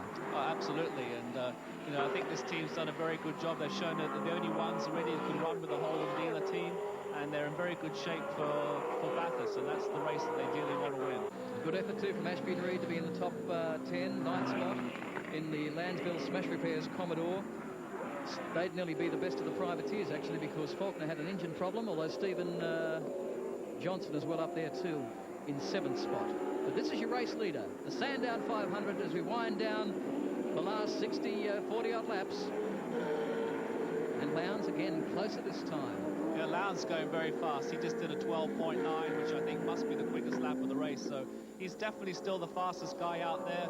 But as we've seen before, when the leaders get together, it's been difficult for them to pass. You know, Mazira caught Parsons very quickly, but then stayed behind him for many, many laps. In fact, never actually got past him again. So if Glenn Seaton can keep his line, not make any mistakes, it's going to be very interesting. Locking up that left-hand front just about every time as he comes around XR corner, and that allowed, again, as Lowndes allowed Lowndes to close up closer to the back of the Ford Credit Falcon. It's a real Ford versus Commodore battle. Ford's won this race 9 times, and Commodore Holden have won it 12 times.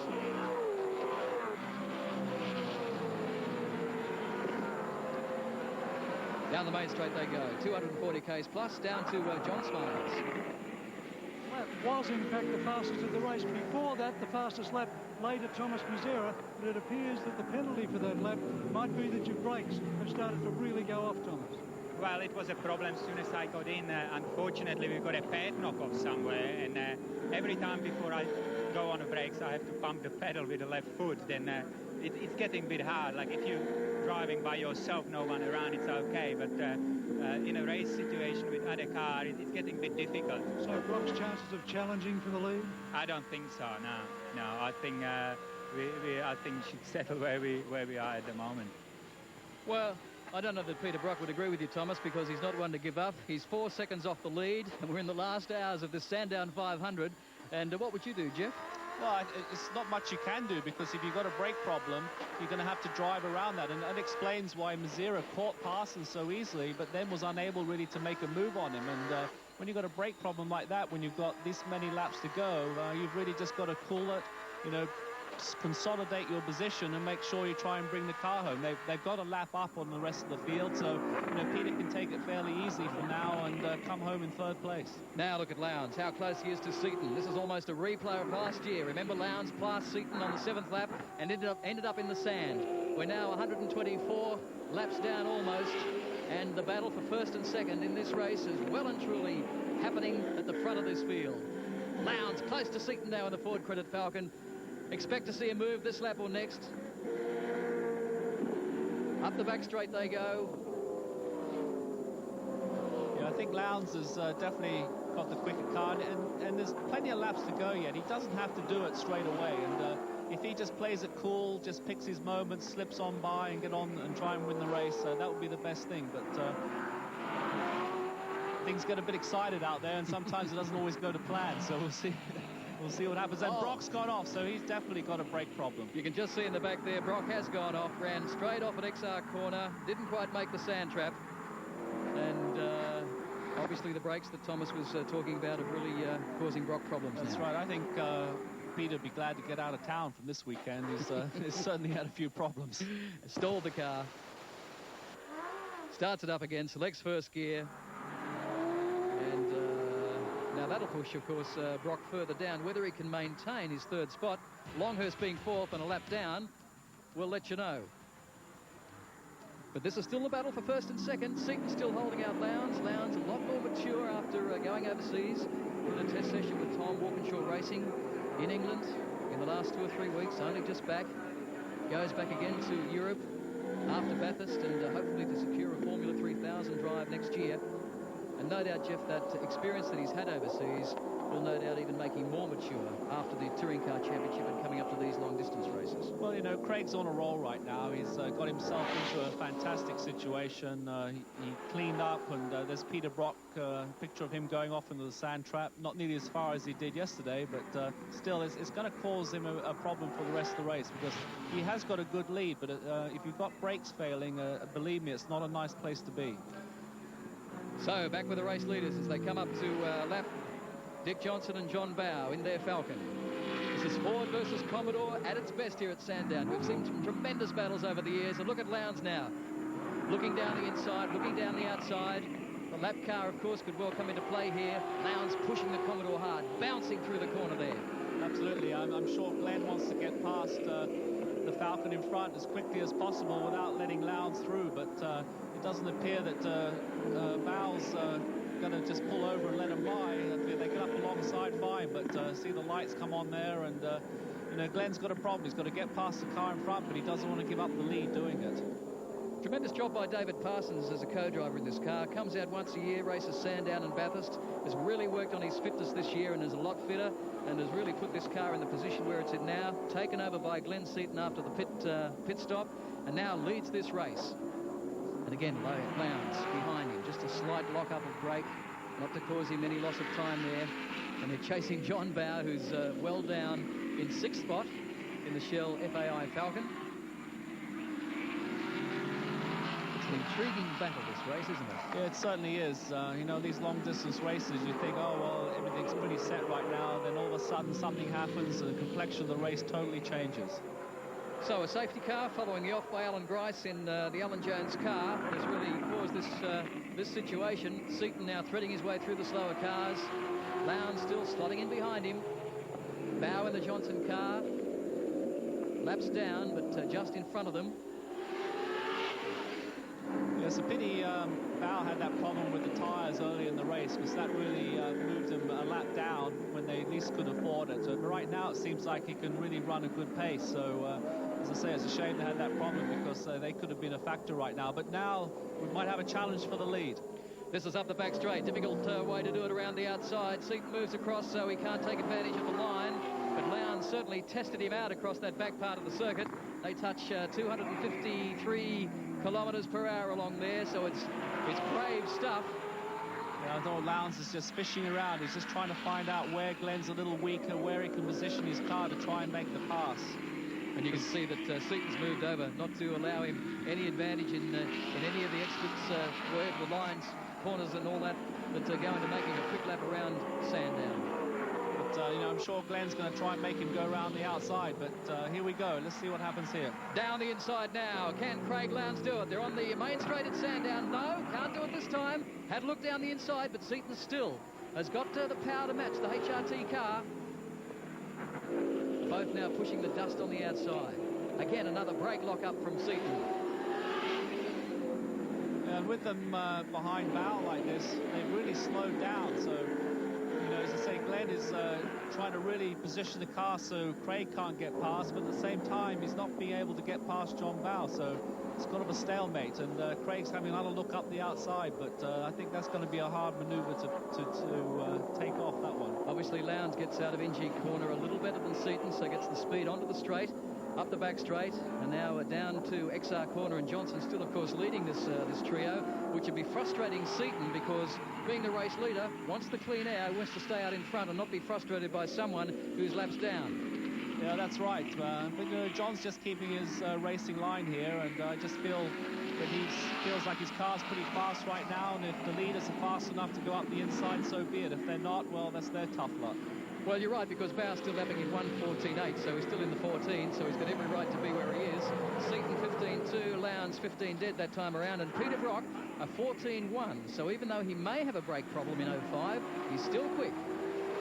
Yeah, that's pretty impressive, because, you know, if you're pumping the pedal like that, you know, particularly when you first get back into the car after the pit stops, it takes you a little while just to figure out, you know, what the car is doing and how you can overcome the problem it has.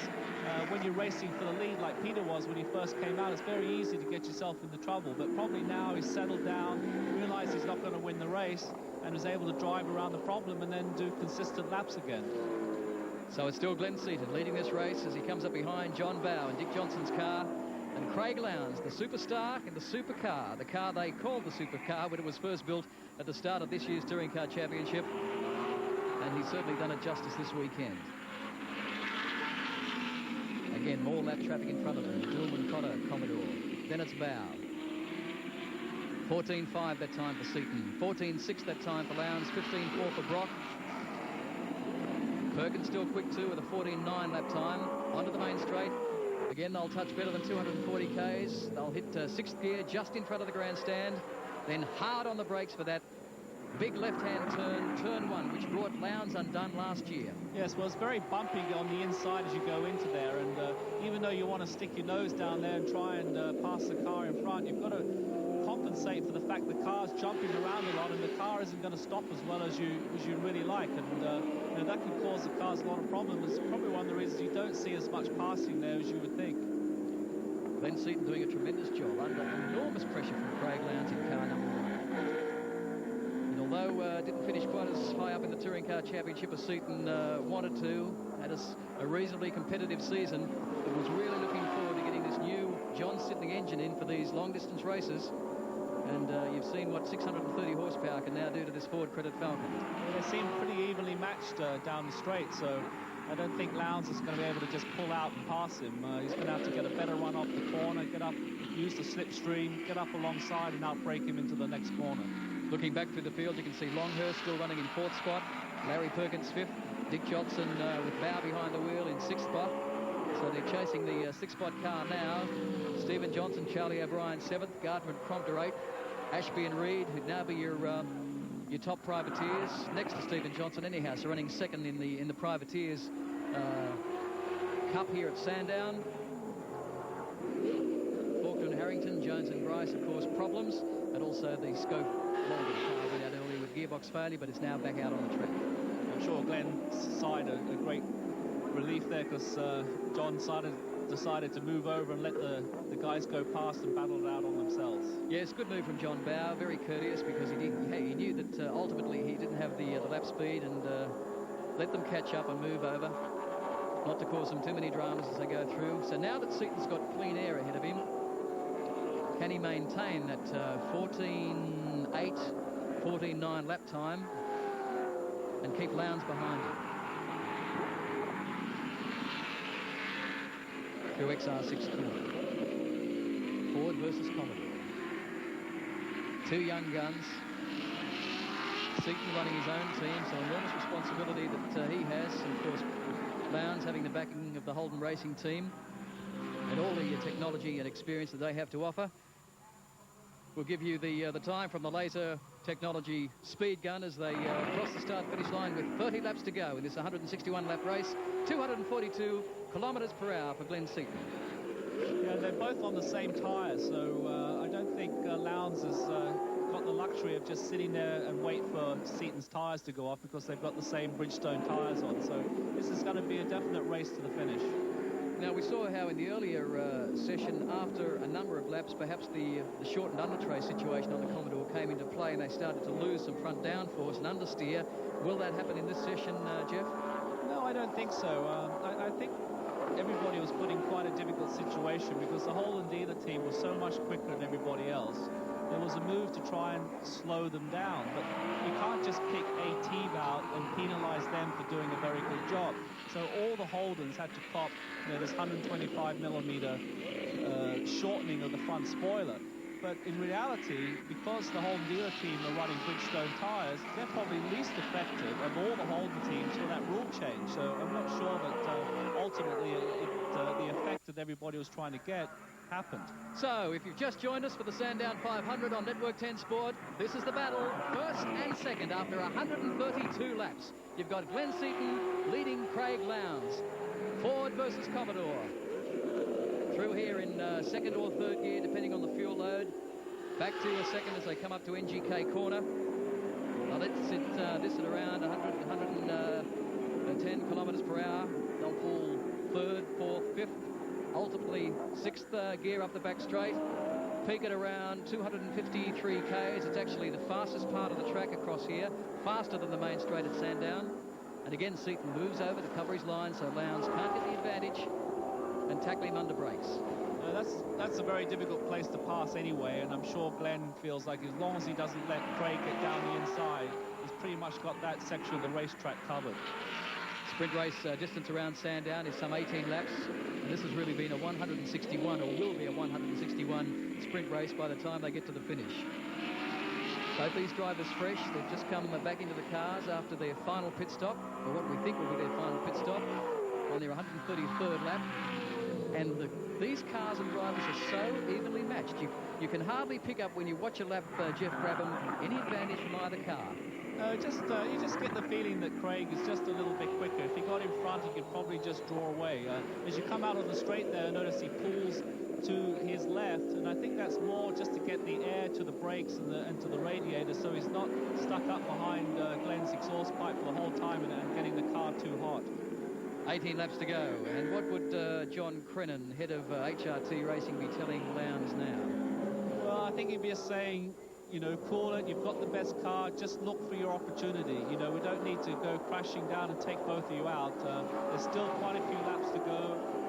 I think that Craig will eventually find a way through, but you know, right now is just put the pressure on, hope that Glenn makes a mistake so it makes it easy for him.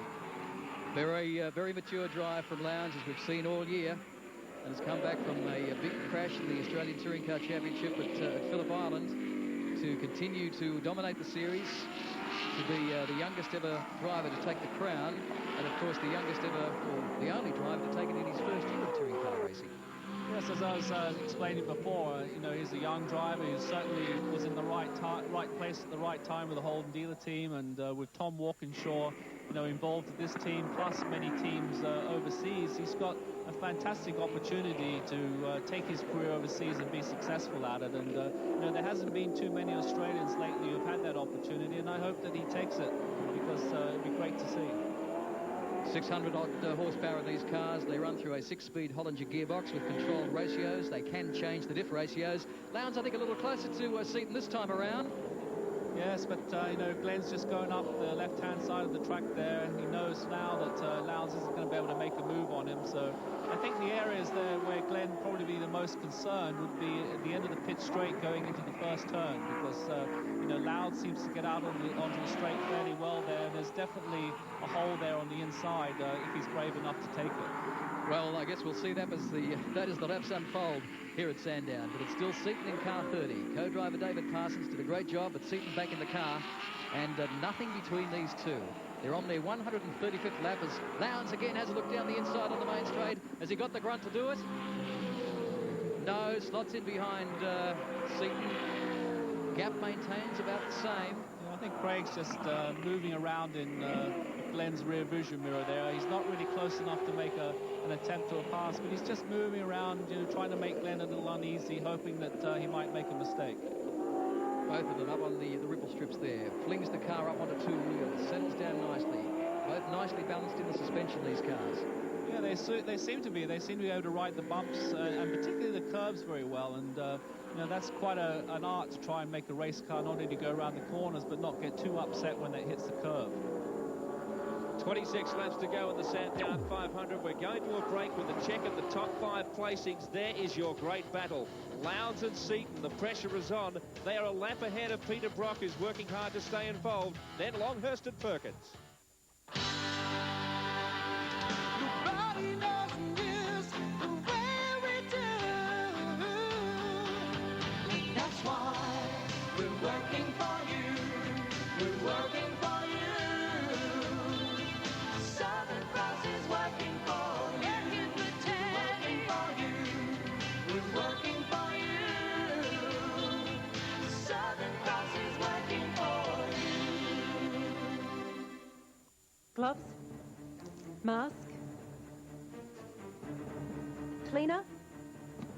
If you want a powerful bathroom cleaner without the overpowering burning smell, then use new Ajax liquid gel with its unique gel form that effectively cuts through mold and bathroom scum.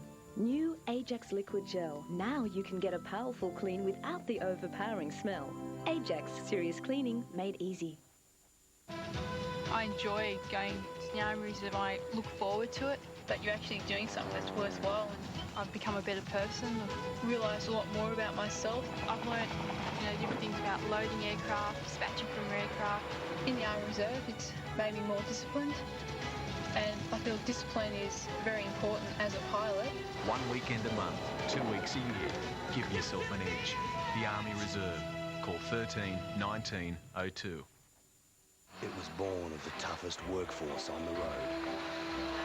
Introducing new Ford Courier, an army of hard-working horsepower, packed into an all-new diesel engine, the most powerful non-turbo diesel in its class, in two-wheel and four-wheel drive.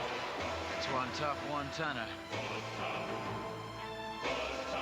New Ford Courier, built Ford tough.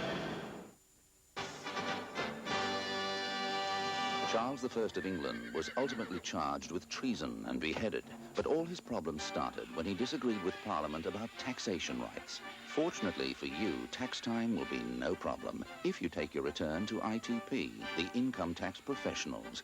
Australian-owned, they're fast, convenient, and know everything there is to know about tax. Don't stick your neck out. For a legendary tax return, take it to ITP. He's just never around anymore. He doesn't even come home now. No, I just don't get any attention. He's not even affectionate with me. You know what they say? What's that? The way to a man's heart? Oh, it's through his stomach. Please. You need to feed your man some meat. Whiskers tender chunks. 100% meat pieces. In a delicious, meaty jelly. It's got everything he needs. New Whiskers tender chunks. So, you decided to spend the night in? Spring savings at Better Electricals. Spring in and save. $179 NEC 18-litre microwave. Exclusive to Better 5-kilo Simpson washers, $6.99. All in the catalogue. Another spring exclusive, Chef Upright cookers, $9.99. Westinghouse 220-litre fridges, $6.39. Keep your catalogue for a chance to win one of 500 free picnic baskets. Better Electricals. Spring in and save. Better. This is the Sandown 500 live and exclusive on Network 10, and there is the contest. Glenn Seaton under enormous pressure from the touring car champion of 1996, Craig Lowndes. There have been a couple of wobbles as Lowndes tries to find a hole the way to victory in this race. They are a lap clear of Peter Brock, well, almost a lap now, about 30 seconds ahead of Peter Brock. And then you've got Longhurst and Perkins, who are a lap down. Marvellous contest here. You would think it would be between those two, but anything can happen. We're on lap 139. Let's go to the pits. And I'm right outside the Glenn Seaton pit where everyone is watching the monitors. With me is David Parsons, Glenn's co-driver. David, can Glenn keep this up for another 20 laps? Yeah, I'd say about to keep it up. He's in a prime spot there, and just wait to see what happens. Like, the car is absolutely fantastic, so it's just a matter of let the race run its race. Now, you're both on the same tyres, so I guess they don't come into the equation at all. No, it's going to be exciting, and, I think they're just both pacing one another, and let's see what happens. All right, thanks, Skippy. Let's go over to John Smales now at the other end of the matter. Yeah, I'm at the other end of the pitch now with Greg Murphy. Greg, how are you feeling? Yeah, not too bad. I'm glad it's Craig out there and not me trying to get past Glenn. Well, can Craig do it? Well, if anybody can, I think he probably can, and he's probably hope he's not thinking about the first few laps of last year's race, but at this stage it looks very similar, so he's just going to do his best, and the car's great, and then I think he can do it. Well, motor racing is usually a noisy, brutal sport, but at both ends of the pits at the moment, people are walking on tiptoes, and you can hear a pin drop. 0.5 of a second between first and second, so it's still Seaton leading Lowndes. And we've got the Mike Conway, Miles Pope car off the track under the Shell Bridge, the bottom end of the track, so some kind of incident there. We're back with your race leader. It's still Seaton leading Lowndes. Seaton, of course, has won this race twice. The first time 10 years ago exactly, when he was the youngest driver to win it at 21 years of age. Now 31 and a lot more experienced. Yeah, definitely. And, Glenn's a tough nut out there, and he's certainly not going to just roll over and let Craig get past him. And it looks like Craig right now is either just taking a little bit of breather, collecting his thoughts, and getting himself ready for another run. And this battle's going to go right down to the wire. Well, the action in this, these two cars being watched on monitors back in the pits too. A lot of telemetry, electronic telemetry used to tell the teams back in the pits what's actually happening with the race cars. Yes, you know, the teams have been monitoring the cars, you know, throughout the race, but listening to the co-drivers there, and this looks like the problem with the Miles Pope car. It gets in a little deep, just locks up the rear wheels, and away she goes. Yeah, that's the Global Jig car of Pope and Conway. Spins it around, locked up the rears, coming into turn one at the end of the main straight, under brakes and loops it around, almost does a 360. And back now with your race leader, Seaton, car 30, still leading Lowndes in car 1. We've seen this battle now since the safety car came out after Alan Grice took his car off the track, hit the wall quite heavily, and you can see the, I think that's the Conway, no, I think that's the Scaife car. So problems too for the Mark Scaife car. So he's also gone off at the end of the main straight. Scaife, it looks like Noski back in the car, I think. Young Mark Noski, so problems there? Well, we're getting towards the end of the race, and, you know, maybe the car's brakes aren't quite as good now, and you're starting to see a few problems, you know, come up. 20 laps to go in the Sandown 500, and a tremendous battle between these two young guns. 31-year-old Glenn Seaton and Craig Lowndes, who's barely into his 20s, been the Australian Formula Ford champion. Hopes to pick up a European Formula 3000 drive next year with Tom Walkinshaw's team, possibly a Formula 1 test contract. You may remember earlier in the year we told you that Lowndes had signed a 10-year deal with Tom Walkinshaw. First time that's ever happened to an Australian driver. Yeah, it's unbelievable, and certainly he's very fortunate, but also, you know, he's shown the speed and he deserves it. So, as I said before, there hasn't been too many Australians overseas lately. You know, my brother David sort of flying the flag, and certainly you've got Mark Webber now going over in Formula Ford in England. Jason Bright's trying to make a name for himself in America, and obviously a lot of publicity for Craig Lowndes. So hopefully there'll be a few Australians for us to barrack for in the future. What's the strength in the Seaton team, Jeff? You drove for this team in 1993 and actually won this race in a Falcon. So what's the strength of their team? Always a very professional outfit. Definitely, and you know, over the years they've just consistently run at the front, and you know, Glenn's a very good driver. I think he does a good job of setting the cars up. It's a pretty close-knit little team. They've been together for a long time, and they just do the little things right, and it shows up in their performances. Lowndes now still looking down the outside of Seaton as they come up onto the straight that leads, or the corner that leads onto the main straight here at Sandown. And again, he's closed up. You may be right, Jeff. He may have taken a breather, let the brakes cool down a little, the tyres cool down a little, get himself focused for a challenge. And is it on this lap? Lowndes on the inside, down the main straight, not close enough to do it. So he had a really good look down the inside, but no, just not close enough to the back of Seaton's car. You know, Glenn's got a very good engine in that car. I'm sure that when this race is over, whether he wins or loses, he's going to be very, very pleased with the engine performance, and that bodes well for when he goes to those long straights at Bathurst. If you've just joined us, the Sandown 500 is reaching its conclusion. There are only 17 laps to go, and it's been a drama-packed third hour. Let's have a look at some of the action. The safety car was forced onto the track for the first time after this incident.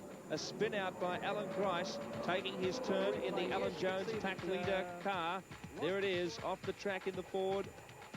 Romano, who also has had his share of problems today, kept the pack leader team going. That car out of the race. The Lowndes Murphy team seemed to take advantage in that slow lap by taking a pit stop in a brilliant time of 19.2 seconds. It was the fastest of the day. But on the restart, Glenn Seaton in the Ford Credit Falcon made a brilliant move down the back straight, and he hit the front. From there, he has stayed on top under heavy pressure from Craig Lowndes, but that is where the race has been. Stand by for a dramatic finish in the 500.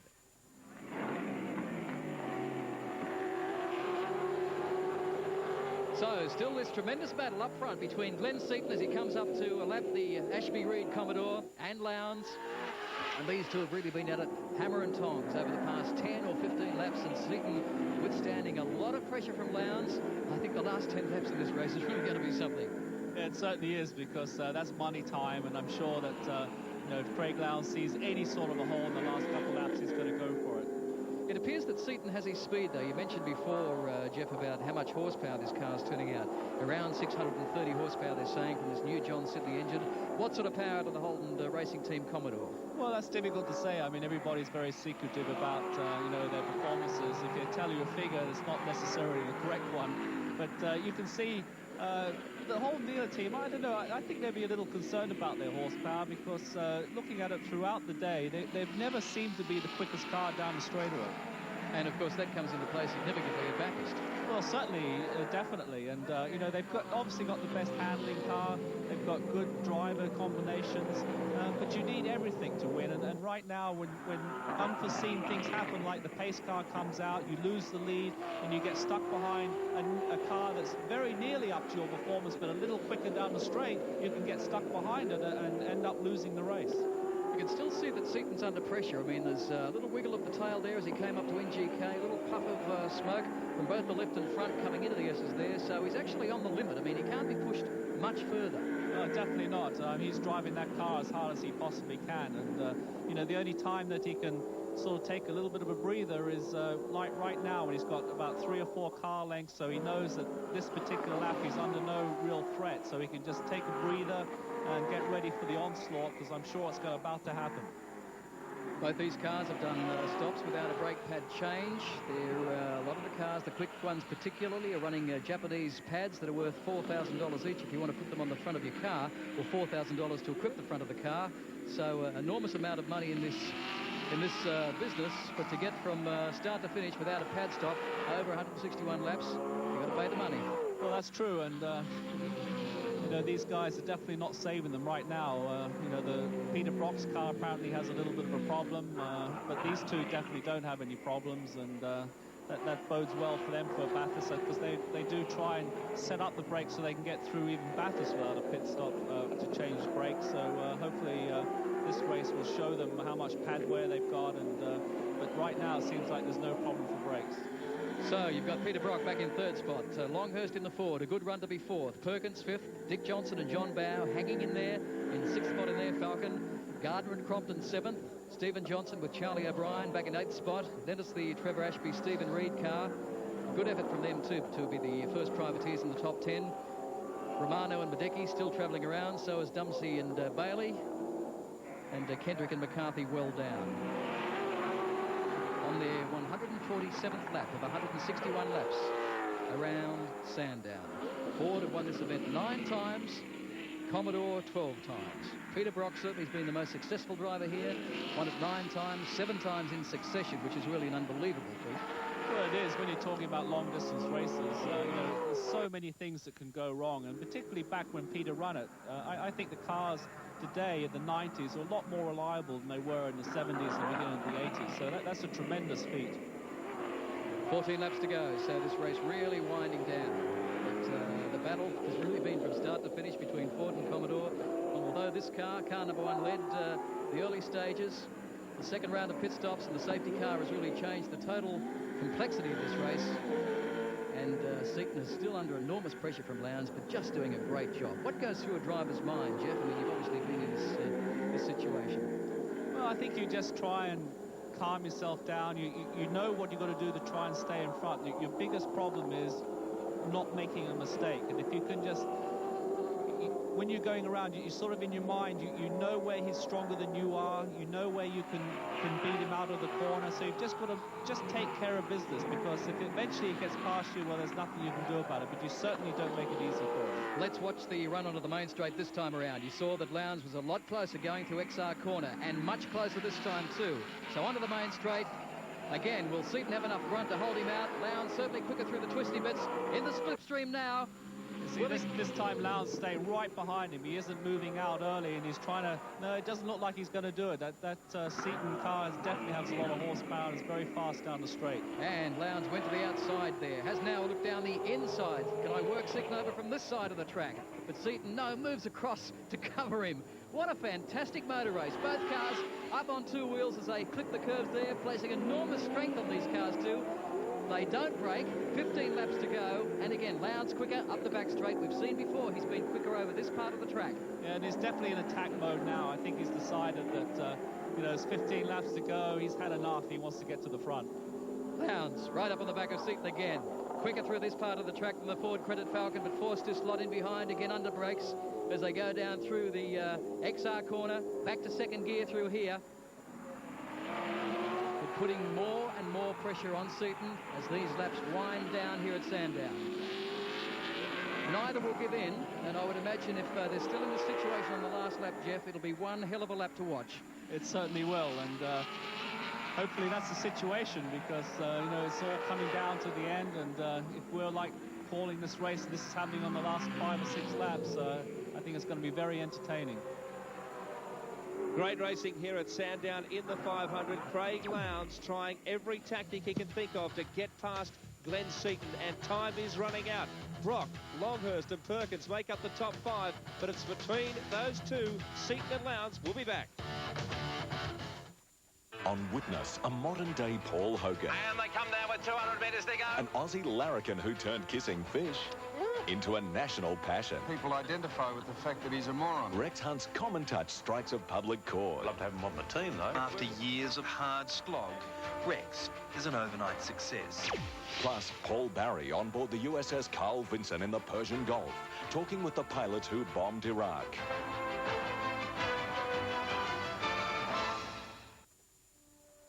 In the past 2 years, it has been Australia's #1 selling prestige car. Has won the Wheels Magazine Quality Ratings Award twice, has been Car of the Year in 7 overseas countries, and now, for a limited time, is available in a special edition 20th anniversary model, complete with over $2,700 worth of fitted extras. The Honda Accord. Rediscover sound and vision at Sonex, the Sony Centre, during their Grab It Now or Lay By for Christmas sale. This portable CD radio cassette player, just $179. This Sony Handycam with free bag, tape and extra battery, $989. This hi-fi stereo VCR, just $849. Trinitron large screen stereo TV, only $1,899. And the Sony PlayStation, $399. All this and more at Sonex, the Sony Centre and Trax Music Channel Court, Kingston. These men and women have just experienced a grueling 9 hours. They had a quick breakfast. Discussed some of the most important company decisions for the year. Watched a movie. Worked through lunch. Agreed and disagreed. Came to a conclusion. And finally had time to relax. The Novotel. Call now to book your next conference, dinner, cocktail party or pacey fashion show. Isn't it time you got out of the office? The Targa Tasmania 1996 official souvenir video is now out. This year's video shows the event from the competitor's viewpoint, a different approach to the 1-hour television program.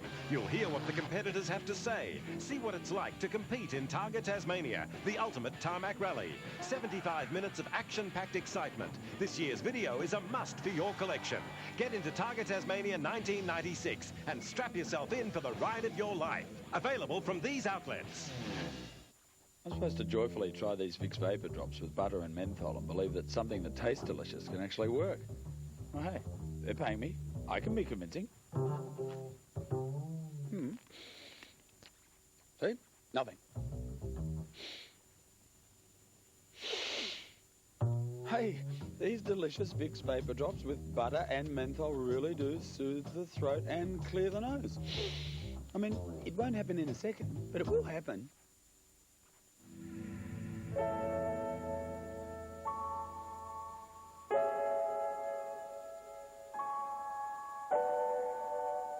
How old is the average alcoholic? 60 or 16? The fact is, they're getting younger and younger. Drinking can shatter lives. If you want help, phone the Salvation Army.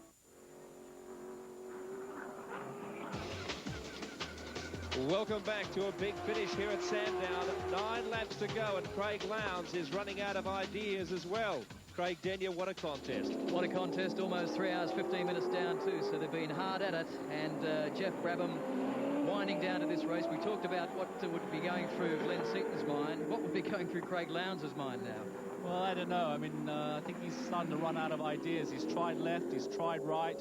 He's tried to force Glenn into a mistake. I think the only option left to him now is over the top or underneath. 161 laps, 9 laps to go, and it's winding down, and Seaton appears to be able to pull out a gap, or Lowndes lets him pull out a gap so he can refocus, regroup, cool the tyres down, whatever, for another challenge. But the gap pulls out to 5 or 6 car lengths, and then within an instant, they're almost nose to tail again. Yeah, that's interesting. I mean, you could wonder whether or not Lowndes, when he gets right up behind, starts to lose the brakes or not, because he does tend to, make a very stiff challenge and then fall back, take a deep breath, and then come back at him again. Brake temperature, a very important part in Group A touring car racing. 8 laps to go as they cross the start-finish line here at the Sandown 500. Brake temperature around 700, 800 degrees centigrade, so they get very hot. Well, it's not that, they've all got the cooling going to the brakes, so they should stay fairly consistent. It's just that when the pad starts to get well worn like they are right now, you have a little bit of trouble with the pads not wearing exactly square. So when you get onto your foot onto the brake pedal, the brake pedal becomes very long and it becomes very inconsistent. And particularly when you're in a situation like this where you're really scratching to get that last little bit to try and stay out in front, brakes start to become a big factor. And it's not necessarily how hot the brakes get, but it's how quickly you cool them down that makes them effective. Well, Sandown has fairly long straights, so, they do cool down, but, I think they're plenty hot right now because these guys are standing on them. And look at Lowndes now. Closer this time again to Glenn Seaton in the Ford Printed Falcon. So this is first and second, the battle for the outright lead in the Sandown 500 after 3 hours of motor racing. Tremendous stuff. Onto the main straight again. Laps winding down. And again, the power of that John Sidney racing engine. 630 horsepower, unleashed on the main straight. And Craig Lowndes can't do anything about it. No, not right now. It's a bit like the Larry Perkins situation at the beginning of the race where he was holding that long queue of cars behind him. He was quick down the straight, had good brakes, and Sandown is a very difficult place to overtake, and I think that we're seeing that right now. A lot of high-speed corners at Sandown and enormous top speeds as well. 6-speed gearboxes in these cars, and they're really working them now. Australian-built Hollinger gearboxes. Yeah, and they're the same gearboxes we use in the BMWs as well. It's a fantastic gearbox, very easy to use. It's very difficult to make miss shifts, so that's not going to be a factor in this race. I think those guys are caning the gearbox, the engines, the brakes, everything's getting the maximum. As Glenn gets a little bit wide there, and he's going to have to cover his line going into the next corner, which he does. Okay, again as they come once more time, very shortly onto the main straight. Lowndes closer to Seaton, so nothing between these two. And you can see that Seaton every so often locks the brakes, so he's under enormous pressure, doesn't get the car sideways, so his brake pedal feel and balance is just sensational. Yeah, certainly, and he's getting the maximum out of the race car. And I think he knows where Craig's more likely to make that passing move, and when he gets into the other areas of the track where he feels like he's got it covered, he can just back off a little bit on the brakes and just take care of it and really punish him where he needs to. 6 laps to go, so the laps are really winding down here at Sandown. Again, they clip the inside of the curb up onto 2 wheels, doesn't unsettle the car. Suspension set up to take this kind of punishment. Over 161 laps here at Sandown, and Lowndes must be feeling very, very frustrated. I can't quite get there, but I know I can, but I just can't quite get there. Yeah, it's a difficult situation to be in because you know you've got the faster car, you know you really should have won the race, but here we go. The yellow flag comes out, the other car gets in front, and then you can't do anything about it. But the race is certainly not over yet. There's still quite a few laps to go, and I'm sure that he's going to make a move somehow. Tremendous battle, too, when you think that when Glenn Seaton entered this scene some years ago, he was the young gun. That was 10 years ago. Won this race in 1986. And now the new young gun, the guy that hasn't won it but desperately wants a win, Craig Lowndes is challenging for the lead. Memories of last year will be going through Lowndes. I can't take any risks. I know what happened last year when I tried to pass Glenn Seaton. I don't want to do it again. I got 5 laps to go and do it in. I'm not sure he's thinking about that right now. All he's trying to do is figure out how to get past him. And I think as the laps wind down and things will get a little bit more hectic, and I'm sure Craig's going to be willing to make that desperate move somewhere. It's been a tremendous drive from Glenn Seaton, though. I mean, to withstand this kind of pressure and not put a foot wrong over so many laps takes an enormous amount of concentration. Lap time still in the 14s, 14.9 for Seaton, 14.8 for Lowndes and 14.8 for Brock. So Brock still in third spot, Longhurst fourth, Perkins back in fifth. Yes, you know, these three cars, the two Holden dealer teams and Glen Seaton, they've really been head and shoulders above everybody else, and they're certainly giving us a great race. So they're on their 157th lap, and again Seaton moves over to cover the inside line, not give Lowndes an advantage, but Lowndes still almost tapping the rear bumper bar of Glen Seaton's Ford. We might see a little bit more of that over the next lap or two. Well, I think, you know, Craig's going to give him a few hits just to let him know that, oh, it's very sideways out of there, and he's almost got up alongside. Yes, I think he has. This is going to be, I think, a pass for the lead. Let's watch them as they go down the main straight. Lowndes alongside. This is the best position he's been in the last 10 laps. Can he take it on the inside?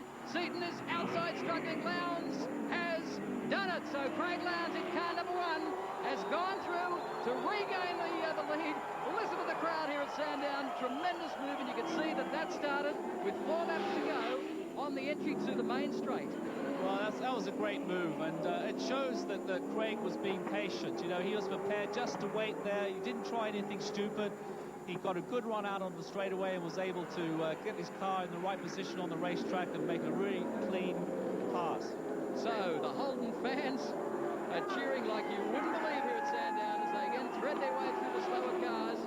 And Lowndes, as you said, very, I guess, showing an enormous amount of maturity in waiting for the time where he thought was right, planned it well, knew where he was quicker than Seaton, and it might have taken 10 or 12 laps to do it, but did it very well. Yeah, very impressive performance.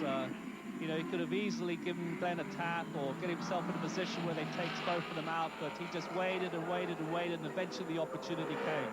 Ron Harrop there, who's the team consulting engineer for the Holden racing team, still looking as the crowd roar as they cross the line with 3 laps to go here at Sandown.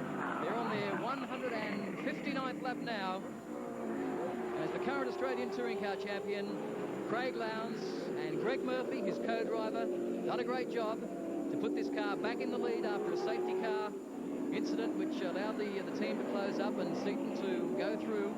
But he's now been pushed back to second place. Brock still third.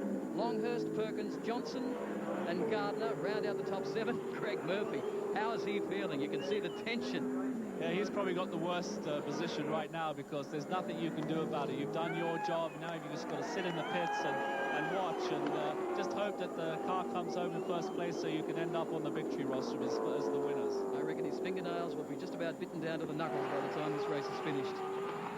But he's done a great job, and these two will be a very formidable combination at Bathurst. Neither had won Bathurst, but Lowndes put this car on pole position last year, as he did at Sandown. Didn't go on to win the race when both Brock and Lowndes' car had similar problems and were out after about 18 laps, but they're looking a lot stronger now. Well, I think it was very important for this team to do well here because they did have a few disasters last year in the long distance races. They've dominated all year. The only 2 races really that they haven't won recently are these 2, and it looks like you know, Craig's on his way to win this one, and I'm sure it's going to give them a lot of confidence when they go into Bathurst. You can see now that Lowndes has pulled out 2 or 3, maybe 5 car lengths on Seaton, who's hanging in there. So again, the car speed between these two very similar, but Lowndes has done a 1:14.36, Seaton a 1:14.47. So over the next, well, they're on their last lap now, so one would imagine that won't change. Well, no, I mean, Craig's got to be a little bit careful now. He's done the job, he's got in front, and he shouldn't let his guard down too much because if he just makes the slightest mistake, Glenn's going to be right back at him, which he is right now. So on lap 160, which in actual fact is their second last lap as they come through Exarch Corner, down towards the Dunlop Bridge, lights on in the Mobil HRT Commodore. Great effort from Bridgestone tyres to be 1, 2 and 3 in this race, and you can still see Lowndes is pushing it hard. Slight brake lock up there, not enough to lose him any time. Well, he has to push hard because Glenn's still right there. Glenn hasn't given up for 1 minute, and he's hoping that he can just get close enough and put a little bit of pressure on Craig during the last lap and see what happens. And the crowd roar as Craig Lowndes goes past the start-finish line on his last lap. We'll take you with him as he goes around. Car number 1, bang up on the curbs, and bang up on the curbs again. Sensational drive from this guy, and of course the guy that'll finish behind him, Glen Seaton, barring no last lap problems in the Ford credit car. But a sensational job from Craig Lowndes. And he'll go now back to Europe in 2 weeks' time, or after Bathurst, with even more confidence, Jeff Brabham. Well, certainly, it's a snowballing effect. You know, you can get into one of those rhythms where you just can't do anything wrong, and certainly Craig's in that right now. Well, Peter Brock has been the only man to have won the Australian Touring Car Championship, Sandown and Bathurst, all in the same year in 1978 and 1980. Can Craig Lowndes do it again? He's won the Touring Car title. It now looks like he's about to take his first Sandown 500. Bathurst is yet to come.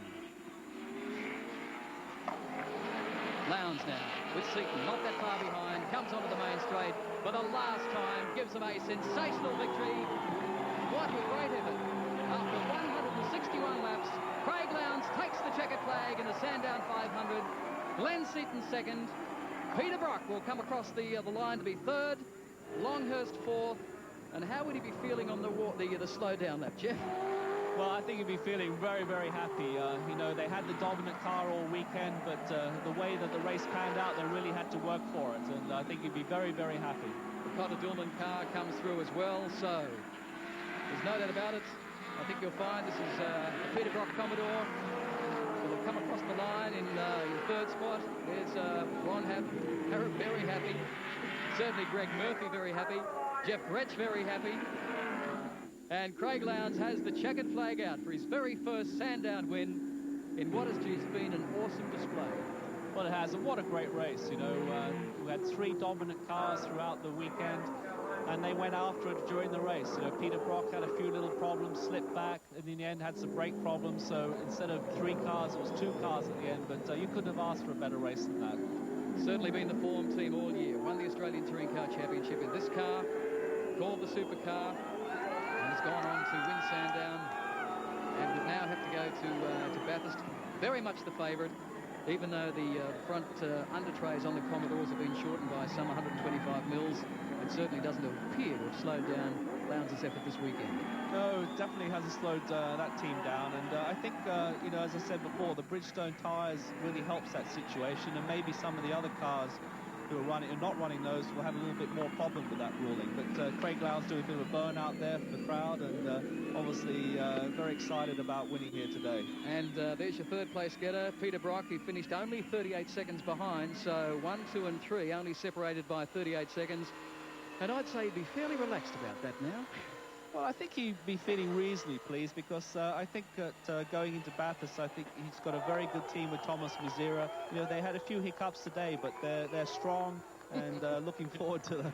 Look at Lowndes. Yeah. Look at Lowndes now as he lights up the car now on the main straight. Now down to Leaf Manifold.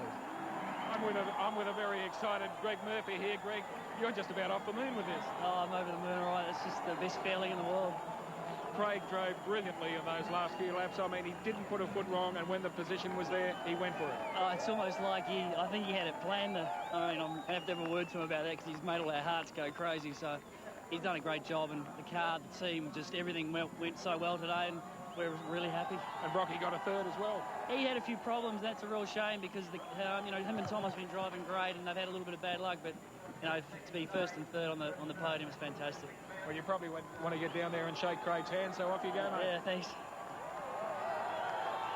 Very excited, Greg Murphy. And look at Craig Lowndes. His first Sandown 500, takes a drink, and he'd be feeling, I think, fairly relieved. And look at the mateship between these two. Walks up, shakes the hands of his adversary, Glenn Seaton, who finished only just behind him, Howard Marsden. And there's no doubt about it, it'll be a great feeling amongst this team now. Lovely to see a young bloke like that with so much talent, so much of a future, and a charming young man. Pleased, excited, giving the crowd what they want. Been a grand win for the whole team. He, of course, is very much part of it. Glenn, I think, showed a super amount of opportunism after that yellow flag that pulled everybody together, really thought about what he had to do, and really, Glenn made the race for us. We must say the win went to the Holden, but the Ford did a super job.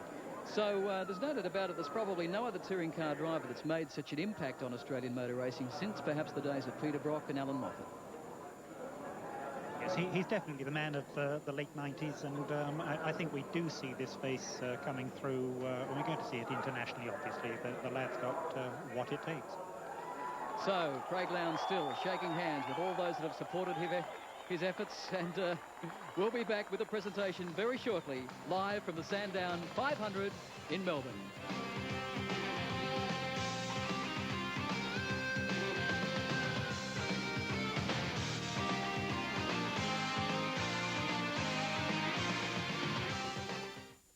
Tonight, the star of Ghost in this year's high-octane action comedy. Jack thought he could pull the perfect crime. And I ain't letting nothing mess it up. That's until fate came knocking. Daddy. Now he's a wanted man. What have you two done to me? On the run with some unwanted company. Shut up. Oh, please. Patrick Swayze stars in the Good Time television first. We're gonna be famous! Fatherhood, 8:30 tonight on Southern Cross. See Robert Ferguson, your multi-merchant store, for good value and professional service and advice on all your plumbing supplies. Save with the Ram Merino tapware package consisting of bath, basin and shower set. Colour with gold, $379. Colour with chrome, $319. Team them with a stylish Caroma Cameo basin. White, $119. Colour, $139. And a Caroma Sovereign 2000 close coupled China compact toilet suite in white, $399. And colour, $499. Robert Ferguson, Darwin Park, Kingston, Launceston, Devonport and Burnie. Let's go and see our new home.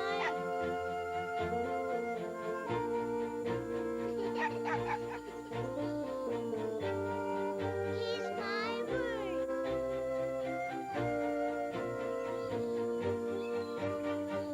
Nobody does it better. Do you like it? Thank you, Mr. Hooker.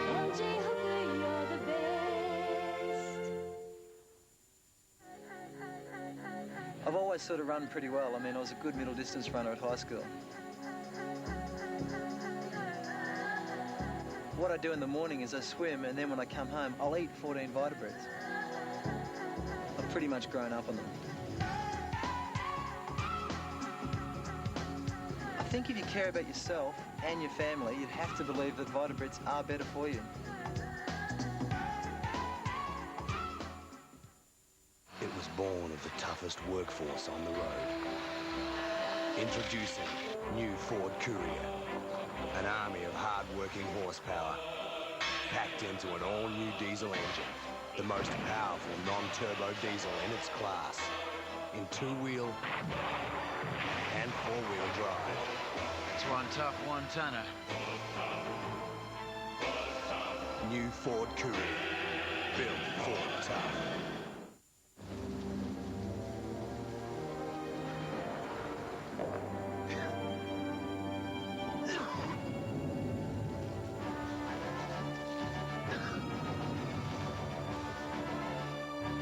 When your throat's on fire, try Allen's Anticol with a cold-relieving center containing menthol, thymol, eucalyptus and vitamin C to help put out the fire in your throat. Fighting a sore throat with most medicated lozenges can be like fighting with one arm tied behind your back. Their ingredients will kill the germs. Oh, yes, but they can't relieve the pain as well. Unless you use Cepacol. Cepacol also contains an anesthetic. So on one hand, it kills the pain, and on the other, the germs. Double action Cepacol. Beats a sore throat painlessly.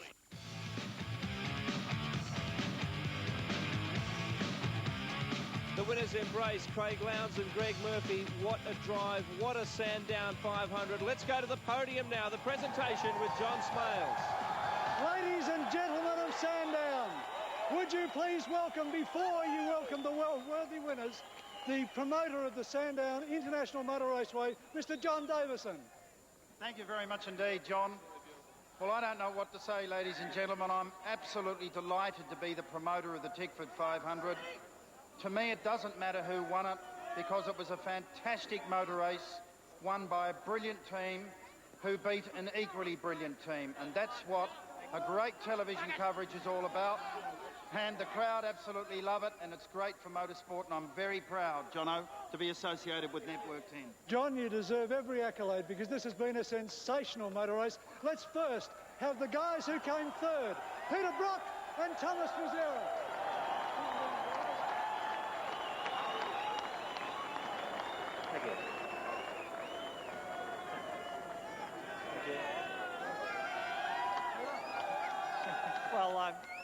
suppose all things being equal, we're pretty happy to finish third because we had a bit of a struggle with a couple of little things, but debut of a new car, extremely strong result for Mobile Holden Racing Team, and I'd have to say that Thomas and I have certainly got a glint in our eye come that big race in 4 weeks' time. But look, our friends at Bridgestone and all our sponsors, thank you very much for your assistance. It's really been a fabulous effort. Thomas? Yeah, we had little problems, but we come back much stronger next month, and hopefully I can help Peter to get his 10th at Bathurst. Good on you, lads. Peter Brock and Thomas Mazzera. Now, you couldn't pick between first and second, could you? But let's give it now the huge Sandown hand to the people who came second, Glenn Seaton and David Parsons. Come on down there.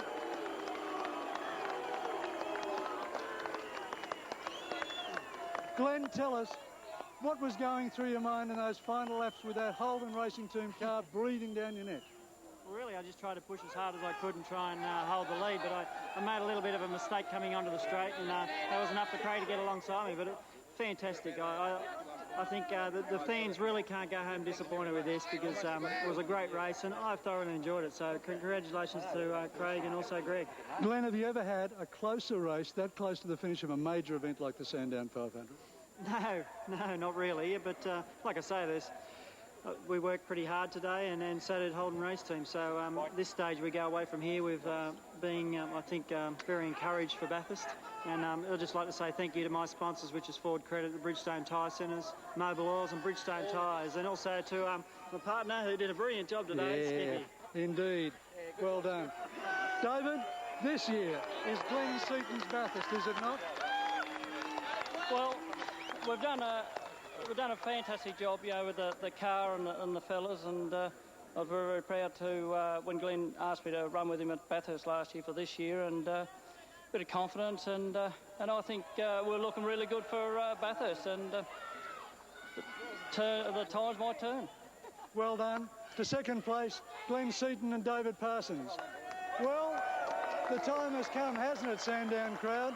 There's a new era in Australian motorsport, and its name is Craig Lowndes with Greg Murphy. And to present the two guys with their trophy for the Tickford 500 for this year is David Flint, Managing Director of Tickford Vehicle Engineering. David? Thanks very much. It's a pleasure to be involved in this race. It was a fantastic motor racing. Well, yeah, Holden won, and the best team won on the day. Driving was superb. I've got to say thanks to John Davison and the crew here. You must agree it's a most amazingly organised meeting. Put your hands together, please, for John Davison and the organisation of this group. And now, I've got to say it is with some joy I give the first prize to HRT, the best team on the day. Jeff! Well done. Thank you very much. Thank you. Come on, Hog, get up. Come on, Jeffrey. Okay. Coming up to join the guys is Jeff Gretsch, team manager of the Holden Racing Team. We come through Craig because we've got to talk to you. Craig, those last few laps were just a sensation. Those last few laps were just a sensation.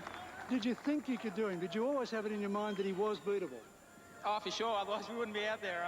The pace car didn't play into our hands at all. I managed to go out there in front of Glenn, but right in front we didn't have our 28 or whatever the second gap we had, and we just had to fight hard, and I know his tyres were going off like mine, and I'd like to thank Greg Murphy. He's done a tremendous job. He gave me back the car in the same order as I give him. I'd like to thank the guys, all our sponsors, Mobile, Bridgestone.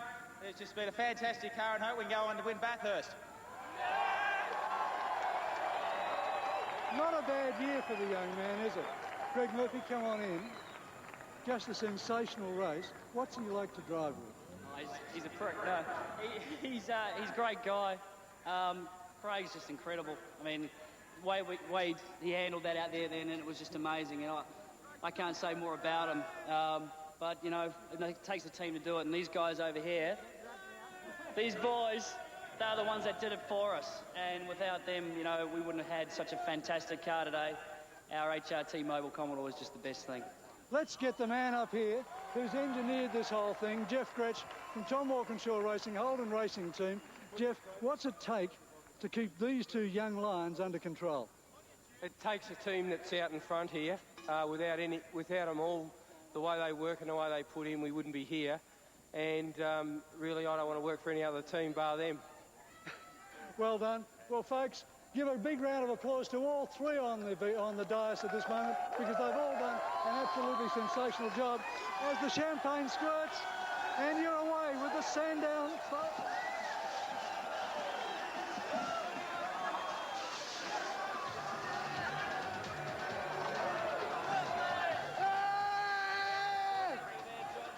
Caught in the champagne crossfire. However, why not? What a marvellous performance from Craig Lowndes and the entire Holden team. First and third here at the Sandown 500, continuing their domination of Group A's this year. The big one, of course, is still to come. For a little while, Glenn Seaton had his hand on that trophy. However, what a great drive from a man who has a very, very big future in motor racing. We'll come back as the crowd very much enjoying this popular win here at Sandown to wrap it all up for you very shortly.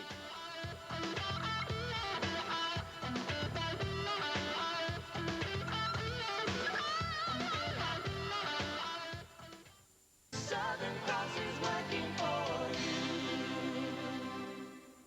you. I enjoy going to the Army Reserve. I look forward to it, that you're actually doing something that's worthwhile. I've become a better person. I've realised a lot more about myself. I've learned, different things about loading aircraft, dispatching from aircraft. In the Army Reserve, it's made me more disciplined, and I feel discipline is very important as a pilot. 1 weekend a month, 2 weeks a year. Give yourself an edge. The Army Reserve. Call 13 19 02. Gloves, mask, cleaner. If you want a powerful bathroom cleaner without the overpowering burning smell, then use new Ajax Liquid Gel with its unique gel form that effectively cuts through mould and bathroom scum. New Ajax Liquid Gel. Now you can get a powerful clean without the overpowering smell. Ajax Serious Cleaning made easy. The best in US drag racing action on 2 great videos. Decade of Thrills Volumes 1 and 2. The ultimate drag racing experience as the superstars of the NHRA battle head-to-head and against the clock. See them burn up the quarter mile at nearly 300 miles per hour. Plus a festival of smash and crash. Free call 1-800-80-6648 to purchase Decade of Thrills. Each video just $34, including postage and handling. Or buy both for $60. Decade of Thrills. Free call this number.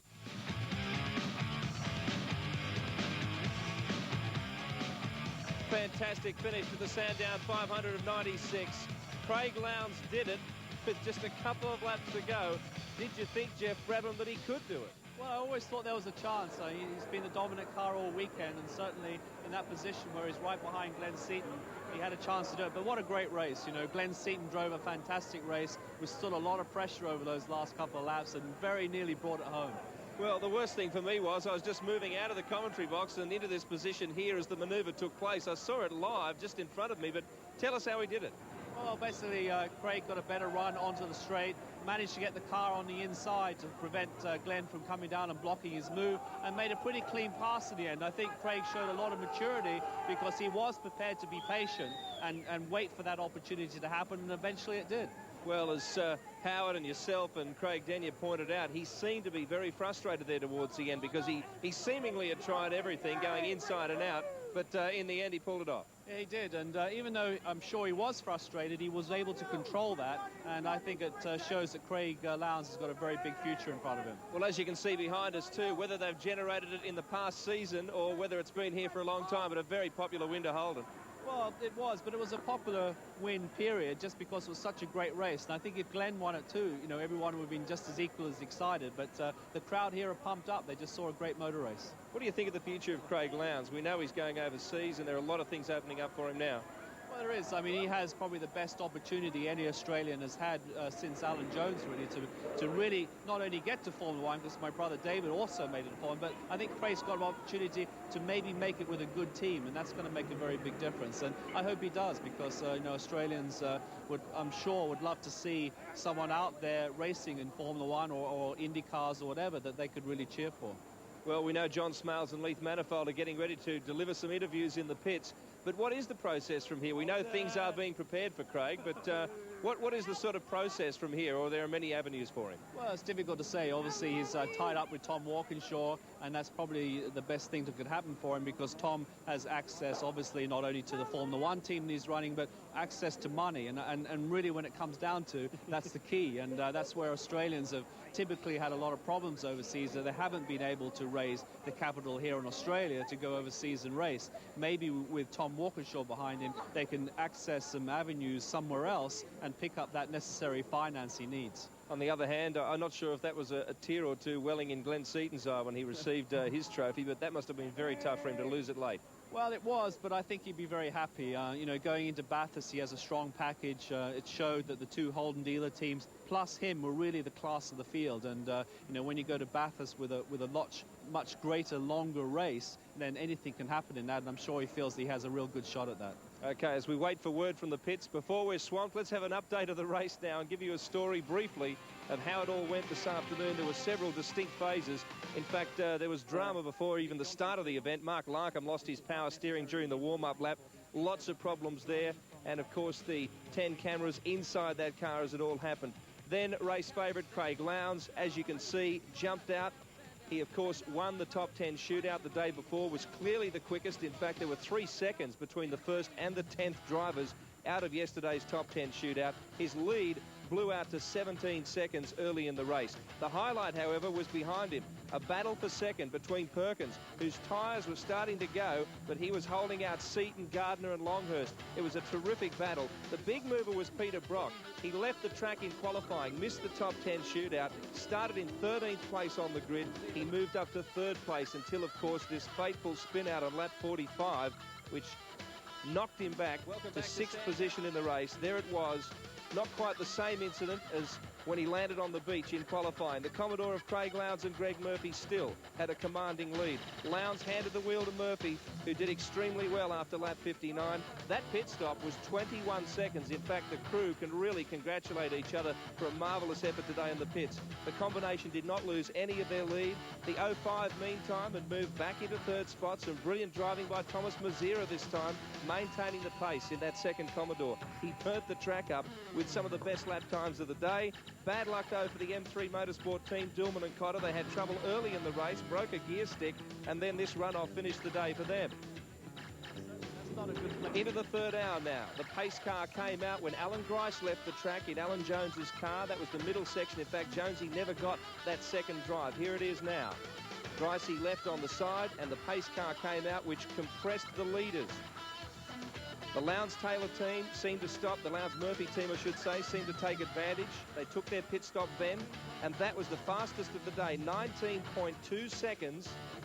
But, of course, they found themselves trailing Glenn Seaton, who made a brilliant manoeuvre just after the restart. And then the battle resumed. Brock had some more problems, which pushed him further back. In fact, he was about 32 seconds down, leaving the conclusion to these two drivers. Glenn Seaton made the move early, but Craig Lowndes made the move on lap 152nd, just when it counted. Took control, won the Sandown 500, and what a win it was. A very popular one, and I think we should go back to the pits right now. No, we're not quite ready to rejoin John Smales and Leith Manifold. We will, though, when we come back after this break.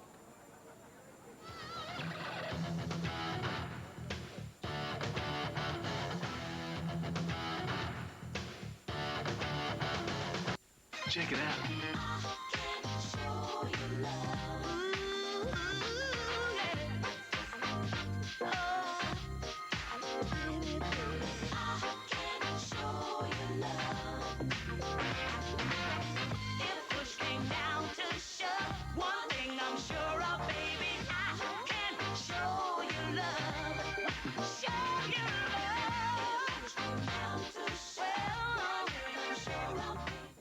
It was born of the toughest workforce on the road. Introducing new Ford Courier, an army of hard-working horsepower, packed into an all-new diesel engine, the most powerful non-turbo diesel in its class, in two-wheel and four-wheel drive. It's one tough one-tonner. New Ford Courier, built for tough. Charles I of England was ultimately charged with treason and beheaded, but all his problems started when he disagreed with Parliament about taxation rights. Fortunately for you, tax time will be no problem if you take your return to ITP, the income tax professionals. Australian-owned, they're fast, convenient, and know everything there is to know about tax. Don't stick your neck out. For a legendary tax return, take it to ITP. He's just never around anymore. Well, he doesn't even come home now. No, I just don't get any attention. He's not even affectionate with me. You know what they say? What's that? The way to a man's heart? Oh, it's through his stomach. Please. You need to feed your man some meat. Whiskers tender chunks. 100% meat pieces. In a delicious, meaty jelly. It's got everything he needs. New Whiskers tender chunks. So, you decided to spend the night in? Welcome back to Sandown, and John Smales is with me right now. We said how quick Craig Lowndes has been all weekend, but even quicker than we thought, John. Well, indeed, Bill, it's a new race record, and it's not just a small race record either. He's taken a full 5.5 minutes off the previous best time set last year by John Bowe. So it's a 3 hours and 25-minute race. We've never seen anything like that. Well, amazing in context. Here are the final placings. John, you might want to take us through them and some of the performances that impressed you. Oh, the performance that impressed me, look at the number one, Lowndes and Murphy. Those two guys are absolute heroes. Then Seaton and Parsons, of course, Brock and Mazzara we've looked at. But don't forget the work of Tony Longhurst and young Steve Ellery. Now, is Steve Ellery the Rookie of the Year, the find of the future? You bet he is. Then, of course, Perkins and Ingle. Then Johnson and Bowe back in 6th place. Surprisingly, 2 laps down, Gardner and Crompton, who at least got to a finish, and it's the first finish that Neil Crompton's had in some 4 years here at Sandown. So it's really good. And only his 3rd finish in 8 starts at the race meeting. As you go right back through the field, Scaife and Walden with, of course, Noski as well in the field, and that was pretty good. Richards and Richards were people who could have done a lot better, but for that frame that young Stephen had yesterday. And right back in final position, the Steniken and Brown car, a failure to finish. Well, unlike Craig Lowndes, we're running out of time here at the Sandown 500, but we will give you a quick idea what's coming up on Network 10. Superbikes tonight, Indy cars tomorrow. It's a very busy program. On behalf of the entire 10 commentary team, thanks for joining us this afternoon.